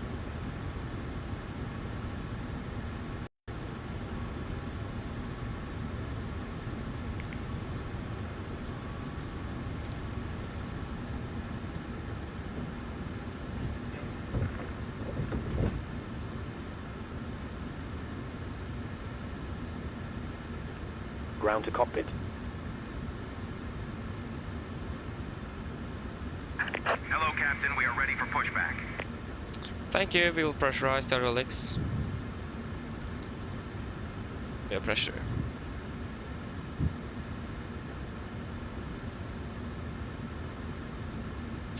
Wait, sorry.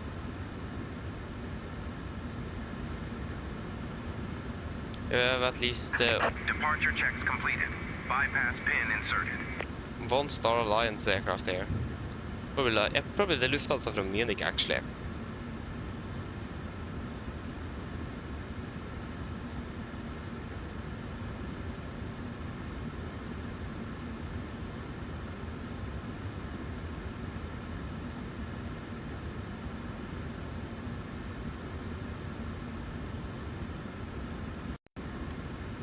And before a start checklist. Locking gear. Flight door is closed and locked. Doors windows. Close the locked anti-collision light on. Transponder altitude off. Rudder and aerodrome trim free and 0 before start complete.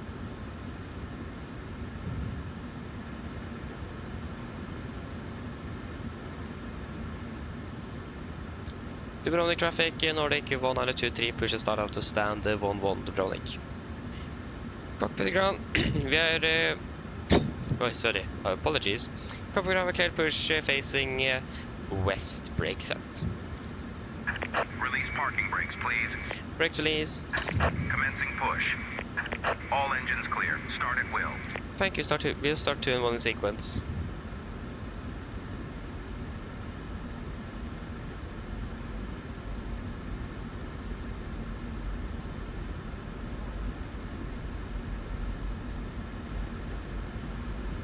Oh, they just popped in. Oh, he's pushing as well. Oh. Okay, starting number 2.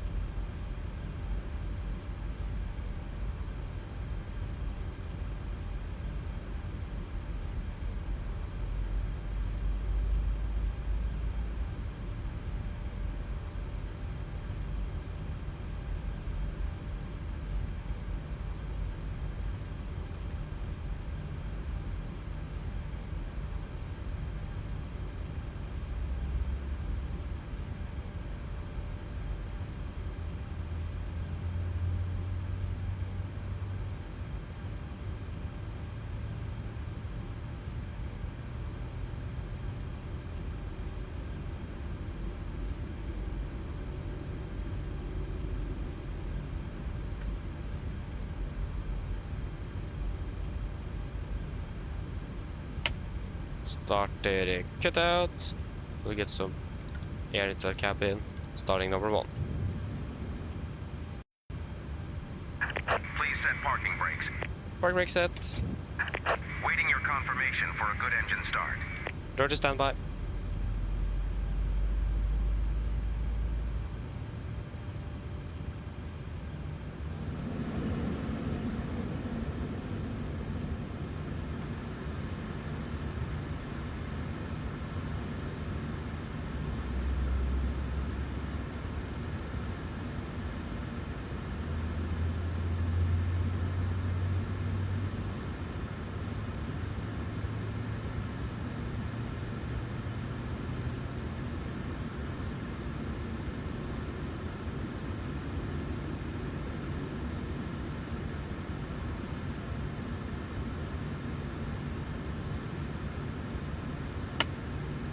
Started cutout. Carpet ground with 2 good engine starts, you can disconnect. Okay, we have the return to parking. That would be nice in this. Cockpit to ground. We have a good engine start. You can disconnect. Where the world did that voice come from?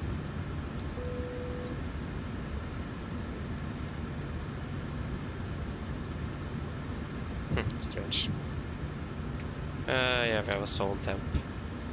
I knew that was coming.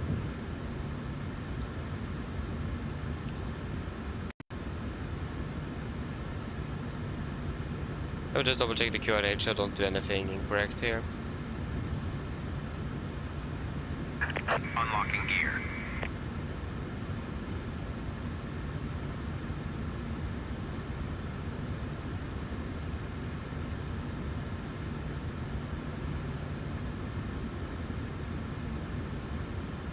So, zone temp. One or more occurs, a zone duct overheat or flight to temperature control is failed. So this is either one of them. Left is clear. Right is clear. Okay, look for the pin. Thank you for the help. Have a great day and see you next time. Bye-bye.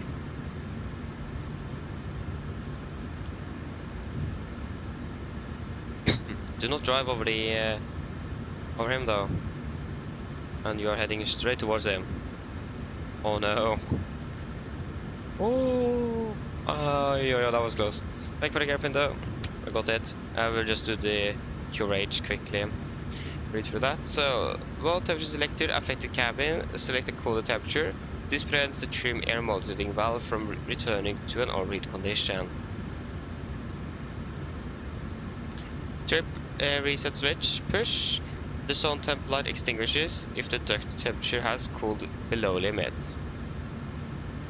Push. If duct temperature rapidly increases rapidly, trim air switch off.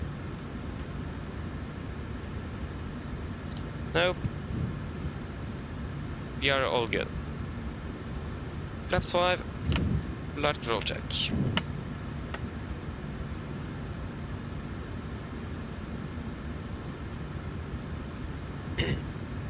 Before taxi checklist. Generators on, probeat on, anti-ice off, air cooler press, packs auto, isolation valve auto, engine start switches, continuous, recall checked, engine start levers, R10, frog also checked, ground equipment is clear, flaps 5 planned, 5 green, APU off before taxi complete. Dubrovnik traffic, Nordic 1923 taxiing to holding point to runway 11 Dubrovnik.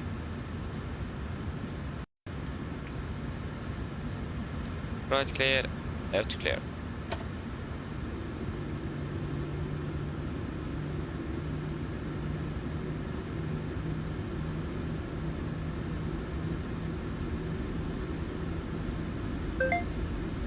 Oh, wait a moment. Can I start you? Why did that trigger on pushback though?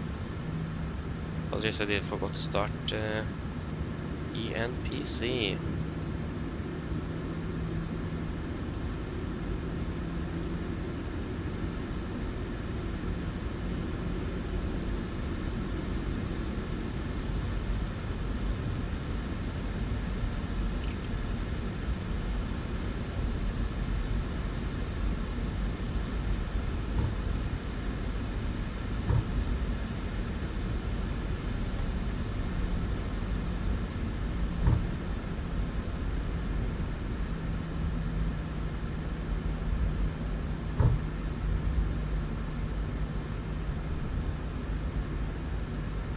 Speed.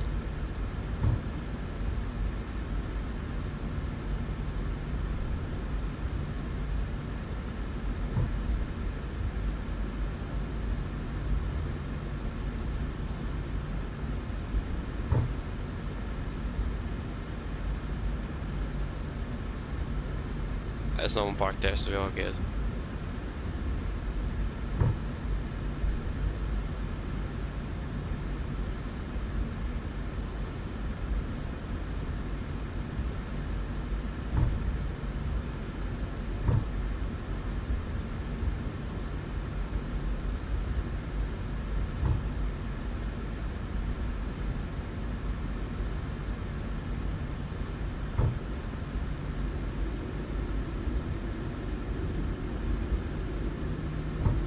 Right is clear. Whoa, what's happened here? Oh, there's a departure. Har vi en advisory? 1, 2, 2, 8. Yeah, we are. I don't hear anything now.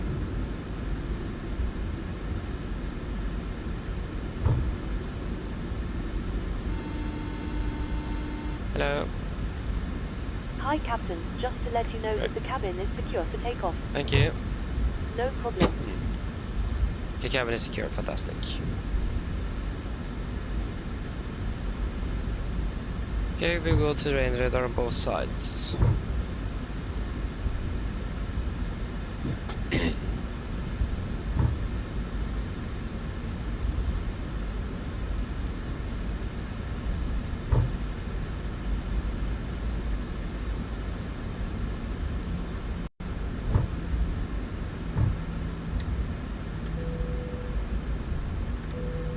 for takeoff checklist. Flaps. 5 plan, 5 grains, stabilization, 5 button units. Chemical given before takeoff complete. Oi. Much better. Okay, then are we all ready for departure?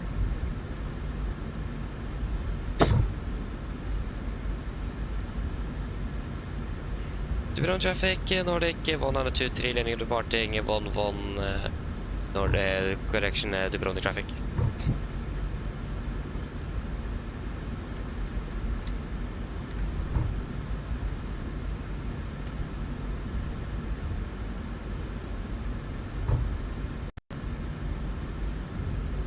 And yes, left is clear and the right is clear.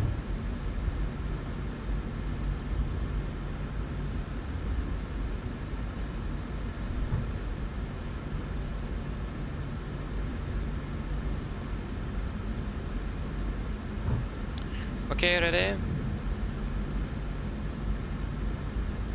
Ready. Take off.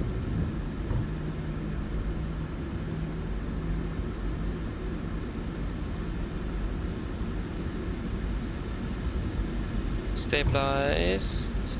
Setting thrust.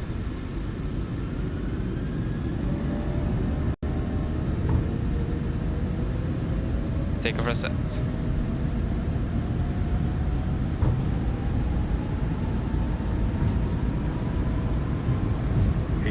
Checked.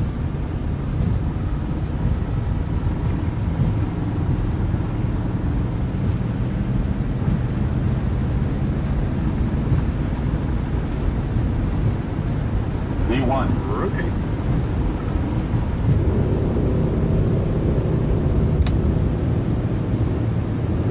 Great. Gear up.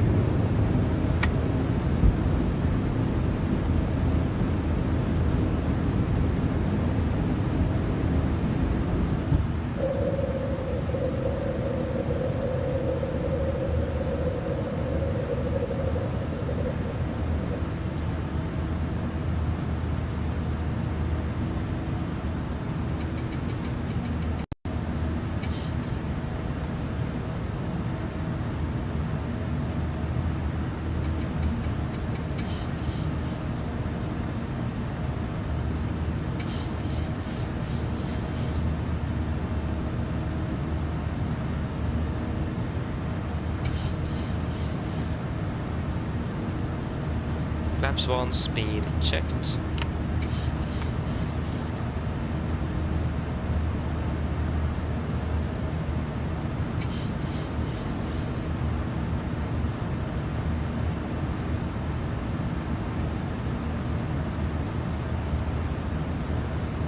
Flaps up, speed checked.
Continue up to flight level. Yeah, I can just continue up to 36.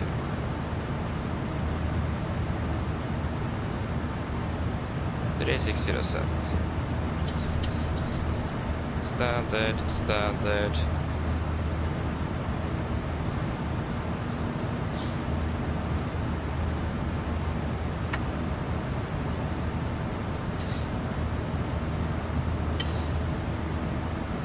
After takeoff checklist. Engine bleeds, on, packs, auto, landing gear, up and off, flaps, up and right, and not, this is standard. Set cross check to passing through 8,000, connection, passing through 9,000 feet.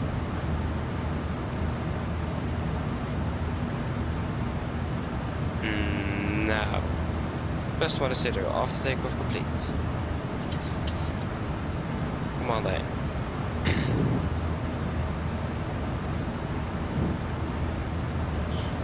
Get lite tidigare till climb as well.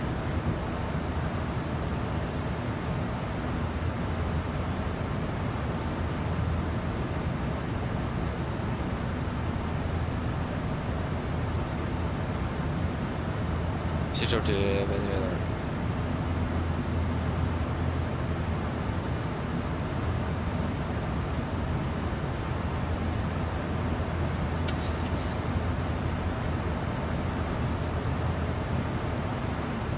Fast 100.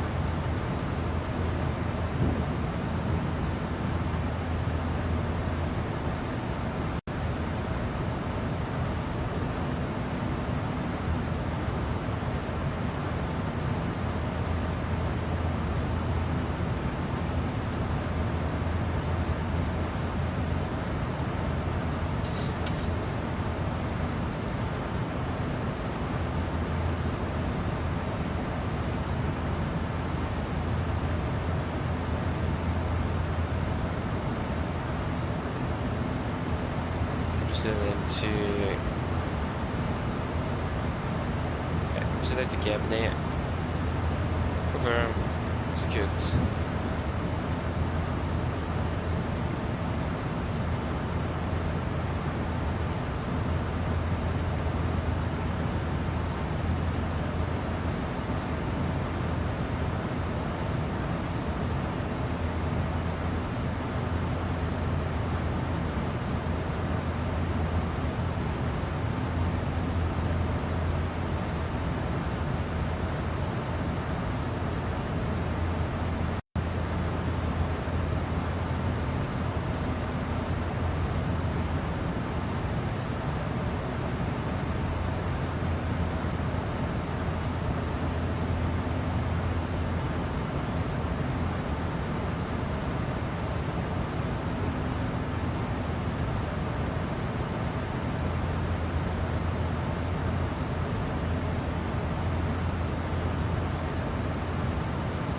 All of these turns is a little bit annoying.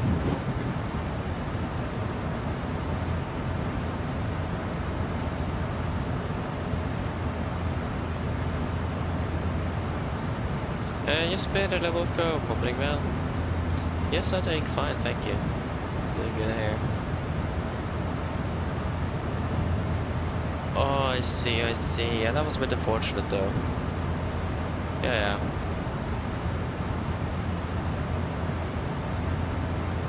Yeah.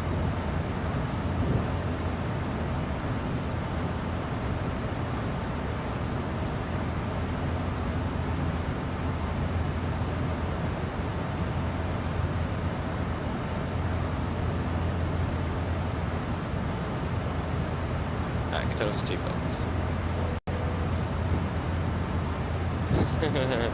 Exactly, that's why we have backups, isn't it?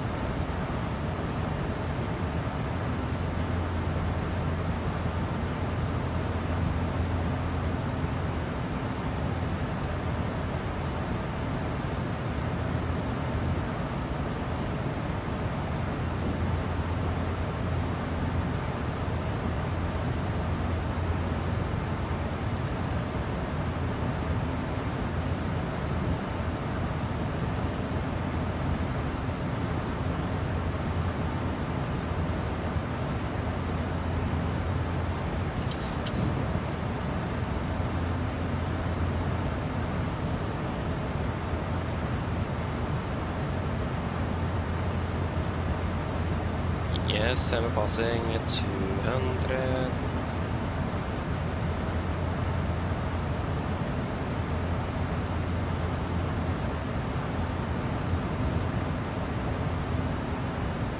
Nice. We're on the way back to Gardermoen. I think our arrival time is at 35, isn't it? STA is at... No, it is at 10:40 blank. Maybe landing on time then. At the moment. That is not bad. We also do have Polaris online.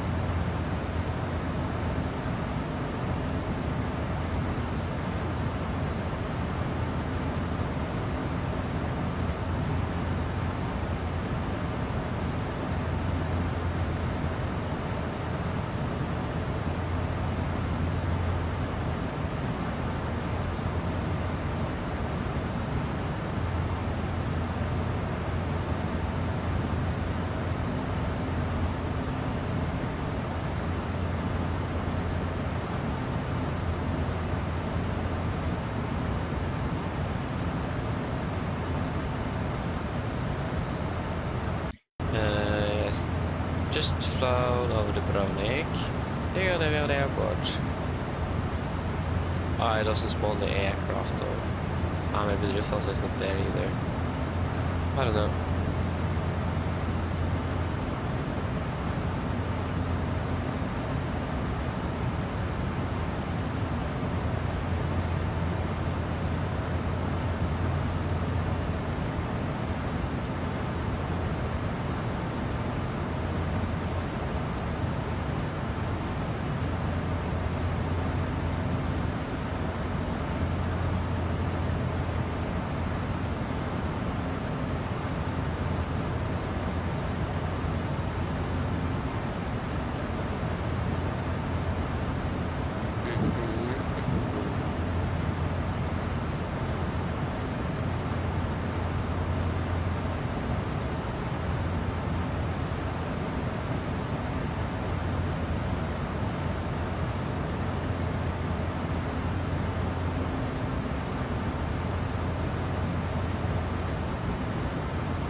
Thank you.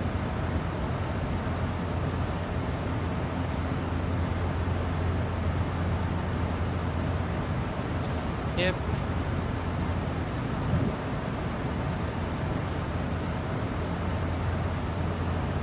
Oh, randomized, nice. Between Granca, Malaga, Antalya and Marrakesh.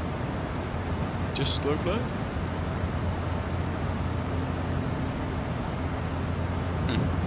Yeah, good luck at least.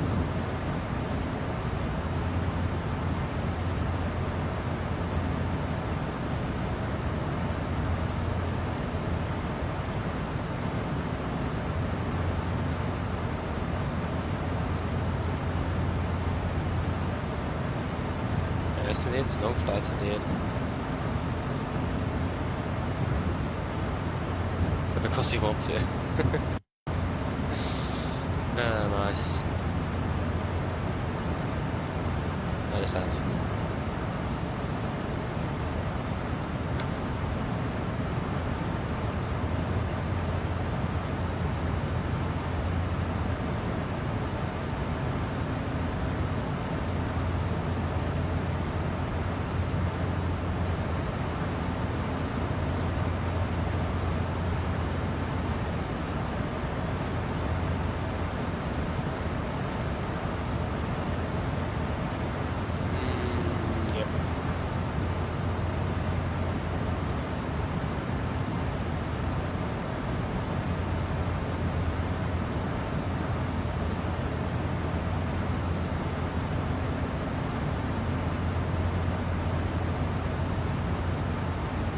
Yeah, I understand.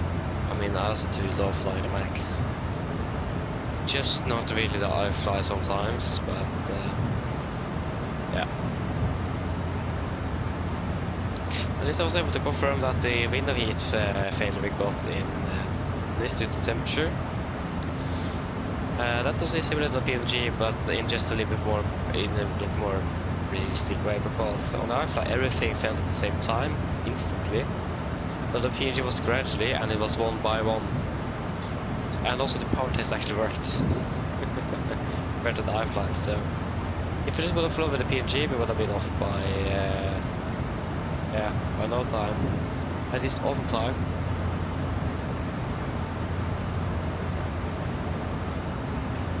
So yeah, we got Marrakesh, nice.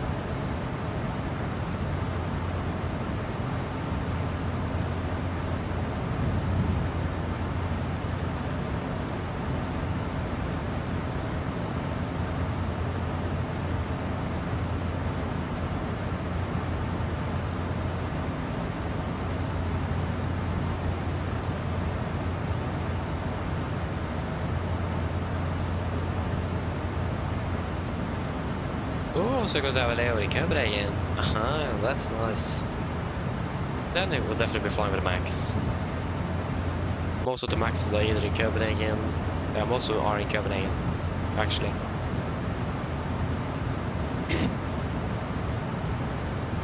So most of the newly delivered Maxes either go to Oslo or they go to Copenhagen.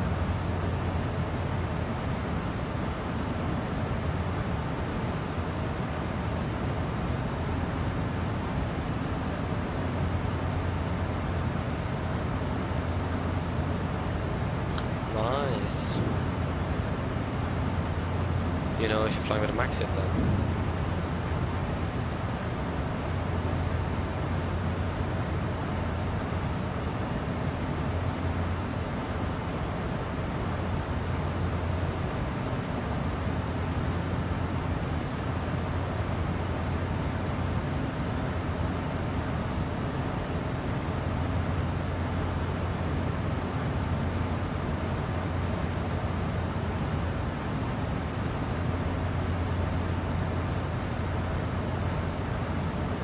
Yeah, the statement is still not close our route, so we should be fine of those forecasted and observed thunderstorms over southeastern Germany. Yes.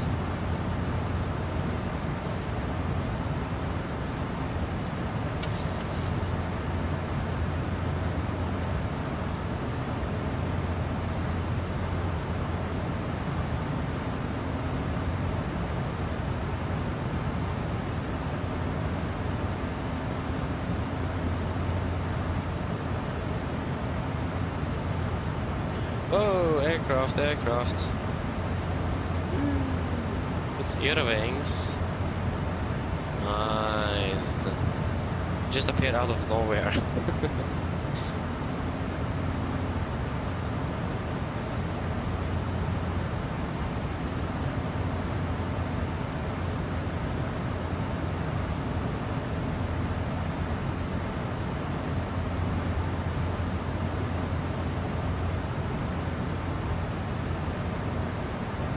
Nice, yes please, that's good.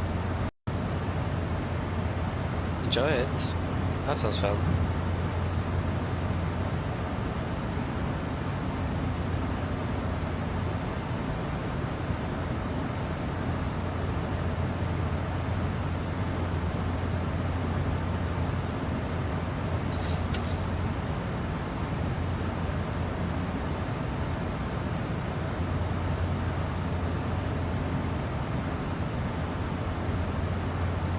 Yeah, so there's you covered in the weekend in Stavanger, yeah.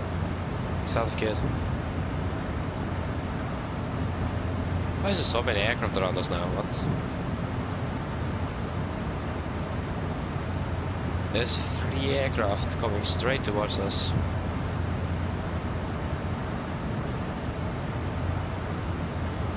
Yeah. Oh, look at that.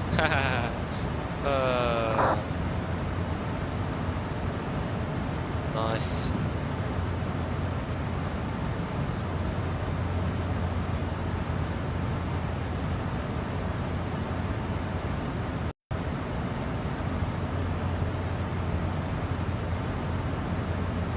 browsing to go.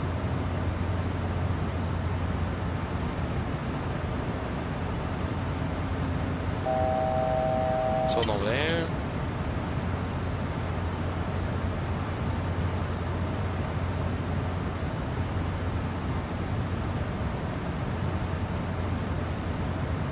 Departing in 3 hours to Marrakesh. Yeah, so yeah, of course it's such a late departure. Nice though.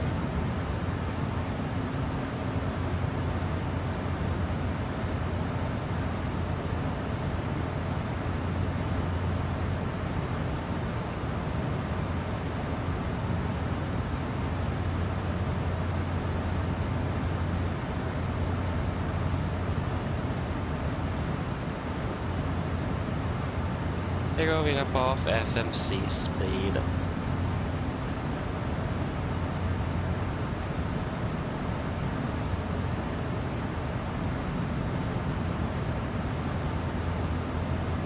I see. Nice. Oh, on the stable over there, across the front there. Then we have another one over there. They're so far away.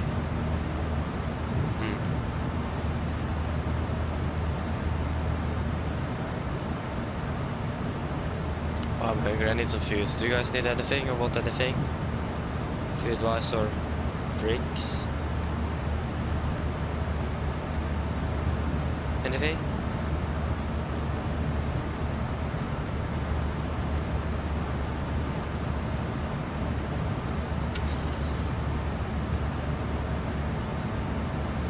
Coffee milk. Okay, we can fix that. We'll just take it on the food, so. This is the food. Take the drink as well. I just woke up, we already finished, almost finished already. Yes, hello, is it possible to get some food and a coffee with milk? Fortunately, I can't. There isn't any food on board. What? Sorry. Give me a call if you need anything else. Ah, of course.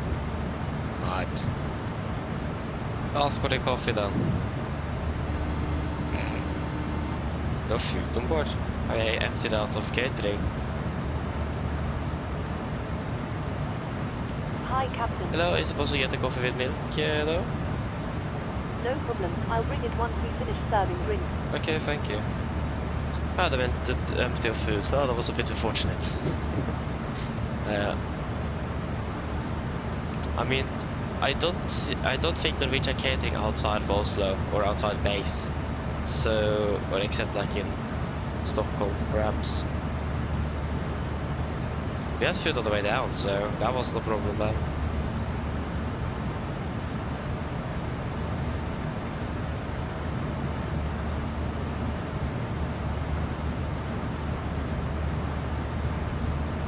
Yeah, it went well. I actually woke up 45 minutes before the alarm because I couldn't sleep, so yeah, it went well. It was way too hot inside here in this room. It was actually quite bad.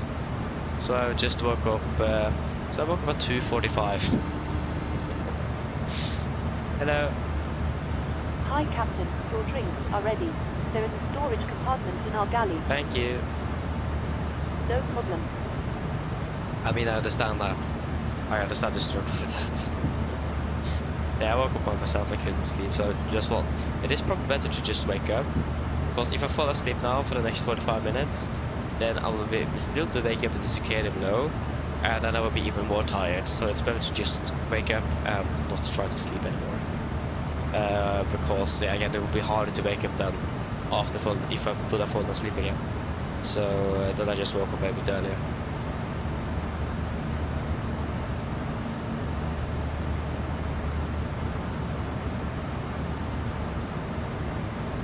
Yeah, I slept for 12 hours, yeah, I see.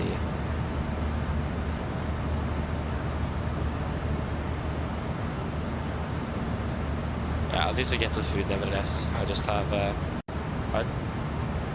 let's say I have, what is it called?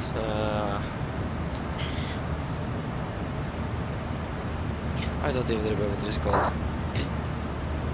Oh, at least I have food with me. But I just need to get it. I think I did once or twice. We actually made food beforehand and took it with me here, and I had it ready in a food box. That was actually quite smart. But I haven't done it since. But I think I should probably do it. It's a bit easier to manage it that way. Yeah, we'll get your coffee. That sounds good. It doesn't look like we have any conflict with the aircraft approaching us. Or, yeah. I have a nice tailwheel, straight tailwheel 16 knots. We'll fly at this level until we get to headwind, and then we'll climb a bit higher perhaps. We are about the same weight we were out of Oslo actually. Just 5 passengers left but more cargo. They just changed a little bit, but we're about basically the same weight. So, yeah. And a little bit less fuel. About 300 to 400 kilos less, I think. I guess see how much fuel we're burning on this. Yeah, just went over to fuel as a caution. And just see how much fuel we are burning on NG compared to the max. If we would have used NG on this route yesterday, we would have burned approximately 2 tons more. Or 1. Yeah, sorry, I think it was approximately about, we need to have approximately 1 ton more fuel or more-ish. So that means we saved at least 1 ton of fuel on that flight just using the max over the NG. That says something.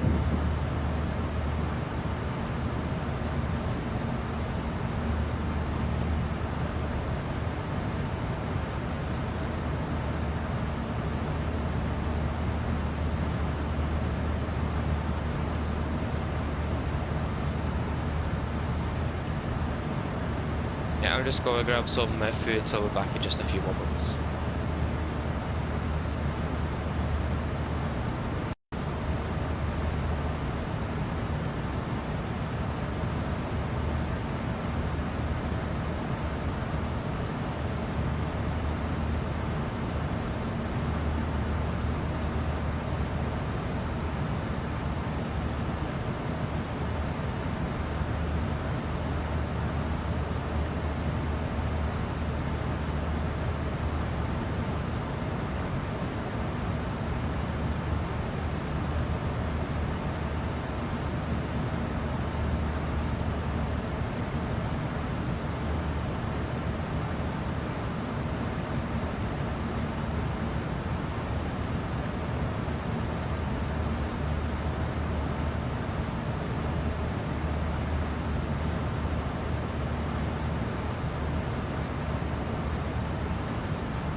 Okay, I'm back again.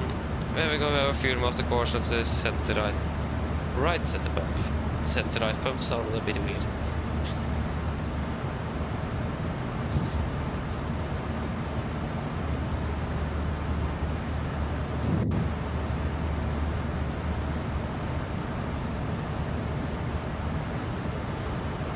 Yeah. Starting 1 minute ahead of schedule. I can see that the winds are now gradually changing a little bit. So now we've slightly tilted angle here. But it is still for the most part a större tailwind. We'll also be prepared for a fuel check here at Ubuti. Wherever the flight is, there you go. DBU or DBV, Dubrovnik. And then Ubuti.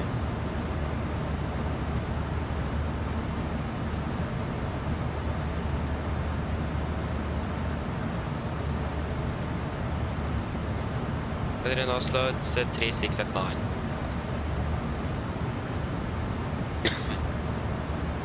Looks like we get some nice weather today. So, yeah, should not really complain too much about that. Doesn't necessarily mean I will get a good landing though. As we've seen in Dubrovnik. It looked like it was going to be so good, and we were quite close to go around there when I think about it. We were so close. Yeah, that was really close.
Aha, så jag är changing to ta out private Björn. That's cool though. Björn, hello, welcome. Hope you're doing well.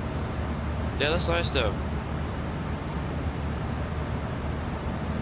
If I may ask, who is going to be what and so on regarding who's pilot command and who's second pilot command and so on.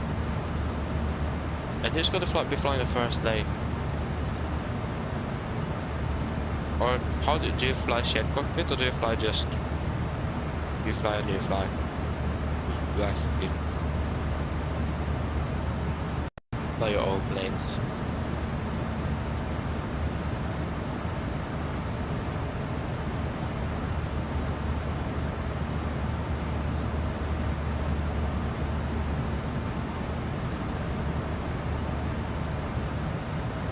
Aha, I see. Okay. Enjoy it though. That's sad.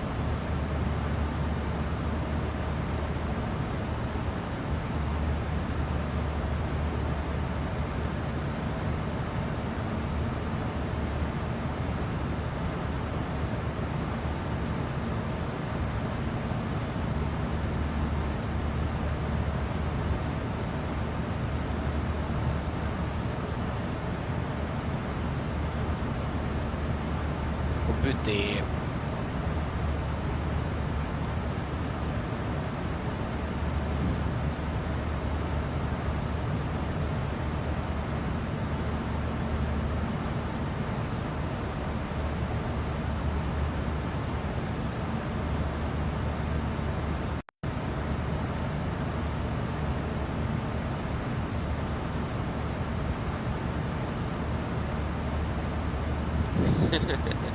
yeah, I understand. Well though, enjoy it. Okay, so fuel check 7.1, we have 7.3.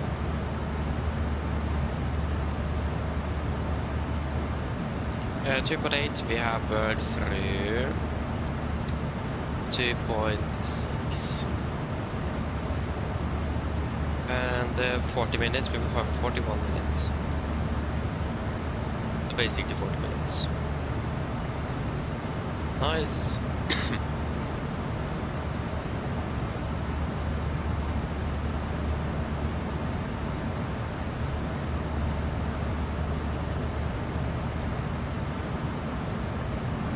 And I've got to Boris telling again. Now we're running for the 8. We're saving more and more time here, not bad.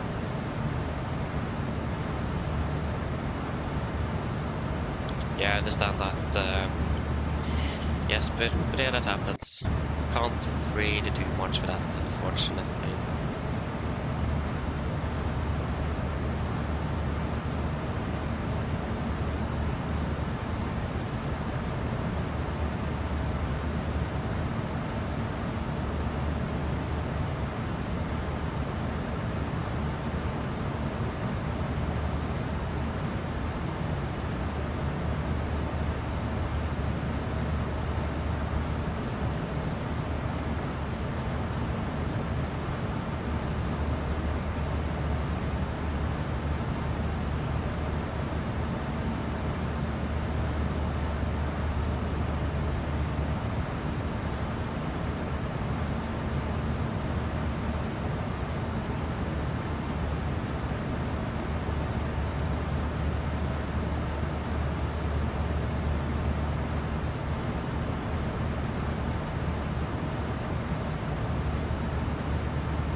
Okay. It's a good thing to have both, isn't it?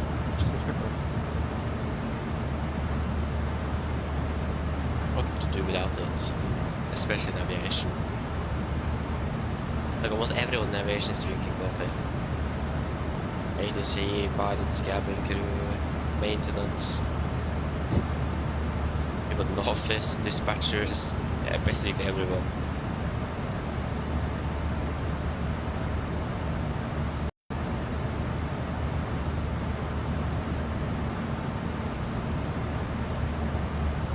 Oh, nice. Breakfast is nice though. Good to have that, isn't it?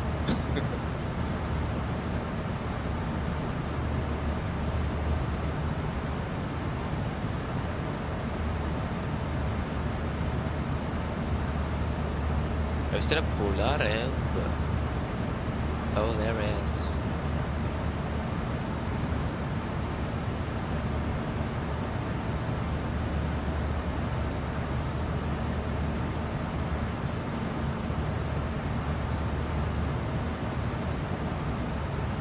Oslo Gardermoen.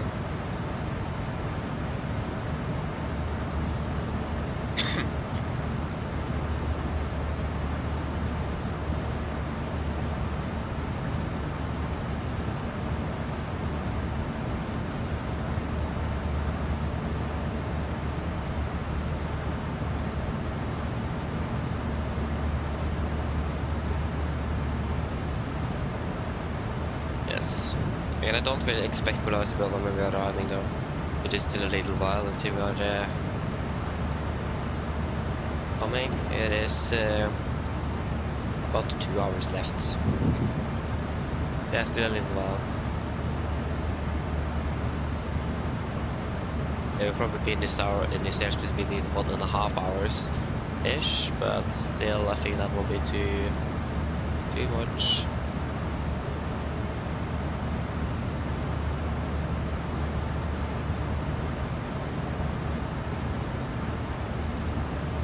Yeah, he did. He did. He told that it did. Not good.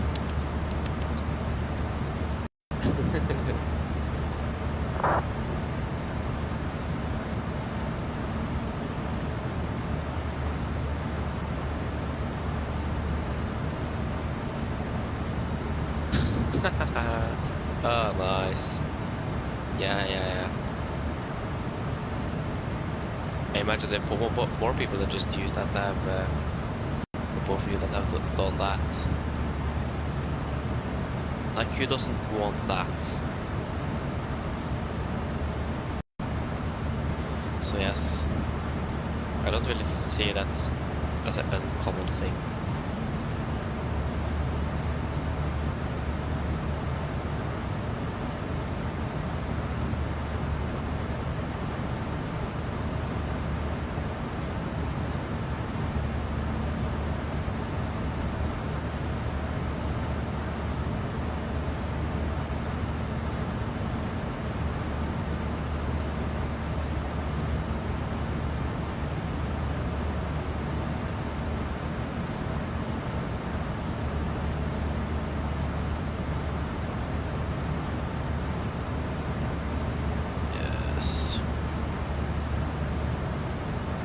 Still a tailwind. Yeah, actually, I was expecting this to change to crosswind and eventually headwind.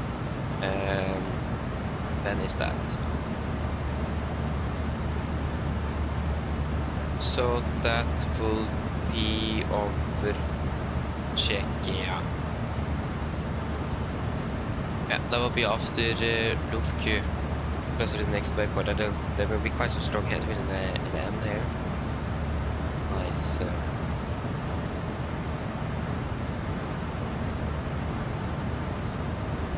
And the weather is great in Oslo. Fantastic.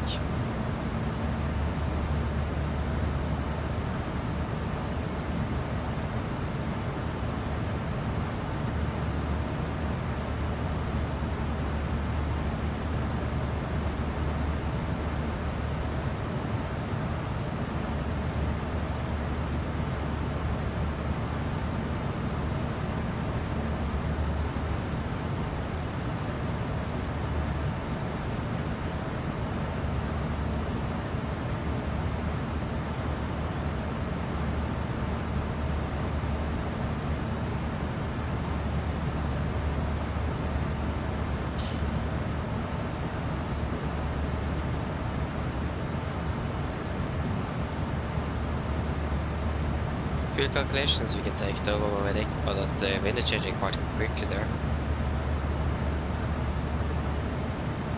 Already. It's a little bit.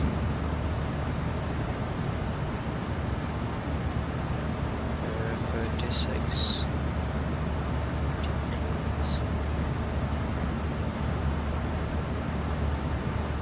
32. 37. 36. 37. 42.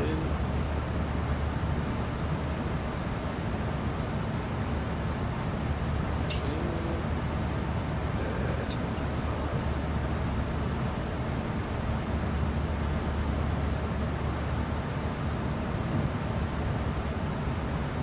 Yeah, we just have 10 with 11, so it isn't that much.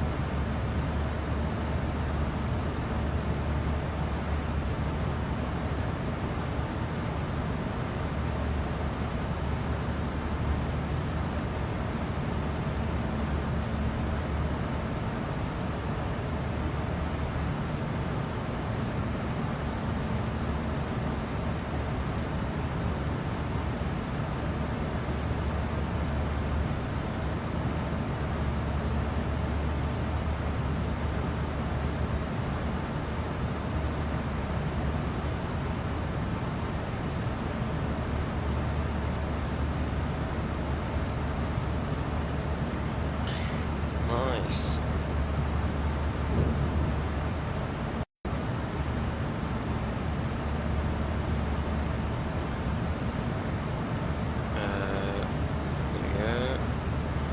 No. What was it? 9:21.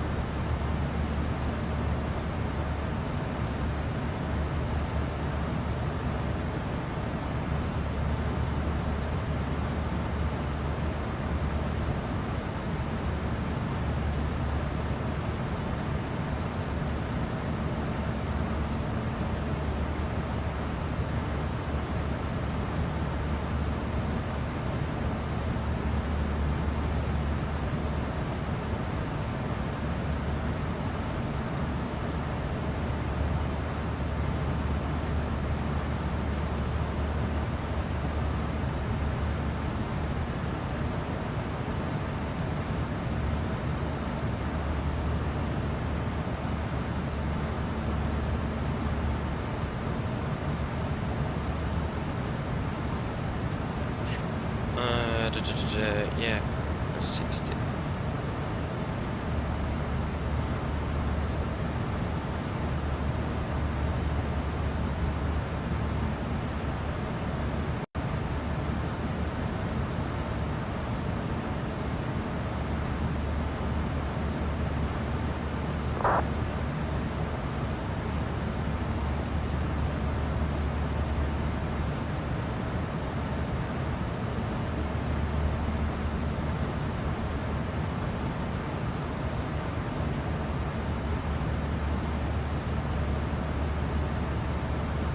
Of course. So it's the calculator on this one. Here it is. So 15 point.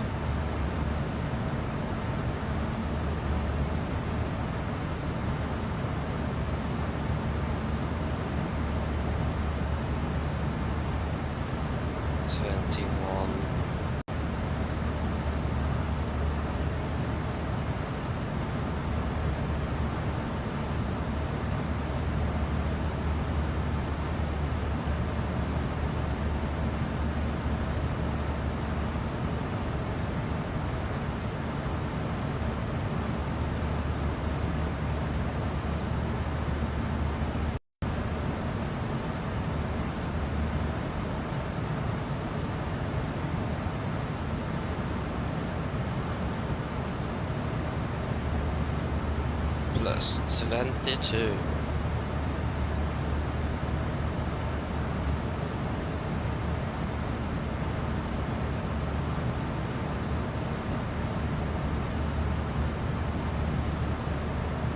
Nikolai eller Volker, hoping well. Welcome back.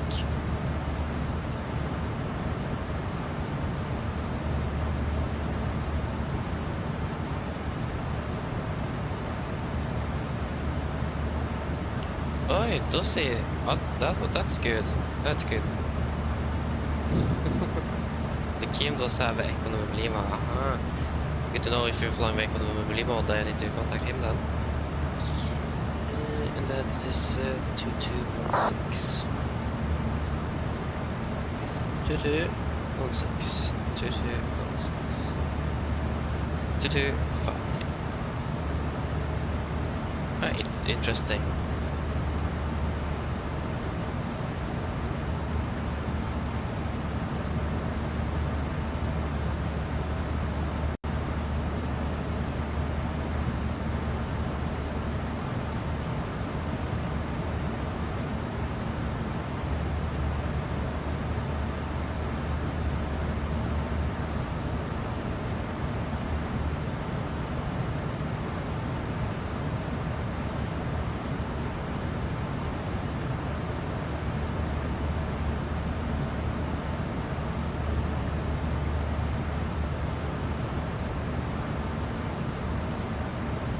Aha, nice, yes, but that sounds fun though, that sounds fun.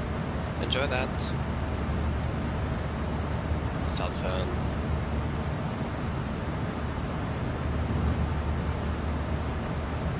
How much time do you have before the Antalya flights? When does that one depart?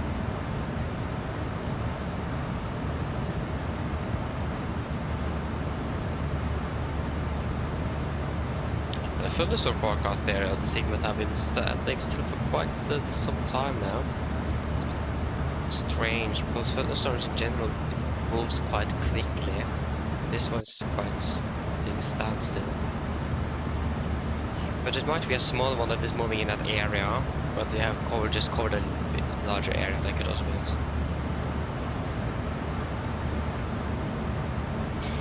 How long have Polaris been online? I've been online for almost 2 hours already.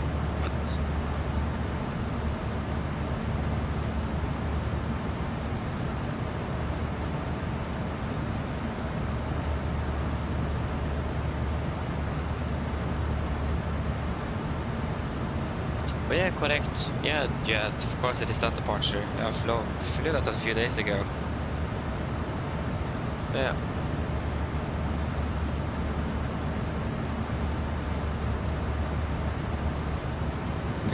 Nice. Yeah, at least enjoy it, both of you. Sounds fun.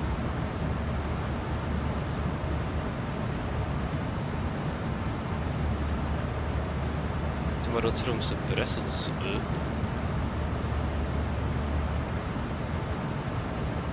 That also sounds fun.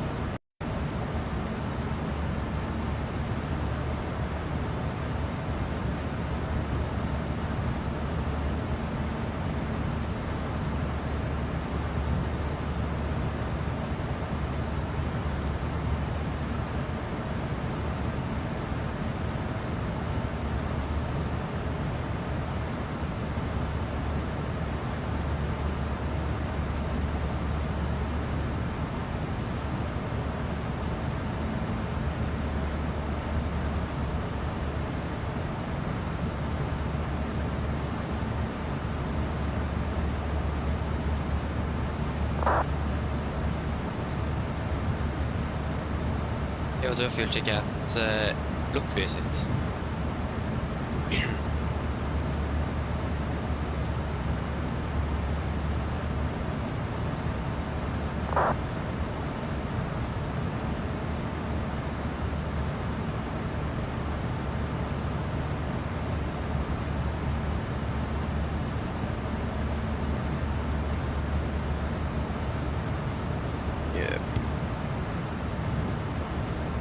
Still a bit to go though before arriving into Gardermoen.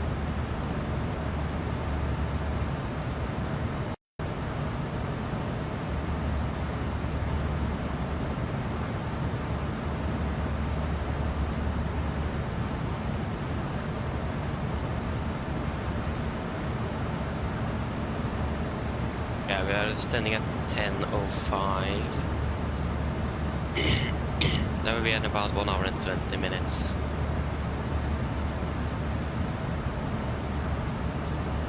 still have some time to burn off.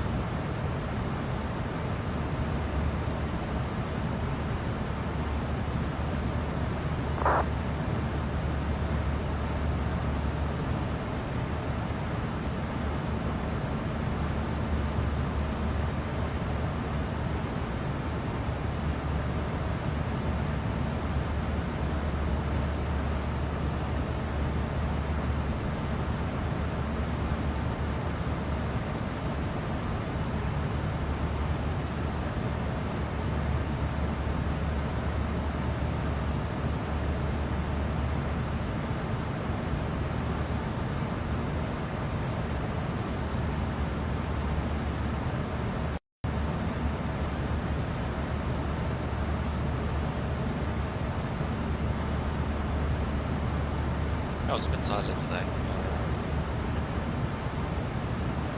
This will do a full check, so connection 6.3, we have 6.6,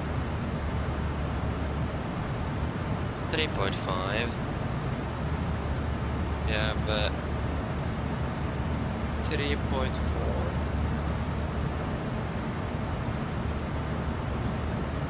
and 1 hour, 1 hour 1. That wasn't you at all, consider.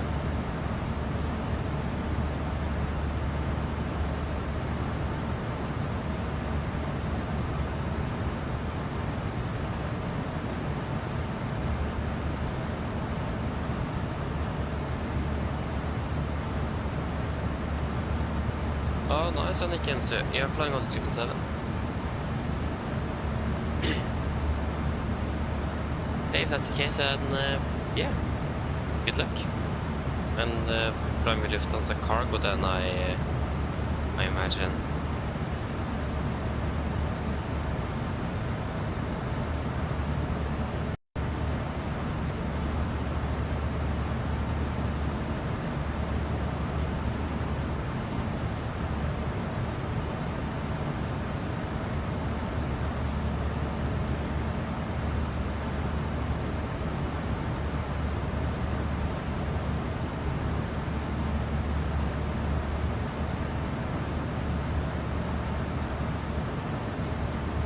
Aha, okay. So I'm flying with a PMDG livery then. Yeah, I mean, that works. I mean, you need to start somewhere, so. But yeah, that's cool though. Cockpit aviation, hello, good morning. Doing well. I know, I wouldn't really say so. I would probably just say that we are very early today.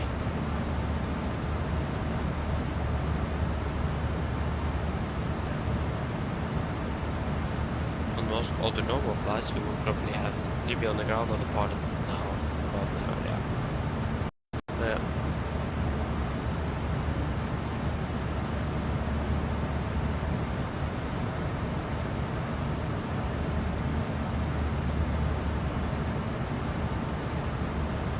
Aha, I see. Okay, cool though. Yeah, it does it. Yeah, livery. That's correct. Yeah, cool though, cool.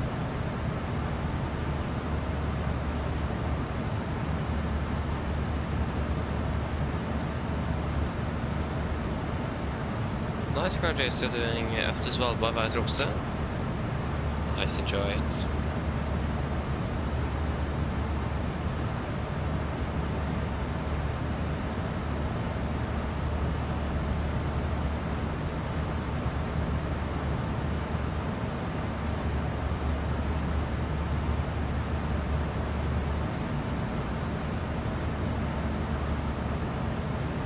Yes.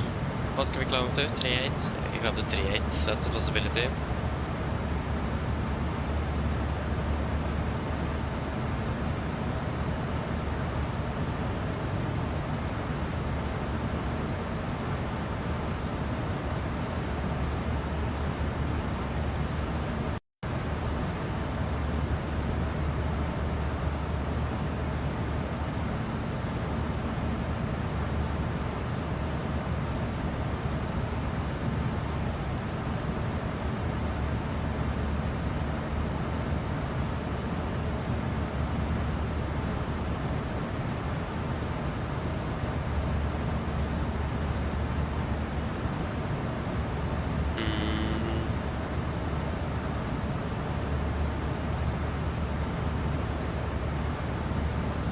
What do we think? Should we just climb to flight 380? Expecting crosswind and headwind from now on, so we don't expect more tailwind.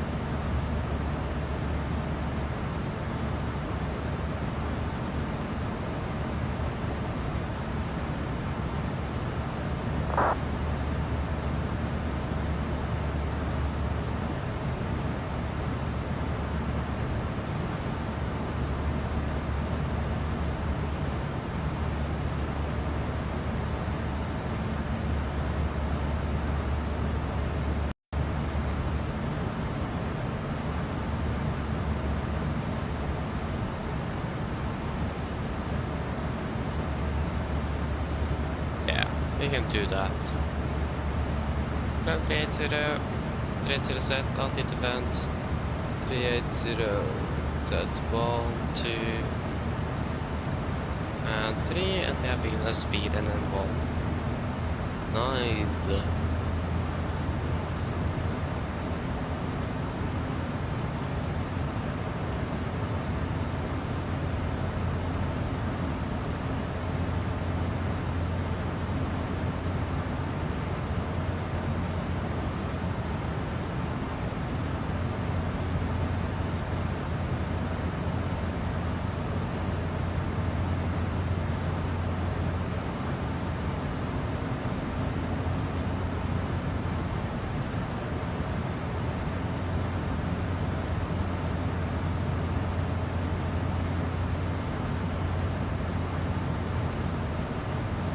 Delicious coffee, that's nice.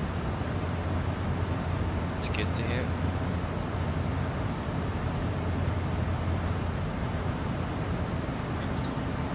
How much have I actually flown with these exact aircrafts?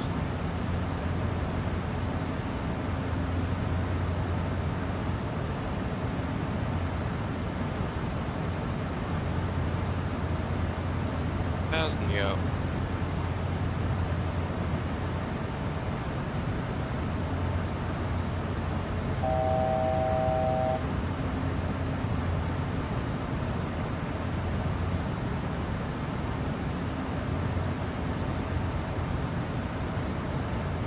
Have we flown both with November in Lima, total flights? I can't remember last time we flew with that aircraft. We have flown in total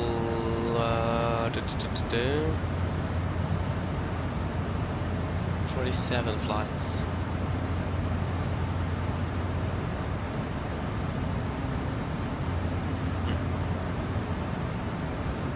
And then November Golf Delta, we've flown 38 flights with these aircrafts. 39 then with this one.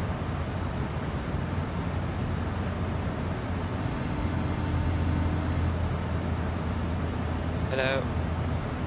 Hello. Yes, there you go, FSIPanel path. Hello.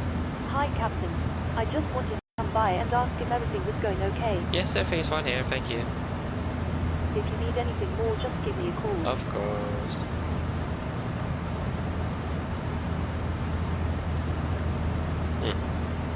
Nice.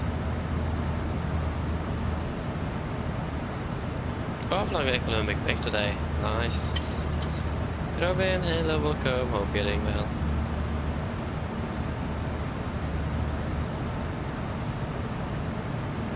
I see, I see. Nice.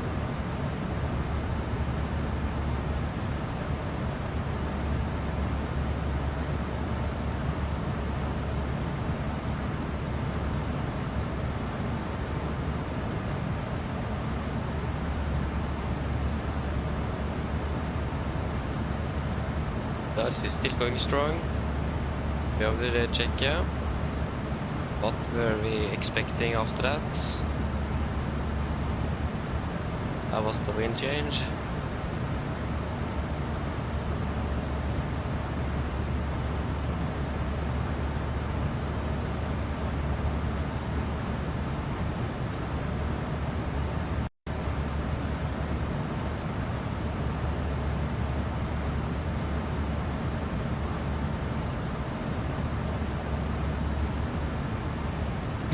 So a lot of planes, just 20 flights. Like I managed to get so many at exactly the same flight amount of flights on it. That's nice.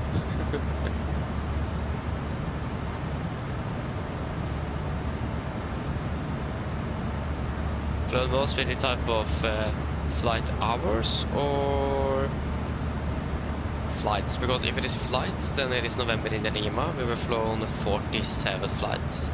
And the flight hours will then be with November in Lima 59 hours and 24 minutes in the air.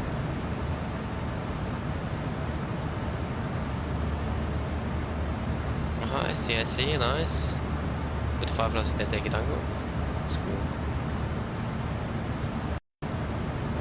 We're flying Dublin, Madeira, then to Milan today, nice.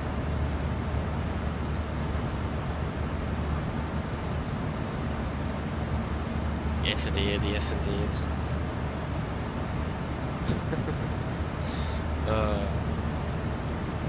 So yeah. I've flown with so many aircraft, so how many of Norwegian's aircraft have flown with air? 59 of them. Or actually exclude one, because I actually have one of them here, but I have no flights on it.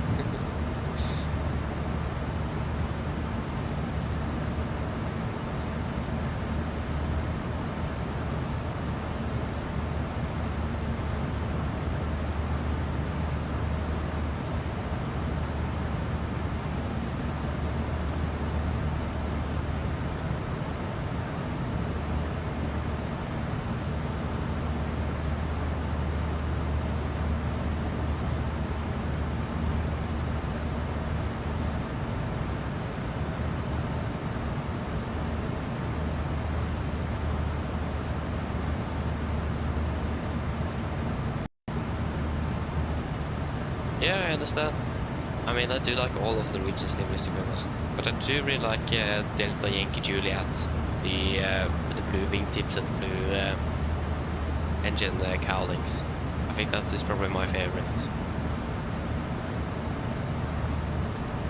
It's a little bit fun as well to fly something different than the same all the time.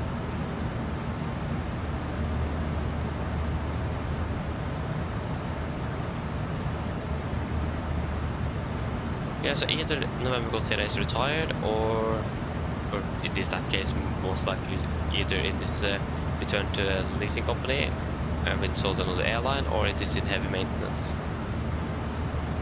Because I think Delta Yankee Juliet just got finished with maintenance a few months back. But I also can't remember I've seen it in a long time either. Yeah, the UNICEF livery, yeah, I understand that indeed. Lima, November Golf Sierra.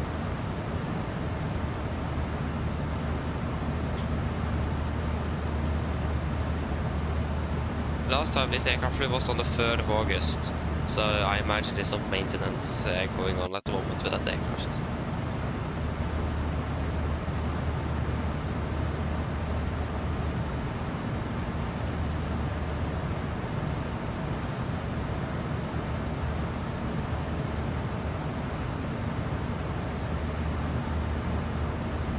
Yeah, last time I saw any activity from Delta Yankee Juliet was 14th of May, where it flew Bucharest, probably an inspection flight after some maintenance.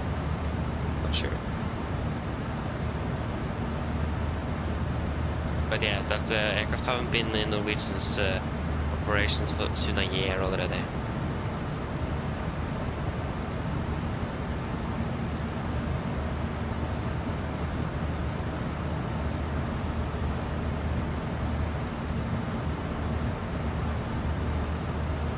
I mean, 3rd of August, it is just about 13 days, and it haven't been moved, so it is still in Oslo. So yeah, I imagine it's maintenance.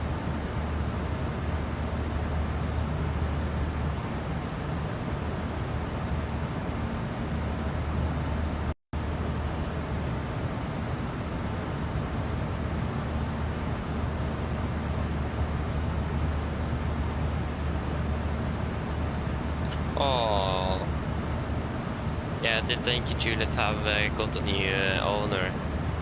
Oh, that was a bit unfortunate. Just got to receive a new owner.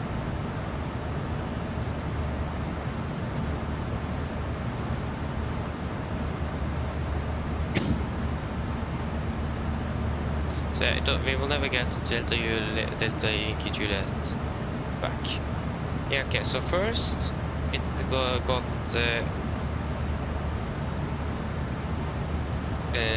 Castle Lake, acquired it in May 2025, and then Avora Aviation in May 2025, and now Valder Airlines acquired it in June 2025. So it was ferried from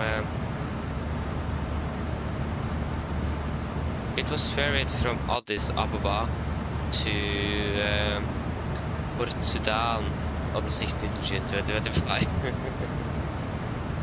And it entered service the next day. Yeah, it Bravo Alpha Delta Romeo Airlines. Vader, nothing in between D and R. Vader Airlines.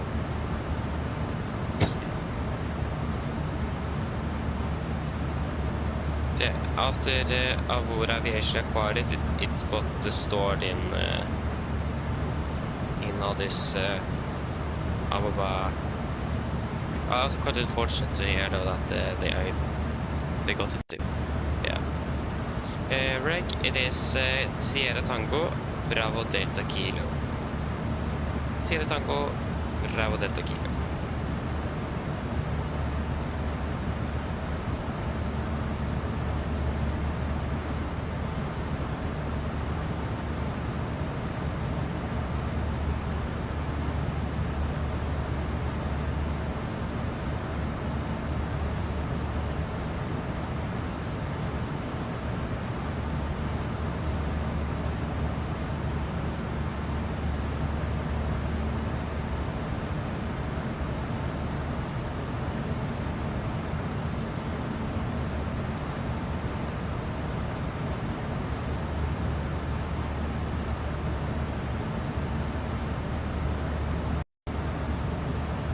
So yes. Oh, is it? Let me see. Sierra Tango Bravo Delta Kilo. Sierra Tango Bravo Delta Kilo.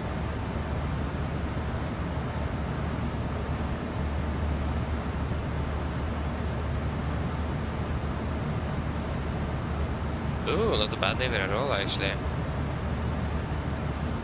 I've seen that airline before. I've seen that livery before. They're just unfortunate that Norwegian got rid of that unique aircraft, the blue engine, cowling, and winglets. That was a bit unfortunate because that was my favorite livery. I loved flying with that aircraft. That was definitely my favorite. So quite unfortunate, but it is quite an old aircraft. It is 15 years, so. It's about 15 years, 12-15 years Norwegian normally then phases it out.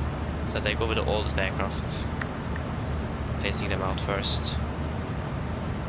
Especially now that they're receiving new Maxes. Okay, we'll do a fuel check at Hotel Delta Oscar. Do that now. So 5.9 in tags compared to 5.6 in the flight plan, so that is good. 4.2 burned, and we have burned through 4 tons. And 119, maybe for 119.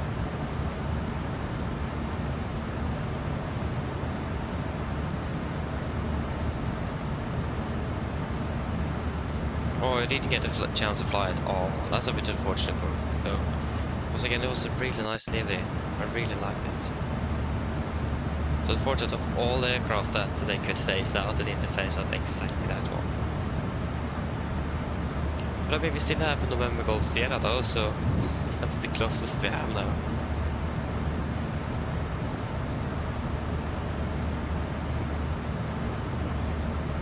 Okay, that's good. Enjoy the rest of your day, especially the flight to Antalya, and then see you tomorrow indeed.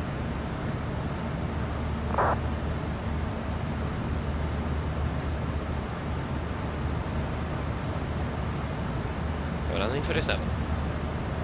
I've been able to save up more and more time now, so that's nice.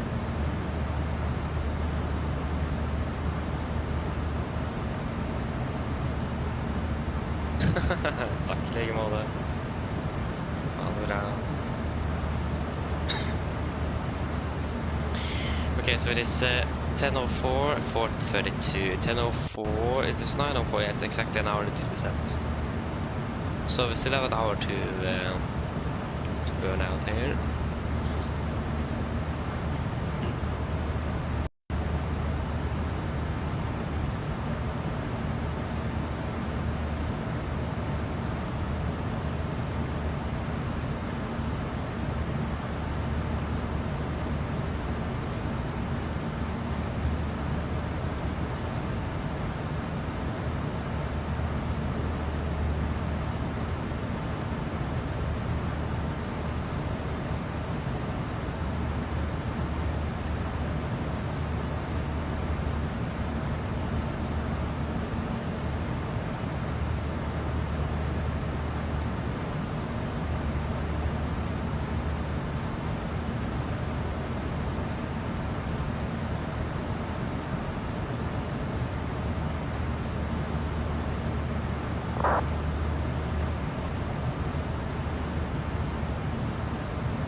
Yep.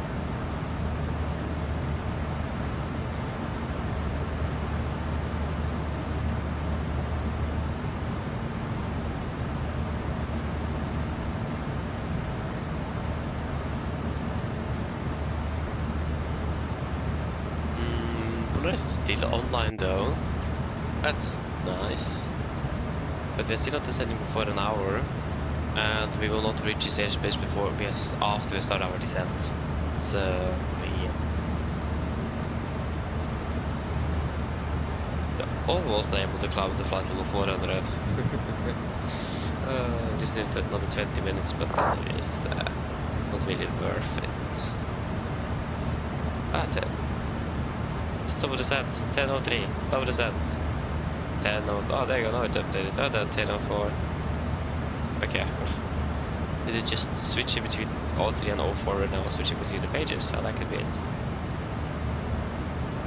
Well, that was a bit interesting. It said 10:04 on one page and 10:03 on other.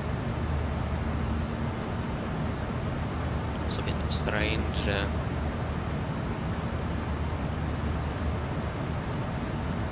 Today we should have like flown road trips or short hops in Norway since we have Polaris. But I got a HC for at least 2 flights by now.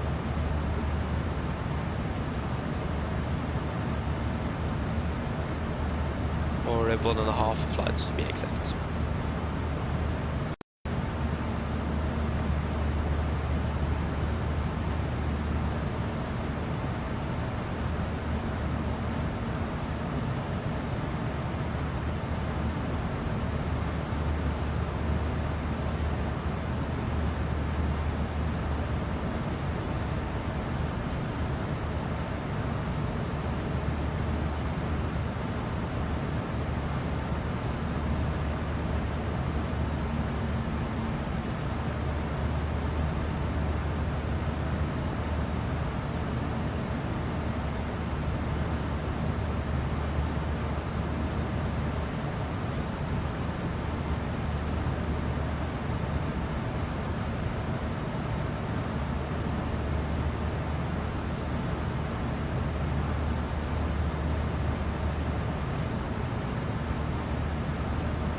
Yes. We got Arlanda Tower. Yeah, the Earth is actually Torp, so yeah. And the clock is 03. It's not 03, it is 8. Sorry. It is the this one here that blocks my clock on the iPad.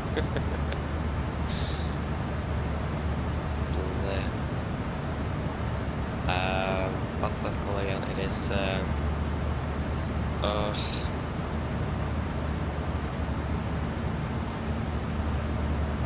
depth effect, that's what it is. So the 2 last numbers in the clock is behind the is behind this one, so it can be a bit hard sometimes to judge the clock out from the EFB here.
Yes. At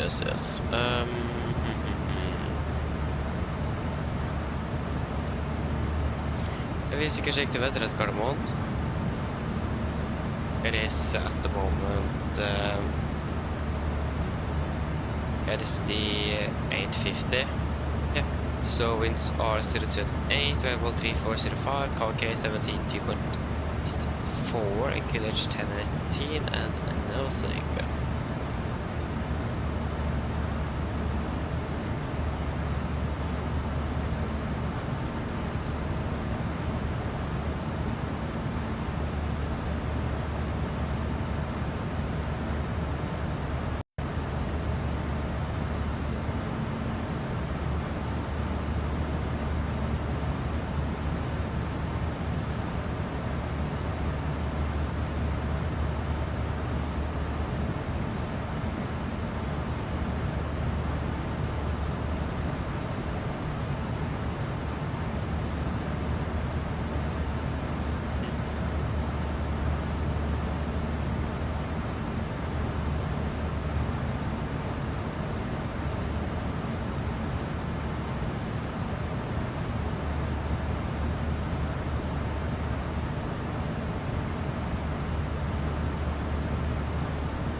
Unfortunately, we don't have any ATC en route at the moment though. I guess what's Copenhagen control? Okay, so the Kastrup approach is still online. Okay, this is actually another person. Yeah, it is. Copenhagen approach. Should have brought the Copenhagen in today. I haven't been in Copenhagen for a while either. I think. I was supposed to brought the Copenhagen quite recently, but it was one of the newer Maxes that took that one. So it wasn't then Copenhagen Gdansk for us that day, unfortunately. A bit sad. I was looking forward for that flight.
because now we are approaching Sallo, and then at Sallo we are passing into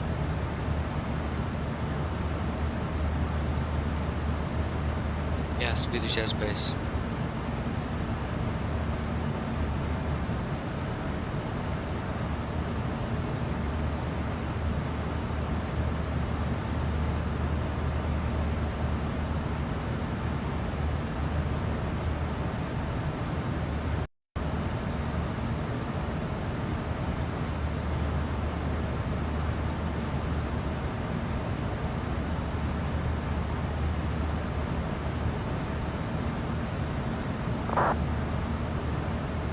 We haven't got any news from PMDG. I don't think so. Last I checked, there was nothing new.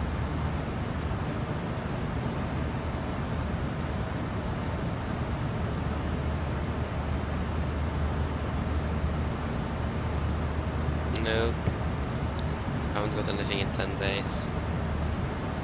A little bit unfortunate. I would love some news, but as well, PMDG, if they're silent, that's also normally a good sign, because that means they're working quite hard. So silence from PMDG is actually just a good thing. If they're posting updates like every day, that will probably mean that something bad has happened. And we do not want that.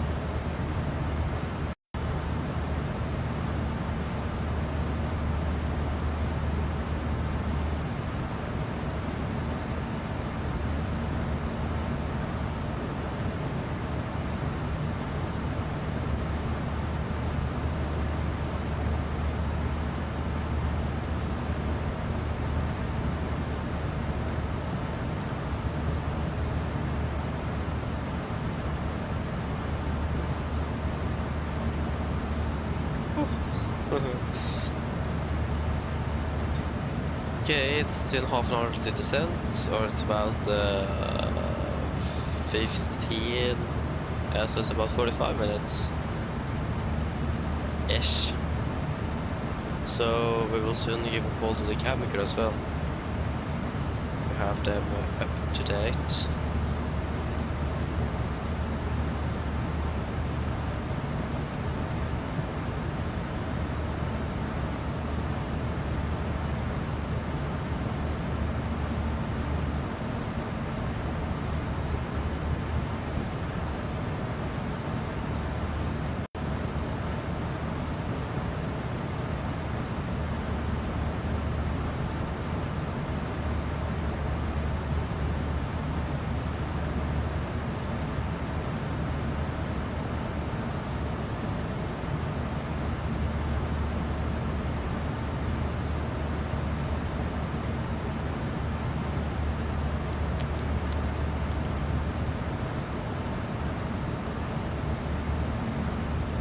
Yeah, unfortunately we don't have any to see there, at least we have something to listen to.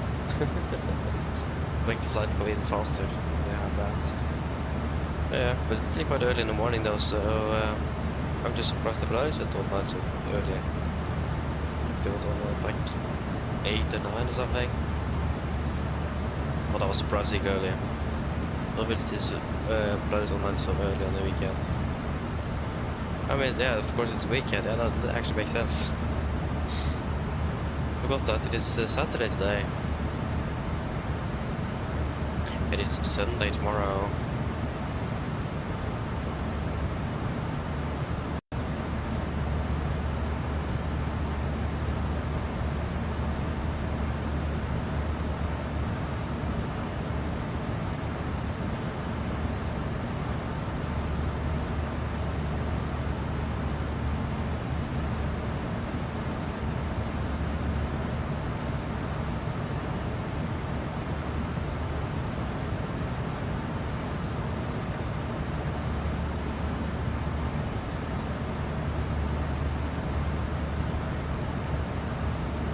Nothing new here either. Landing 47 still, all 30, about 45 then. And they were able to cut the flight to 400. And I don't really think that will help us too much. Or what is the point for us to climb to 400. Is it even less wind up there?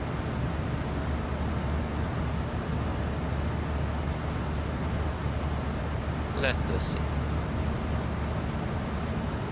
Yeah, it's actually less wind at 360 than 400. 62 knots. Okay, I think it will actually be worth it to climb up to flight level 400. So shall we go up to 400? Yeah, why not? 400. Set altitude vent. 400. Set 1, 2, and 3. And we have VNAV speed and then 1. We're expecting quite a drastic wind speed increase after the salvo, because it was like 31 knots or something at 32 knots at the flight of 400, and then at Zabak at the same level with 62 knots, so we'll almost double. And then down at flight level 38, 36, and 34, it will actually be at 69 knots, so it will be quite strong.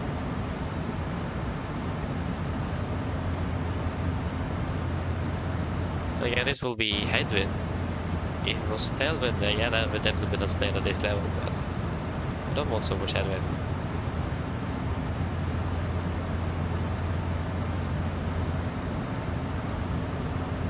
It also means we will be starting our descent a little bit earlier as well. Since we have another 2,000 feet more to go.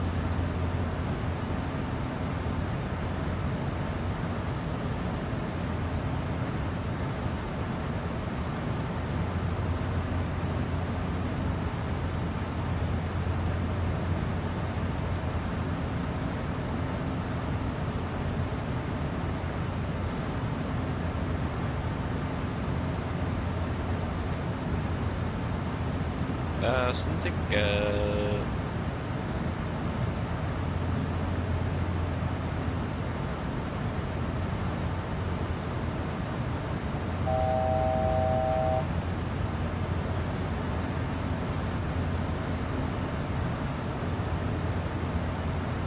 was it, just 002.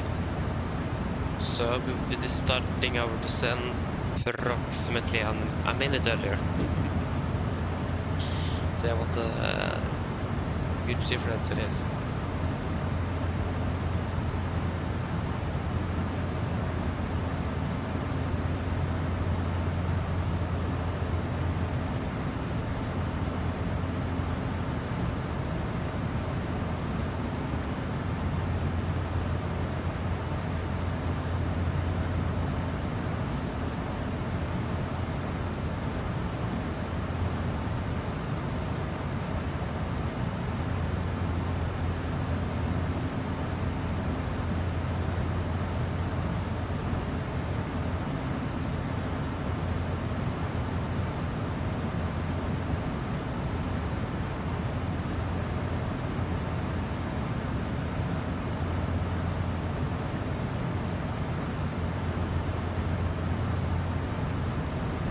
You go via path at FMC speed.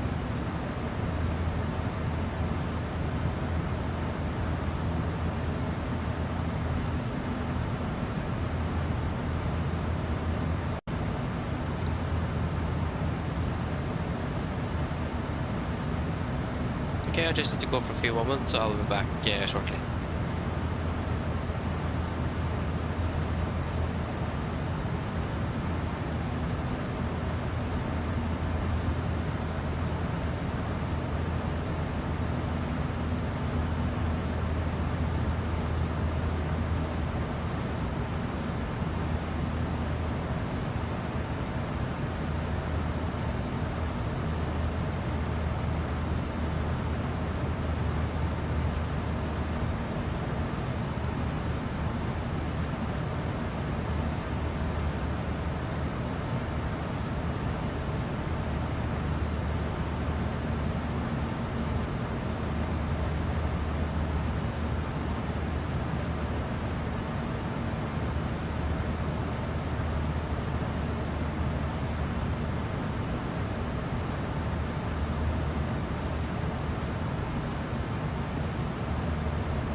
Ryzen offline. What a surprise. Yeah. I mean, that did make sense. Knew that it was going to happen.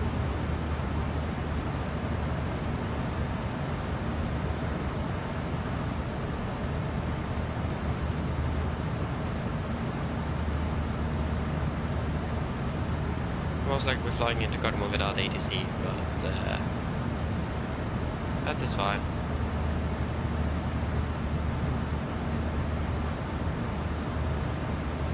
We are 19:23. We will be parking at stat 64, so I imagine Volanta is right for us. And it's going to also, yeah, of course, this aircraft is going to Ålesund, and then it is going to Alicante.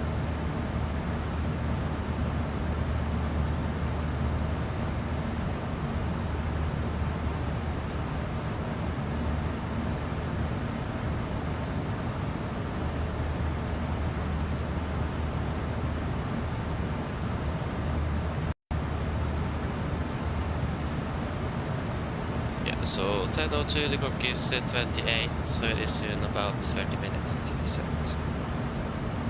Starting to get closer. Again, we will probably most likely expect one on the right, sorry, 01 left. So used to one on the right being used now, or one-liners. Really nice with 01s, just fly straight in.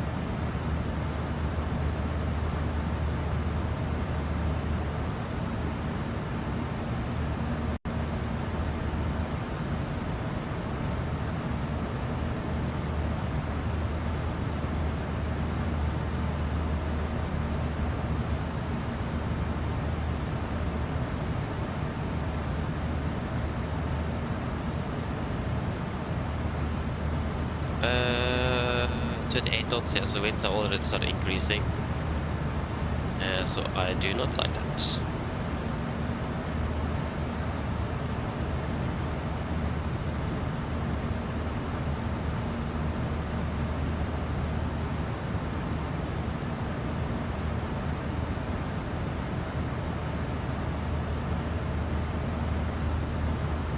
Yeah, so basically, yes, I like it. So basically that is a 2-step climb.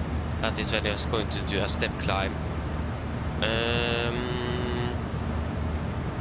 So, yeah, because the FX is a little bit different on the 777.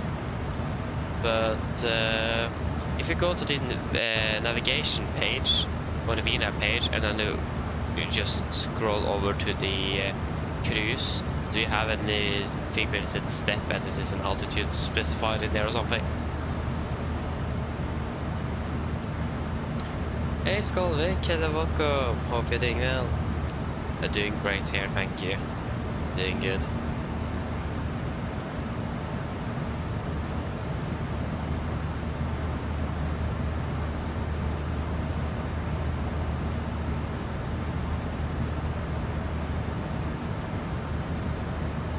Let's see if I can Google the FMC. The PMDG have a manual for the 777, don't they?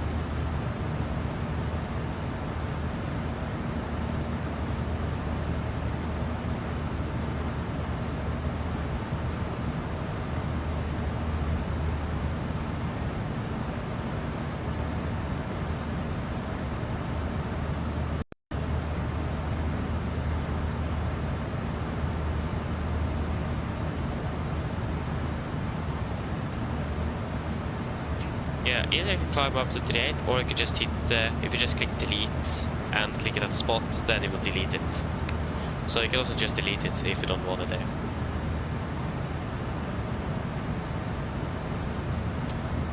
Fantastic, Skullwake, that is good to hear.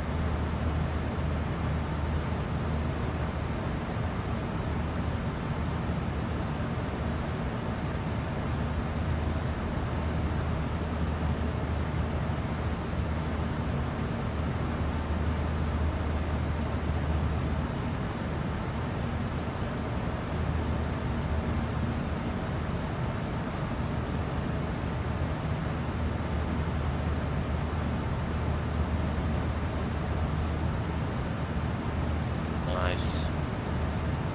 So yeah, next fuel check will be Oslo. Yeah, we'll give the 30-minute call.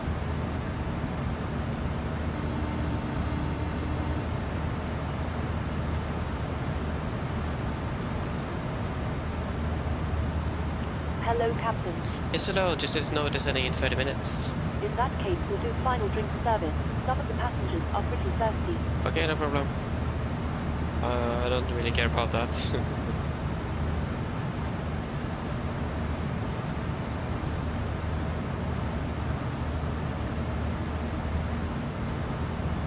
Oh, you're on the way to Kefalonia with Takeoff mic. Aha, sounds good. Enjoy it, Skullwake. I have not been to Kefalonia this year, unfortunately. It's a bit sad. I really flown there once and I really enjoyed it. It's a fantastic small airport.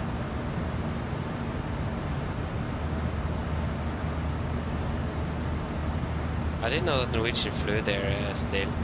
I thought they were finished for this year.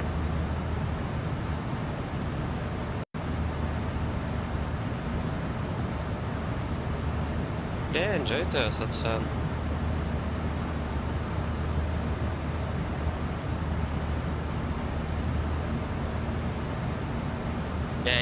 Yeah, this is the last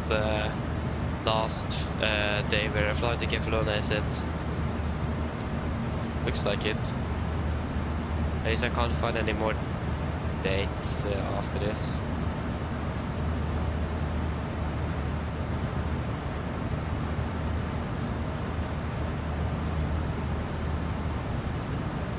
Yeah, it was 17th of August. That was the last flight last year. So yeah, this is the last flight for this year. Yeah. No Kefalonia for me this year then. I mean, it's been so many airports we have not flown to this year. So yeah. But I haven't really been flying much either though this summer. I've been gone for a while. So yeah.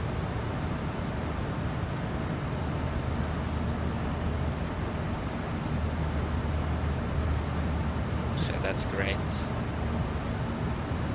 Okay, we'll do a fuel check at Oslo, so 4.4, we have 4.7. 5.5. We have burned 4, 5.2.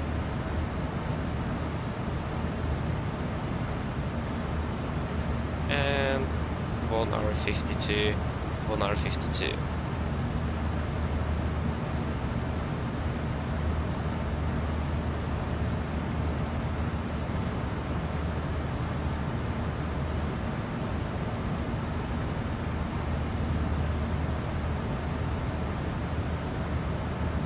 Park is at 6-4, so I imagine it's still on left for landing. Could be still on the right as well, but yeah, what happened to the Samos? You did see the Samos flight this morning that returned back to parking stand.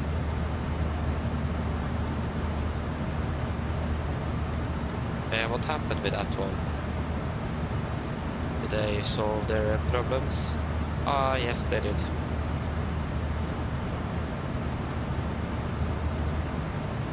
At least they just landed. And they just disappeared from radar. Samos Trondheim. Oh.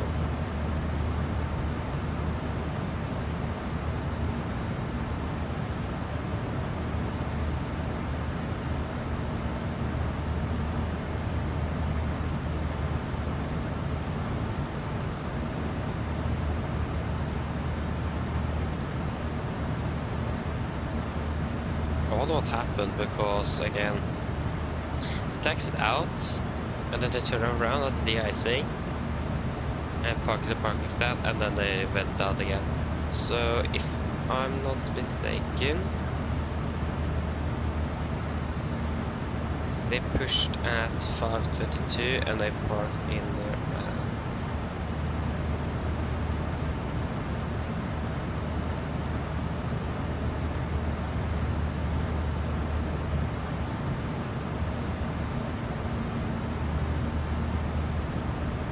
They parked in at 5:22 and they pushed it. Yeah, they were there for like 20-30 minutes. And I wonder what happened. Again, probably a technical problem or something like that.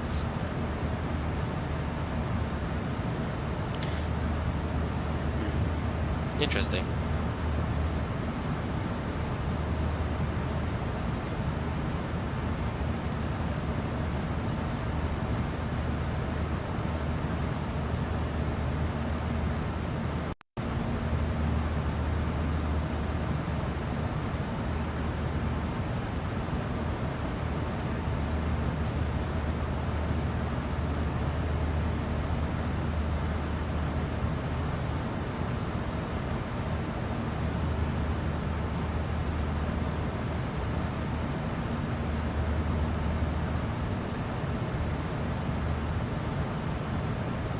Yep.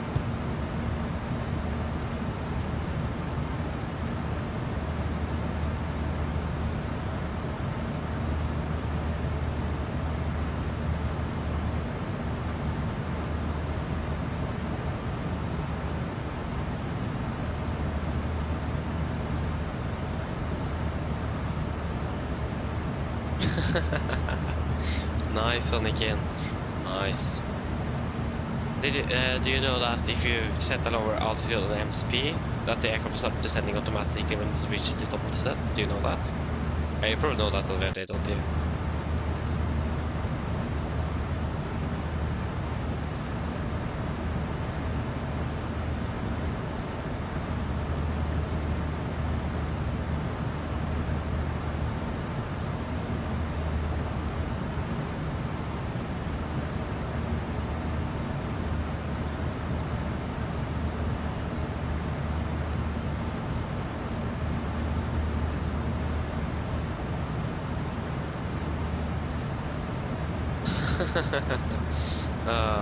Yeah, so you know that when you set a lower altitude on the autopilot of the MCP, that when you hit the top of the set point, the aircraft will start descending automatically.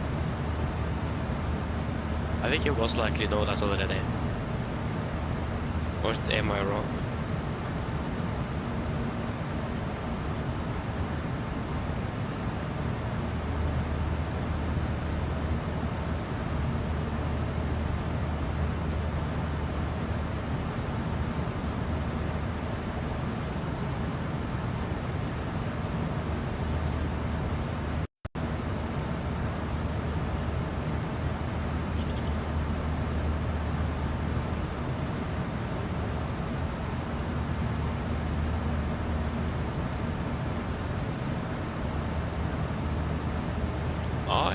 Okay, nice. Because I know at least the Airbus aircraft doesn't do that. When it over the descent, they need to manually press before the aircraft starts descending. It doesn't do that automatically. So at least Boeing it does it. So it's so it's other aircraft types where the manufacturer also does have that. Okay, but that's cool though. That's a really nice feature to have. I really like it. I'm still surprised why Airbus don't have that at all.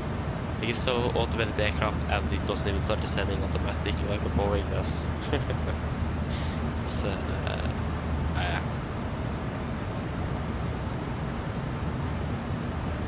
at least I knew Boeing had it, but I didn't really know about anyone else that does use that on their aircraft. So, oh yeah.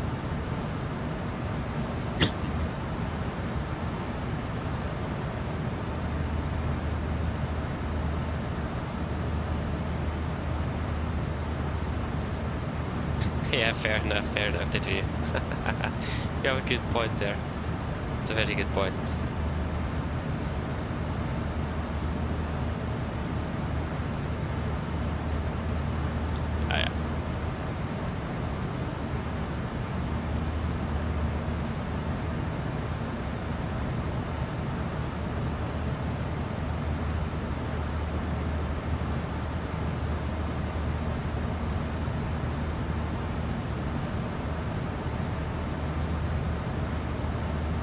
Yeah, exactly.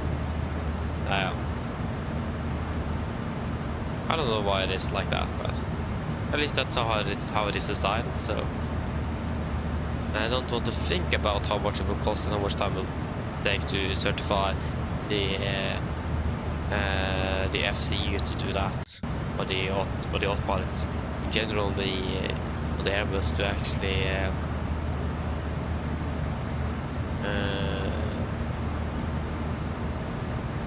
to do that automatically. That will probably cost a bit of money to not just upgrade, but also to certify.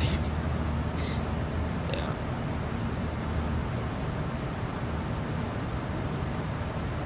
Hey, nice compilation. So just departed from Dublin. Enjoy your flights.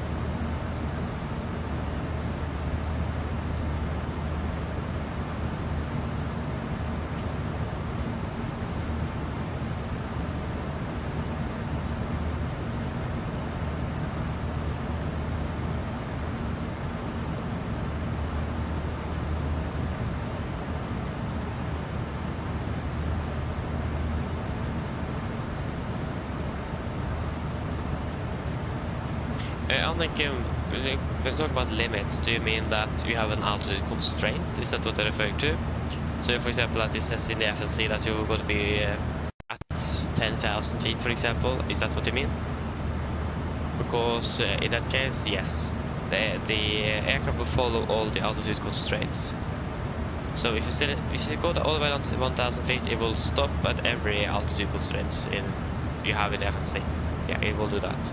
As long as you're in VNAV, if you're in the other modes, it will just disregard and just descend straight down to 1000. So as long as you're in VNAV, then yes, it will do that. Same air cockpit, same air. Yeah, but this have just much better than Airbus.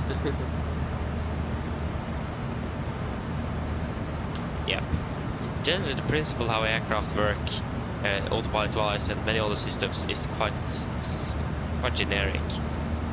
For the most part, it is just that there's some different function, like how you enable it, for example, it might be a little bit different. How you program it might be a little bit different. But for the most part, the difference might be the names that manufacturers call the different things. But in practice, it basically works exactly the same over all different aircraft types, for the most part. So yes.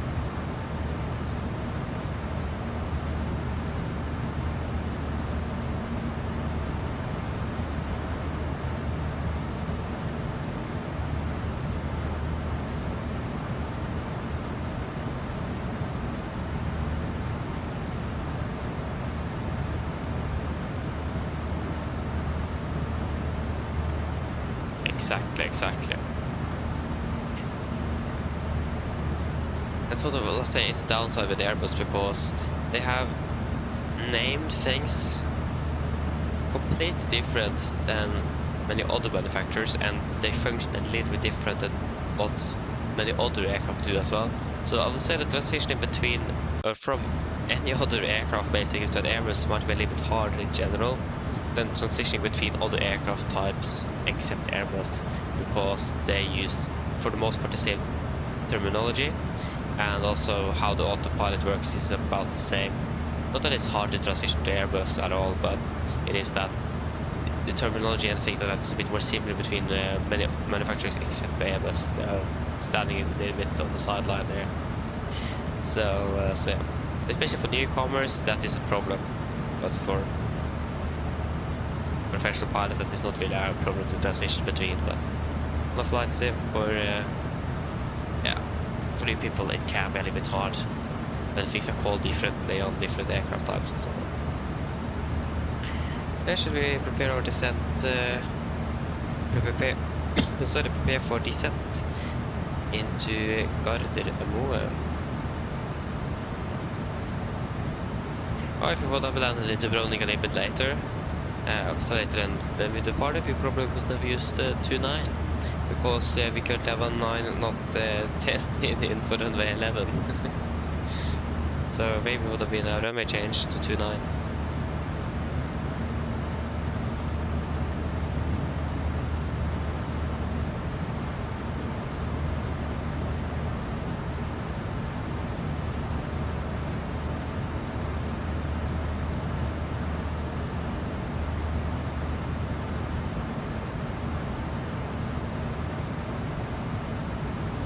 1103.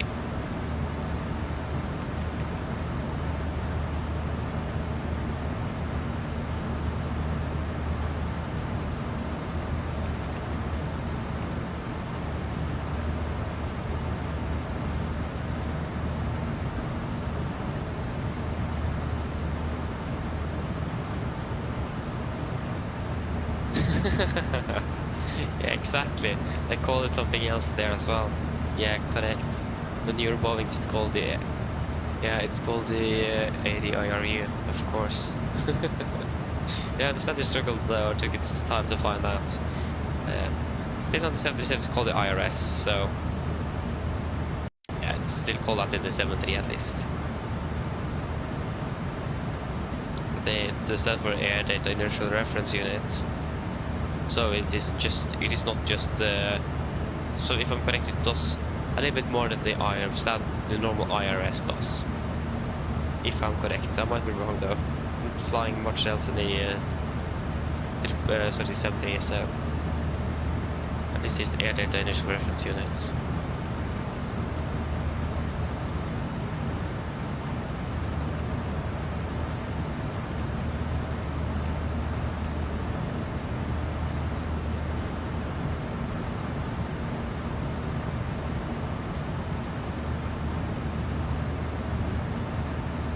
And since for Air Data Inertial Reference Unit, so I imagine it also does some help with the air data, so airspeed, altitude, things like that, and of course the navigation in the inertial reference, like the IRS, and then it's a unit instead of a system.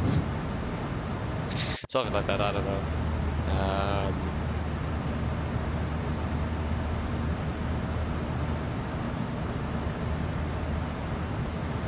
Where is VPT? There it is. So landing in Oslo, 01 left, dry runway, winds at the moment is 03 at 9, so 30 at 9. Temperature 17 and QNH 18. The estimated landing weight into Gardermoen will be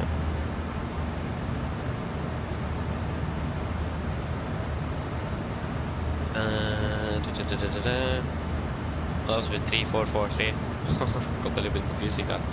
6 plus 3 is 900 kilos. Yeah, that would be 59.1.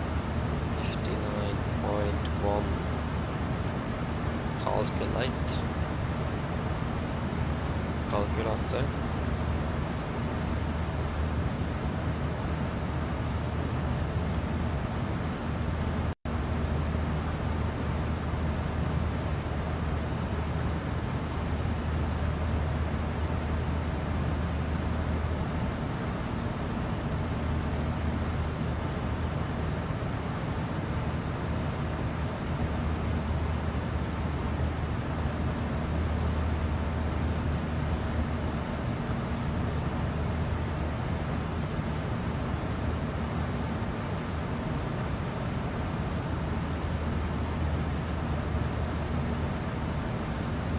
So 139 on the VDF with flaps 30. Flaps 30, 139. In connection 5, we'll take the normal reverse thrust again and you. Or manual braking, that's what it's called.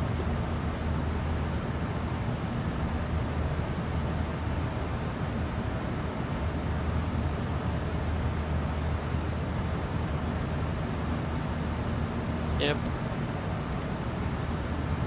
That should mean a bit actually, so are we ready for the approach briefing? Just want to check the traffic into Gardermoen first. Is it busy? I don't really think so.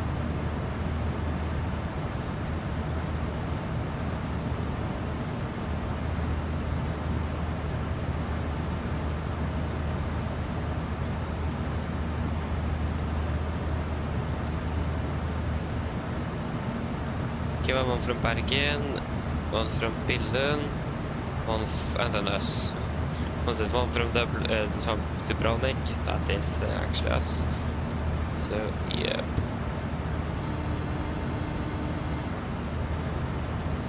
Hello. Hi, Captain.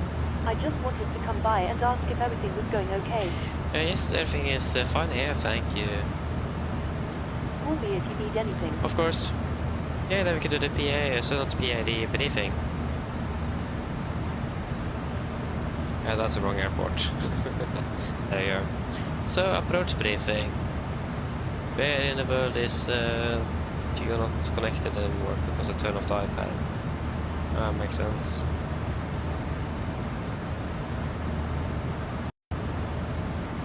Yes.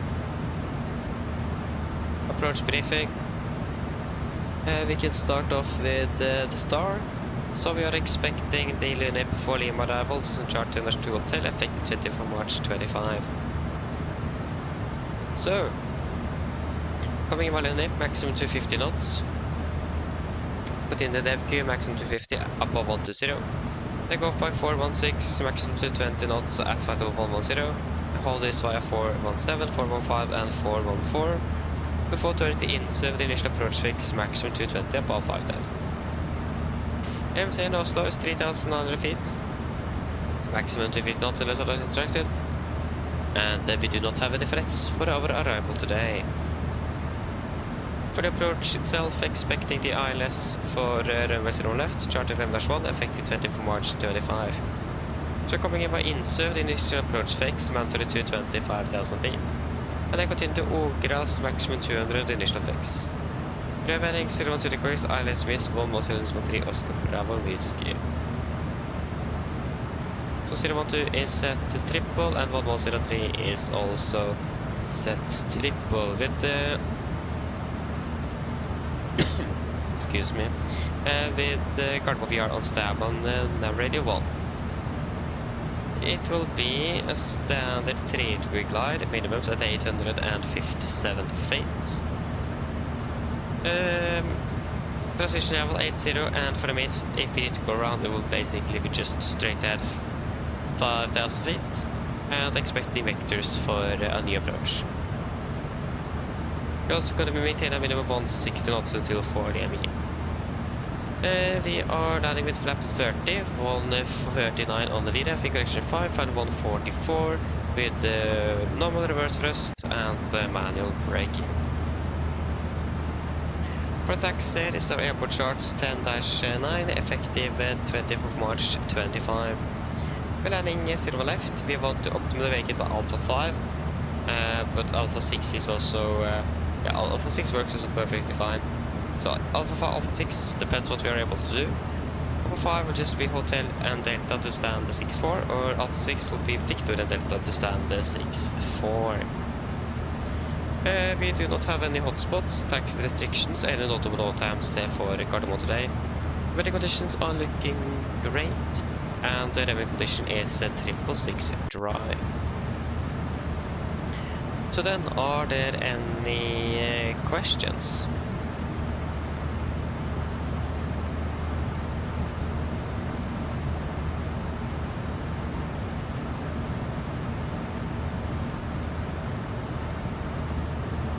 Probably not, then our approach briefing is complete. Descent checklist. Pressurization, landing altitude set to 700 feet. Recall checked, auto brake off, landing data VREF 139, minimums 857 feet. Approach briefing completed, descent checklist complete. Miller, hello, welcome, hope you are doing well. I see, flying back home from Stockholm. Yeah, of course you have been down there lately. Yeah, how have it been? Have you enjoyed the trip? I hope so.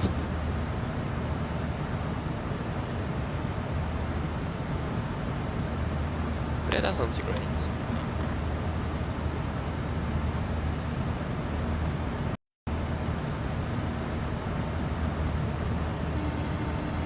We'll start the setting initially on the flight level 210. Hello. 210 set. Hello. Hello. Doesn't work. Oh, the settings aren't enough. Hello. Sorry to bother you, Captain. I was just wondering if you'd like a drink. Do you want elevator drink?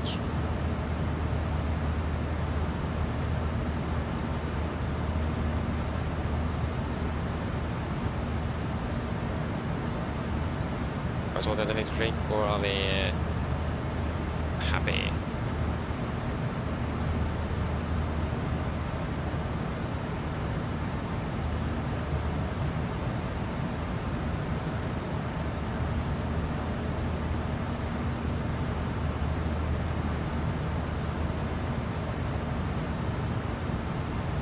Max, anything else?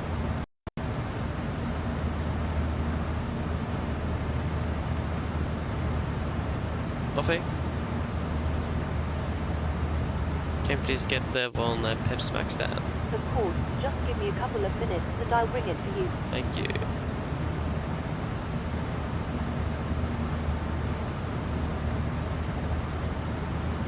Oh, sorry, made it. What is that actually? I have a feeling that's something you're not really allowed to serve in a flight deck. But yeah, it's hot, 33 to 34 every day. Oof.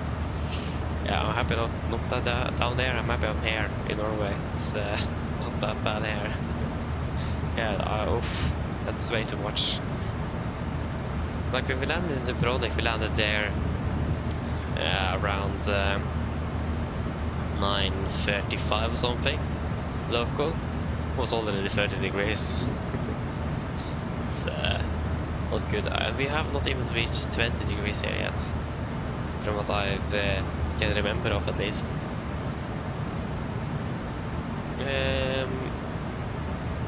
No, we are 18 degrees.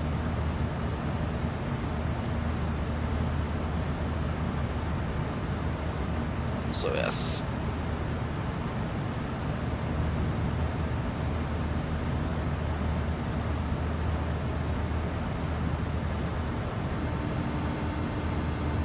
Hello. Hi, Captain. Your drinks are ready. They're in the storage area, so feel free to collect them whenever you're free. Thank you. No problem.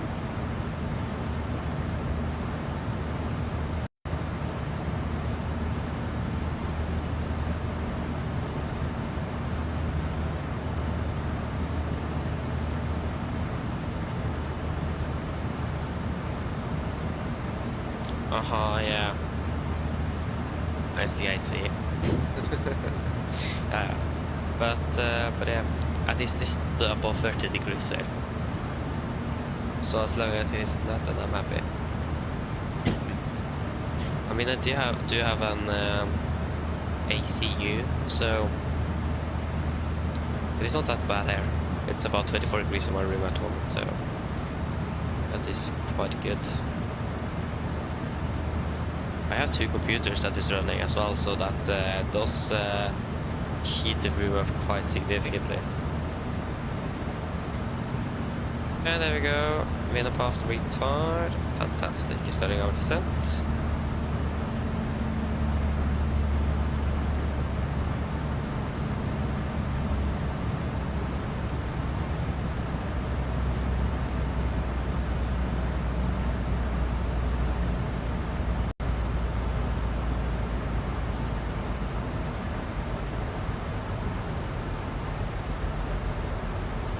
Yep.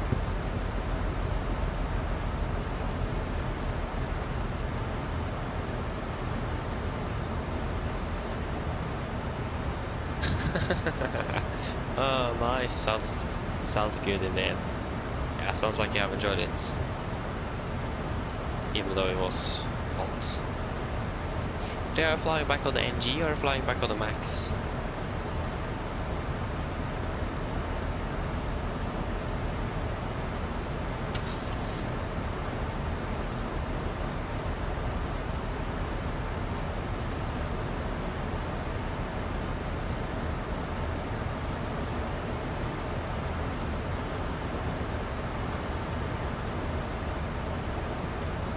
Okay, we didn't actually get that much headwind, we got actually mostly crosswind up here. Not bad, that was not really expected, but okay. So yeah, we did direct. We're expecting a landing at 32. What is the clock? Yeah, so we're landing in about 25 minutes. I'm landing in 30 minutes. We'll say 30. And we have winds, light winds from the north, 18 degrees, and clear skies. Mine damer og herrer, dette kapteinen snakker. Som dere kanskje lagt merke til, så har vi nedstigen vår ned mot Oslo, Gardermoen, og vi er forventer å lande om rundt ca. 30 minutter.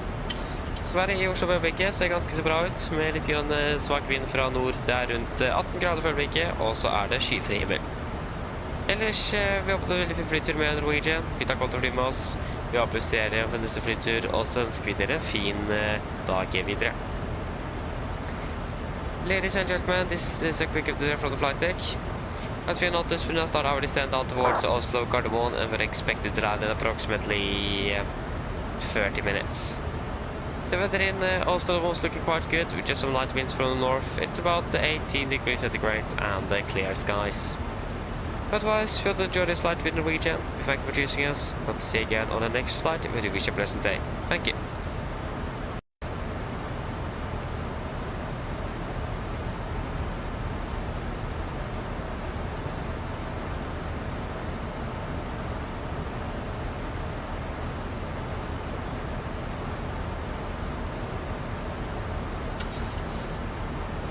Ah, so we've never been in Cyprus. Aha, but it was too hot there, I imagine so. But yeah, so it is recommended. That's cool. I've never been to Croatia myself, even though I just flew to Croatia, but in real life at least I've not been to Croatia, but yeah, it looks like it's a really nice country indeed. So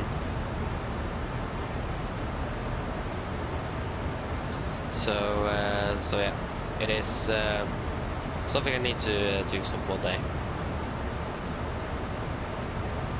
Yeah, really enjoyable flying into Croatia at least. So yeah, let's see one day. Yeah, we're quite fast there. Not really complaining about that. We are not limited to 250 knots yet.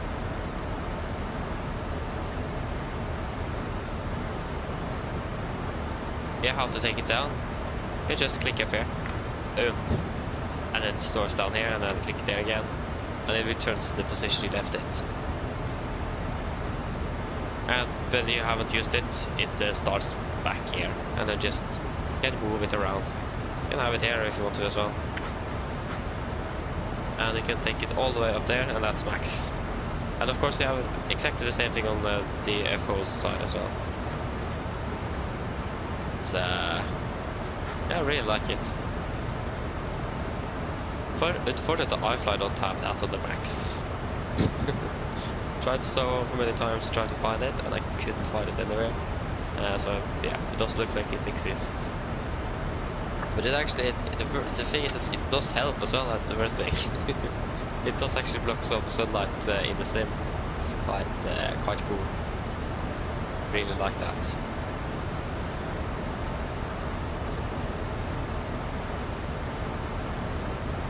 Yeah, exactly.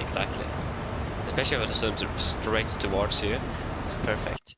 Also used quite often on the ground as well to reduce the heat, because it will block a bit of the heat and the sun through the cockpit windows. So when it's hot, they know sometimes pilots will actually then take it in. And they also actually remove the backlighting, because that also does generate a little bit of heat. So that also will help a little bit with reducing that. I think that I don't really feel that in real life, so yep. I thought about that before landing. We should probably turn it off after landing and take up the visor and the sunshades. I totally forgot about it. Again, when I don't feel it physically, then yeah, it's quite. I don't really remember it. Oh. Marking starts to be quite annoying.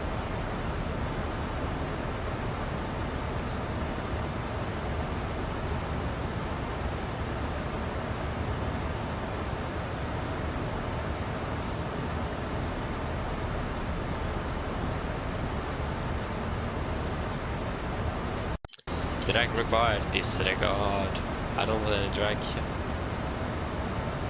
I want the speeds. Putting down the flight level 120. I mean, we have well above flight level 100. As long as we're above 100, this is perfectly fine. So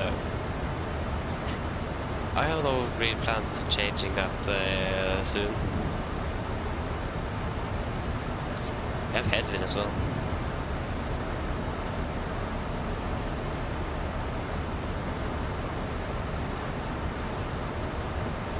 Welcome, hello, welcome. Hope you're doing well.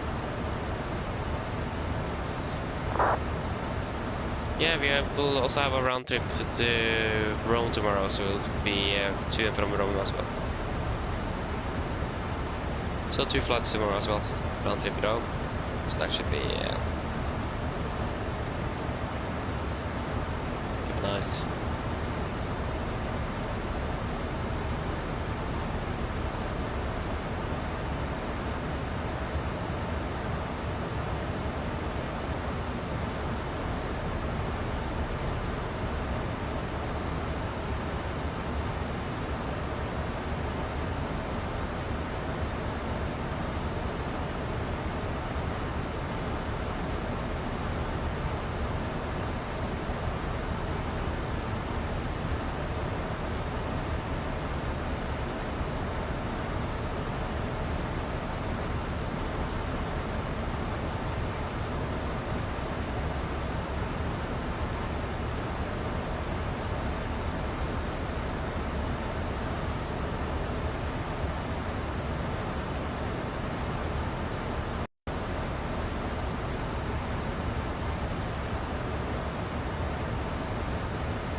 What is the traffic situation? Like, we did have a turboprop aircraft coming in from Dublin. So not from Dublin, but from Billund, is it? And he is okay. He's over there, so he's landing quite soon. Then,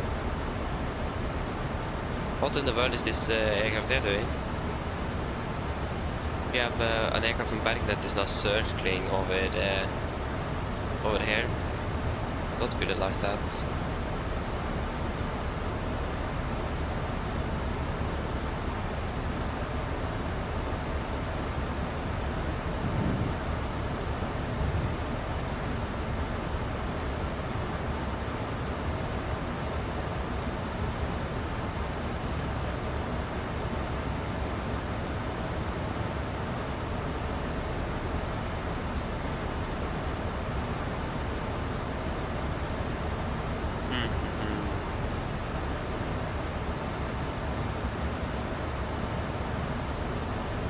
Probably flying the star.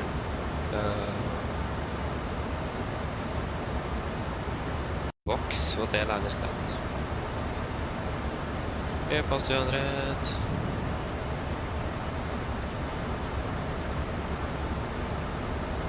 Yep.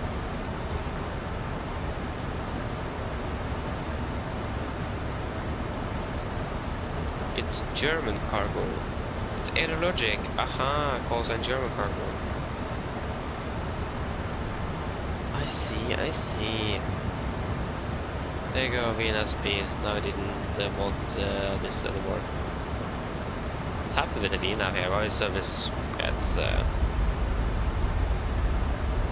why did we get this fast in the first place? That's that's my question.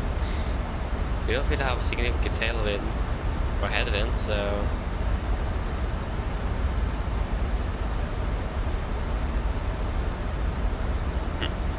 yeah.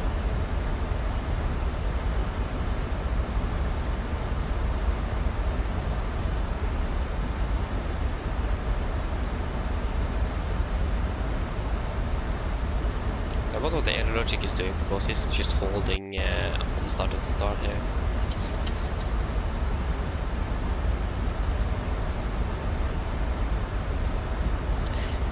Yes. But typical that Right when you're turning in for the approach, it's like coming over right on the side there. Just hello. They're gonna in a path again.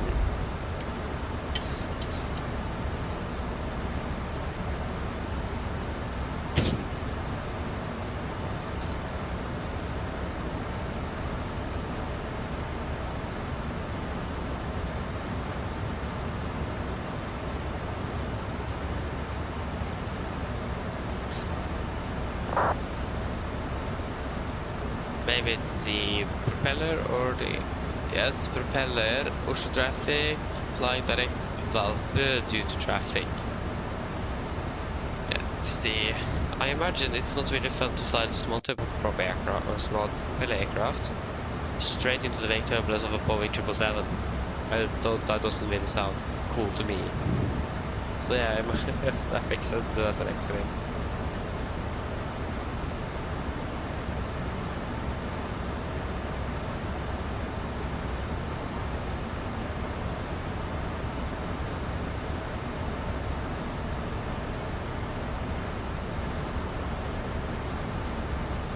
But I'm not really sure what the other logic aircraft is doing.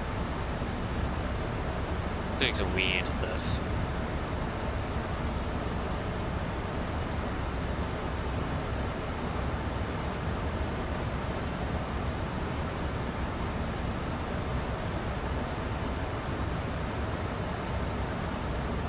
Continue to fly for 100. 100 cents. Because now the logic is to fly directly towards the to runway. But when the propeller went direct to Valpe, the air logic did as well.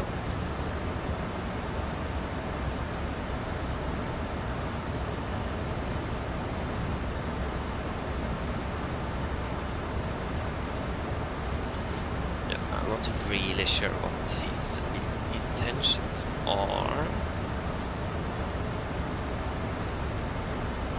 Or the turboprop one.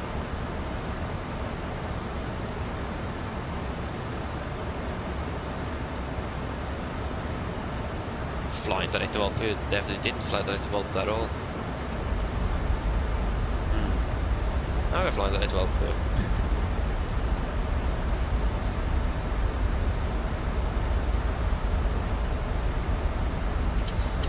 Now the 777 is flying direct to Valpe, so now they will collide with each other or whatever.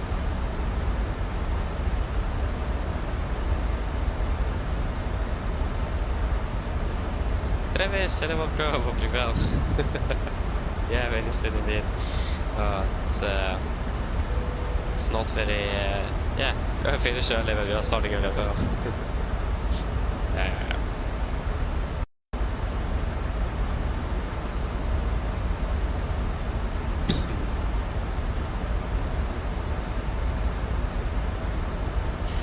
We can just join in on the party, we can fly that in, so firm executes. Joining the party here. Having a path. Like, oh, what's happening over there? I don't understand what's happening.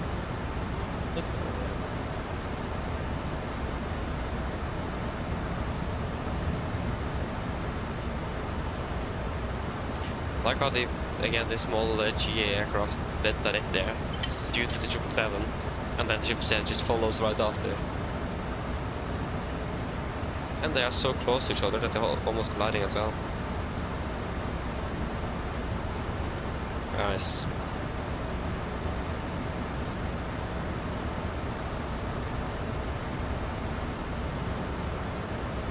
Okay, continue down to 5,000 feet.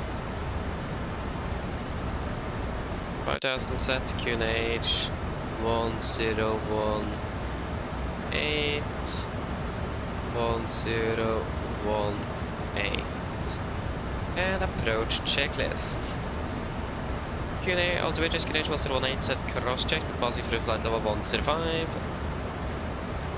Now, that's -0. Approach checklist complete.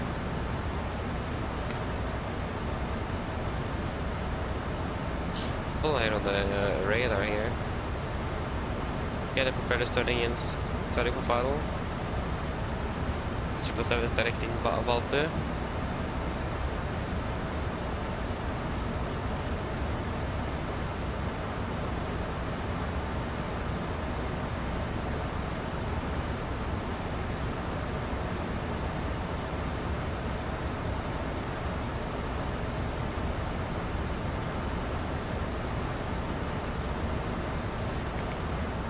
Stand 6-4. I thought it was going to take its time. OSL. Wait, that definitely did not work. OSL. It will be.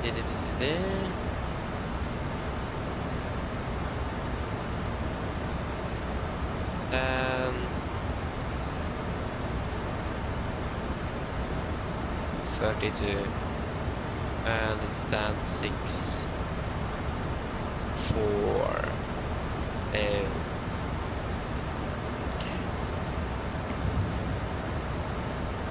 What is that?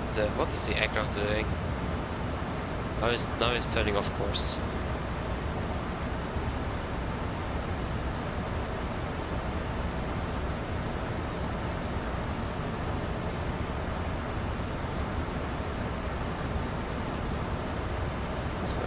This.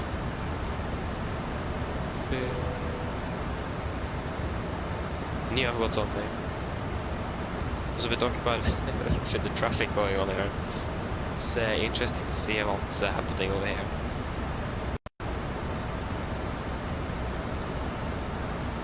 Because now the Superboat just turned straight, almost it's flying now northwest, away from the approach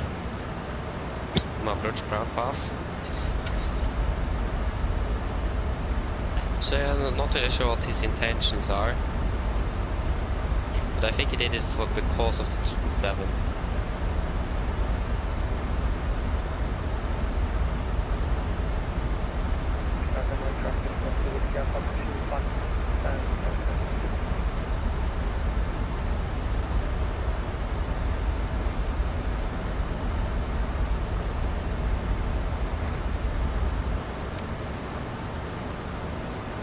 And now the 777 is, when are you turning final? It looks like he's turning final now, okay.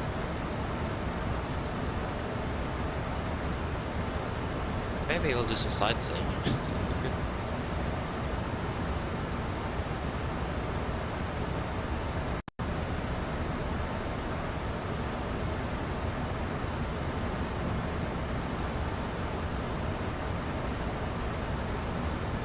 There you go, 777 on the T-class. And reduce down to 220. Cargo prima, Juliet on spine, runway 01 left.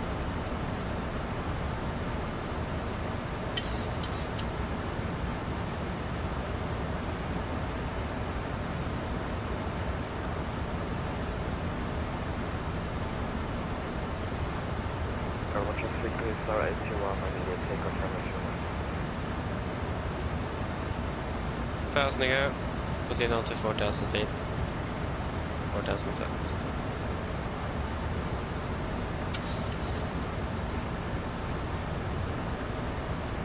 Cargo traffic, Nordic 123 crossing Valpo inbound for ILS Roma left, Cardamom.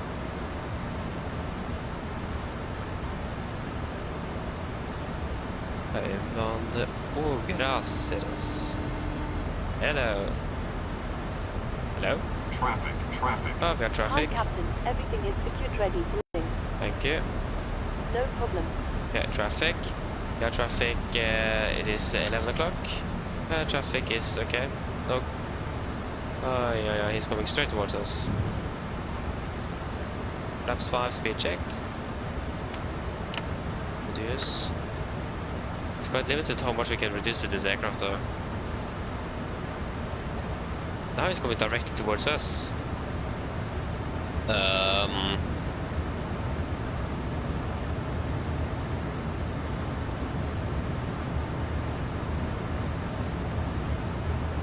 From traffic, Nordic 123 turning left heading 2202 traffic. Normal traffic, Green Star 821, Perfermance, turn on left. Passing out, we'll just turn left here. So we don't collide with that aircraft. That would be a bad day. Traffic. And we have traffic. We do not have traffic in sight. Descend.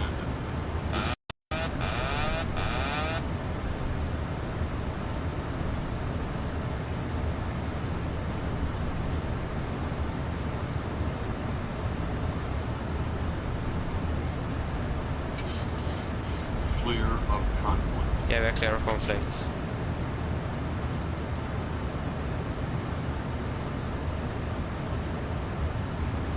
Okay, command, hold throttle, and we are... Yes, that was FSC speed, heading straight with a path. Fantastic. Okay, that was close. Now he just didn't do anything, now he just continued straight on.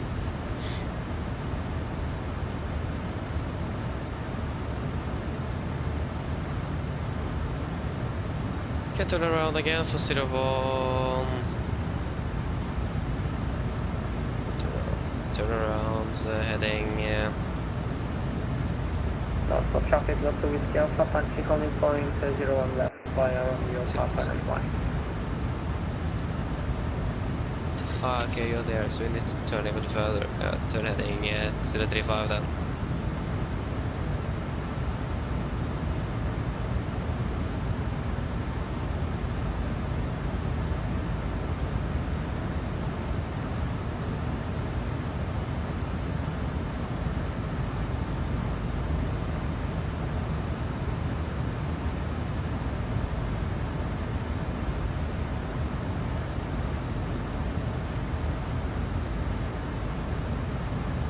It's just a mess over there. See all the traffic over Gardermoen there, it's just a mess everywhere. People have been flying all around the place.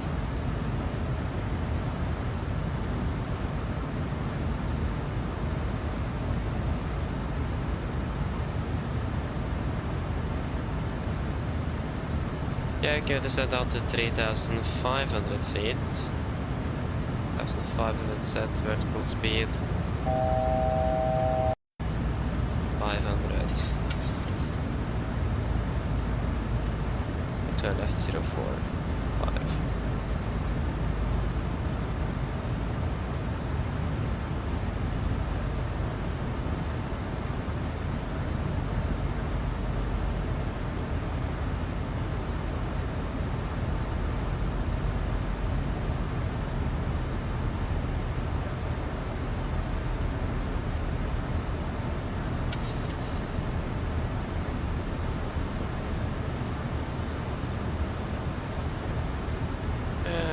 Down 180. We're going to slow down due to the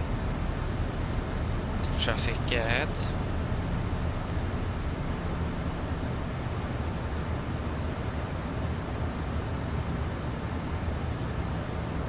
$2,500. Okay. Warlock. Halt require.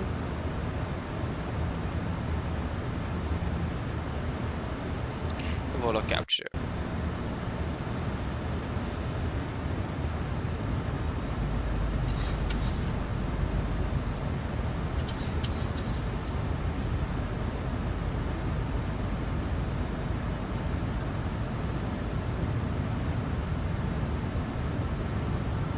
Glass to capture. Mr. Approach altitude 5,000 set.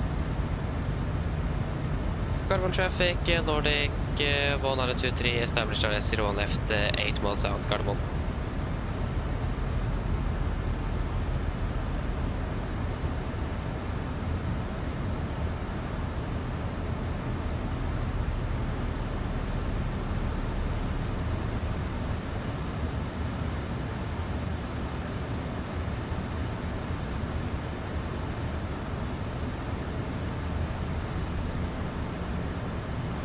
Get down, flaps 50 and speed checked.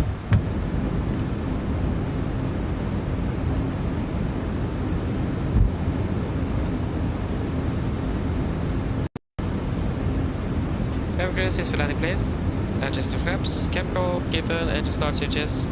Continuous. Speed brakes. Armed. Landing gear is down. Flaps holding 50. is on speedback. What's happening? Why is it oh, I got a 14 knot tailwind. I see. Just slow down straight away.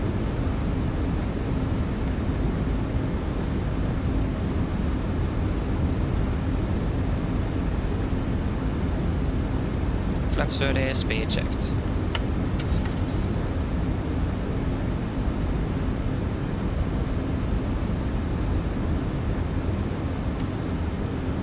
Complete land checklist. Flaps, ferry plan, ferry green, landing checklist complete. Cargo traffic, Nordic 123 short finals, 01 left cargo. Hope that the propeller aircraft is not on the runway. No, he's not. He's gone. Okay, 1000, we are stable and runway is clear, so clear to land. 1,000. Very bit of variable winds. Couldn't have a crosswind. Now it's quite quickly changed to headwind as well.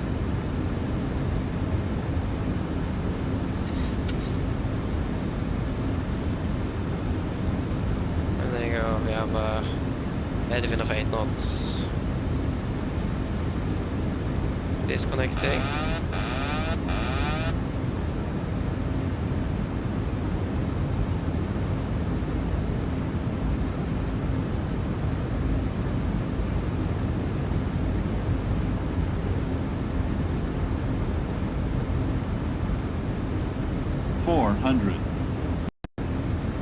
Approaching minimums.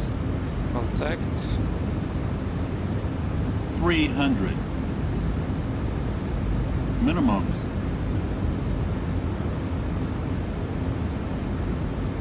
100. 50. 40. 30. 20. 10.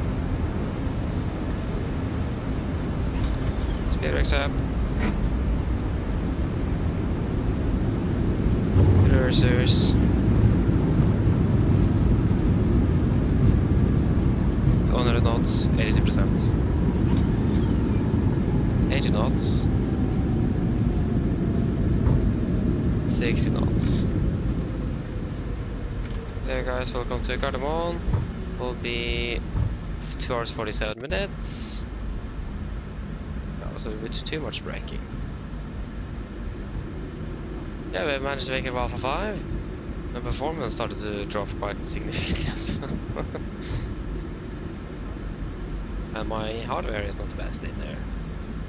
Also, a little wiggling there on the...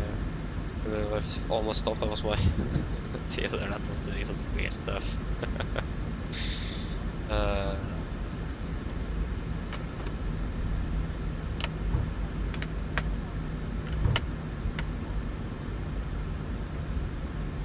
Left is clear, and the right is clear.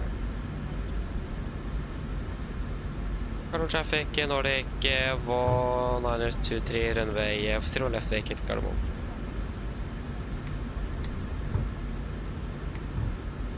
Alright, come on though.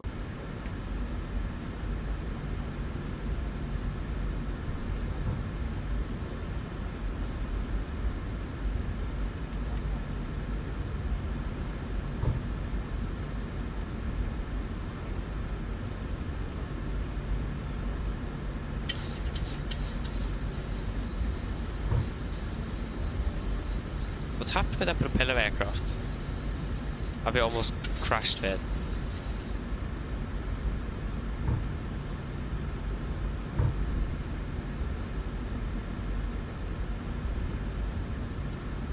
Right, clear.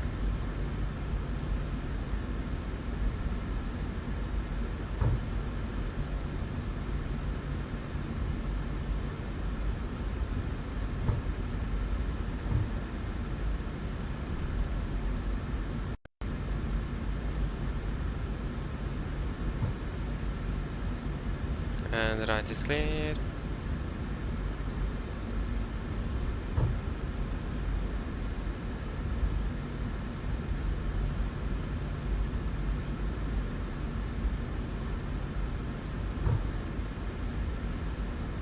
Left clear. After traffic loss, so we stay Alpha, lining up runway 01 left and waiting.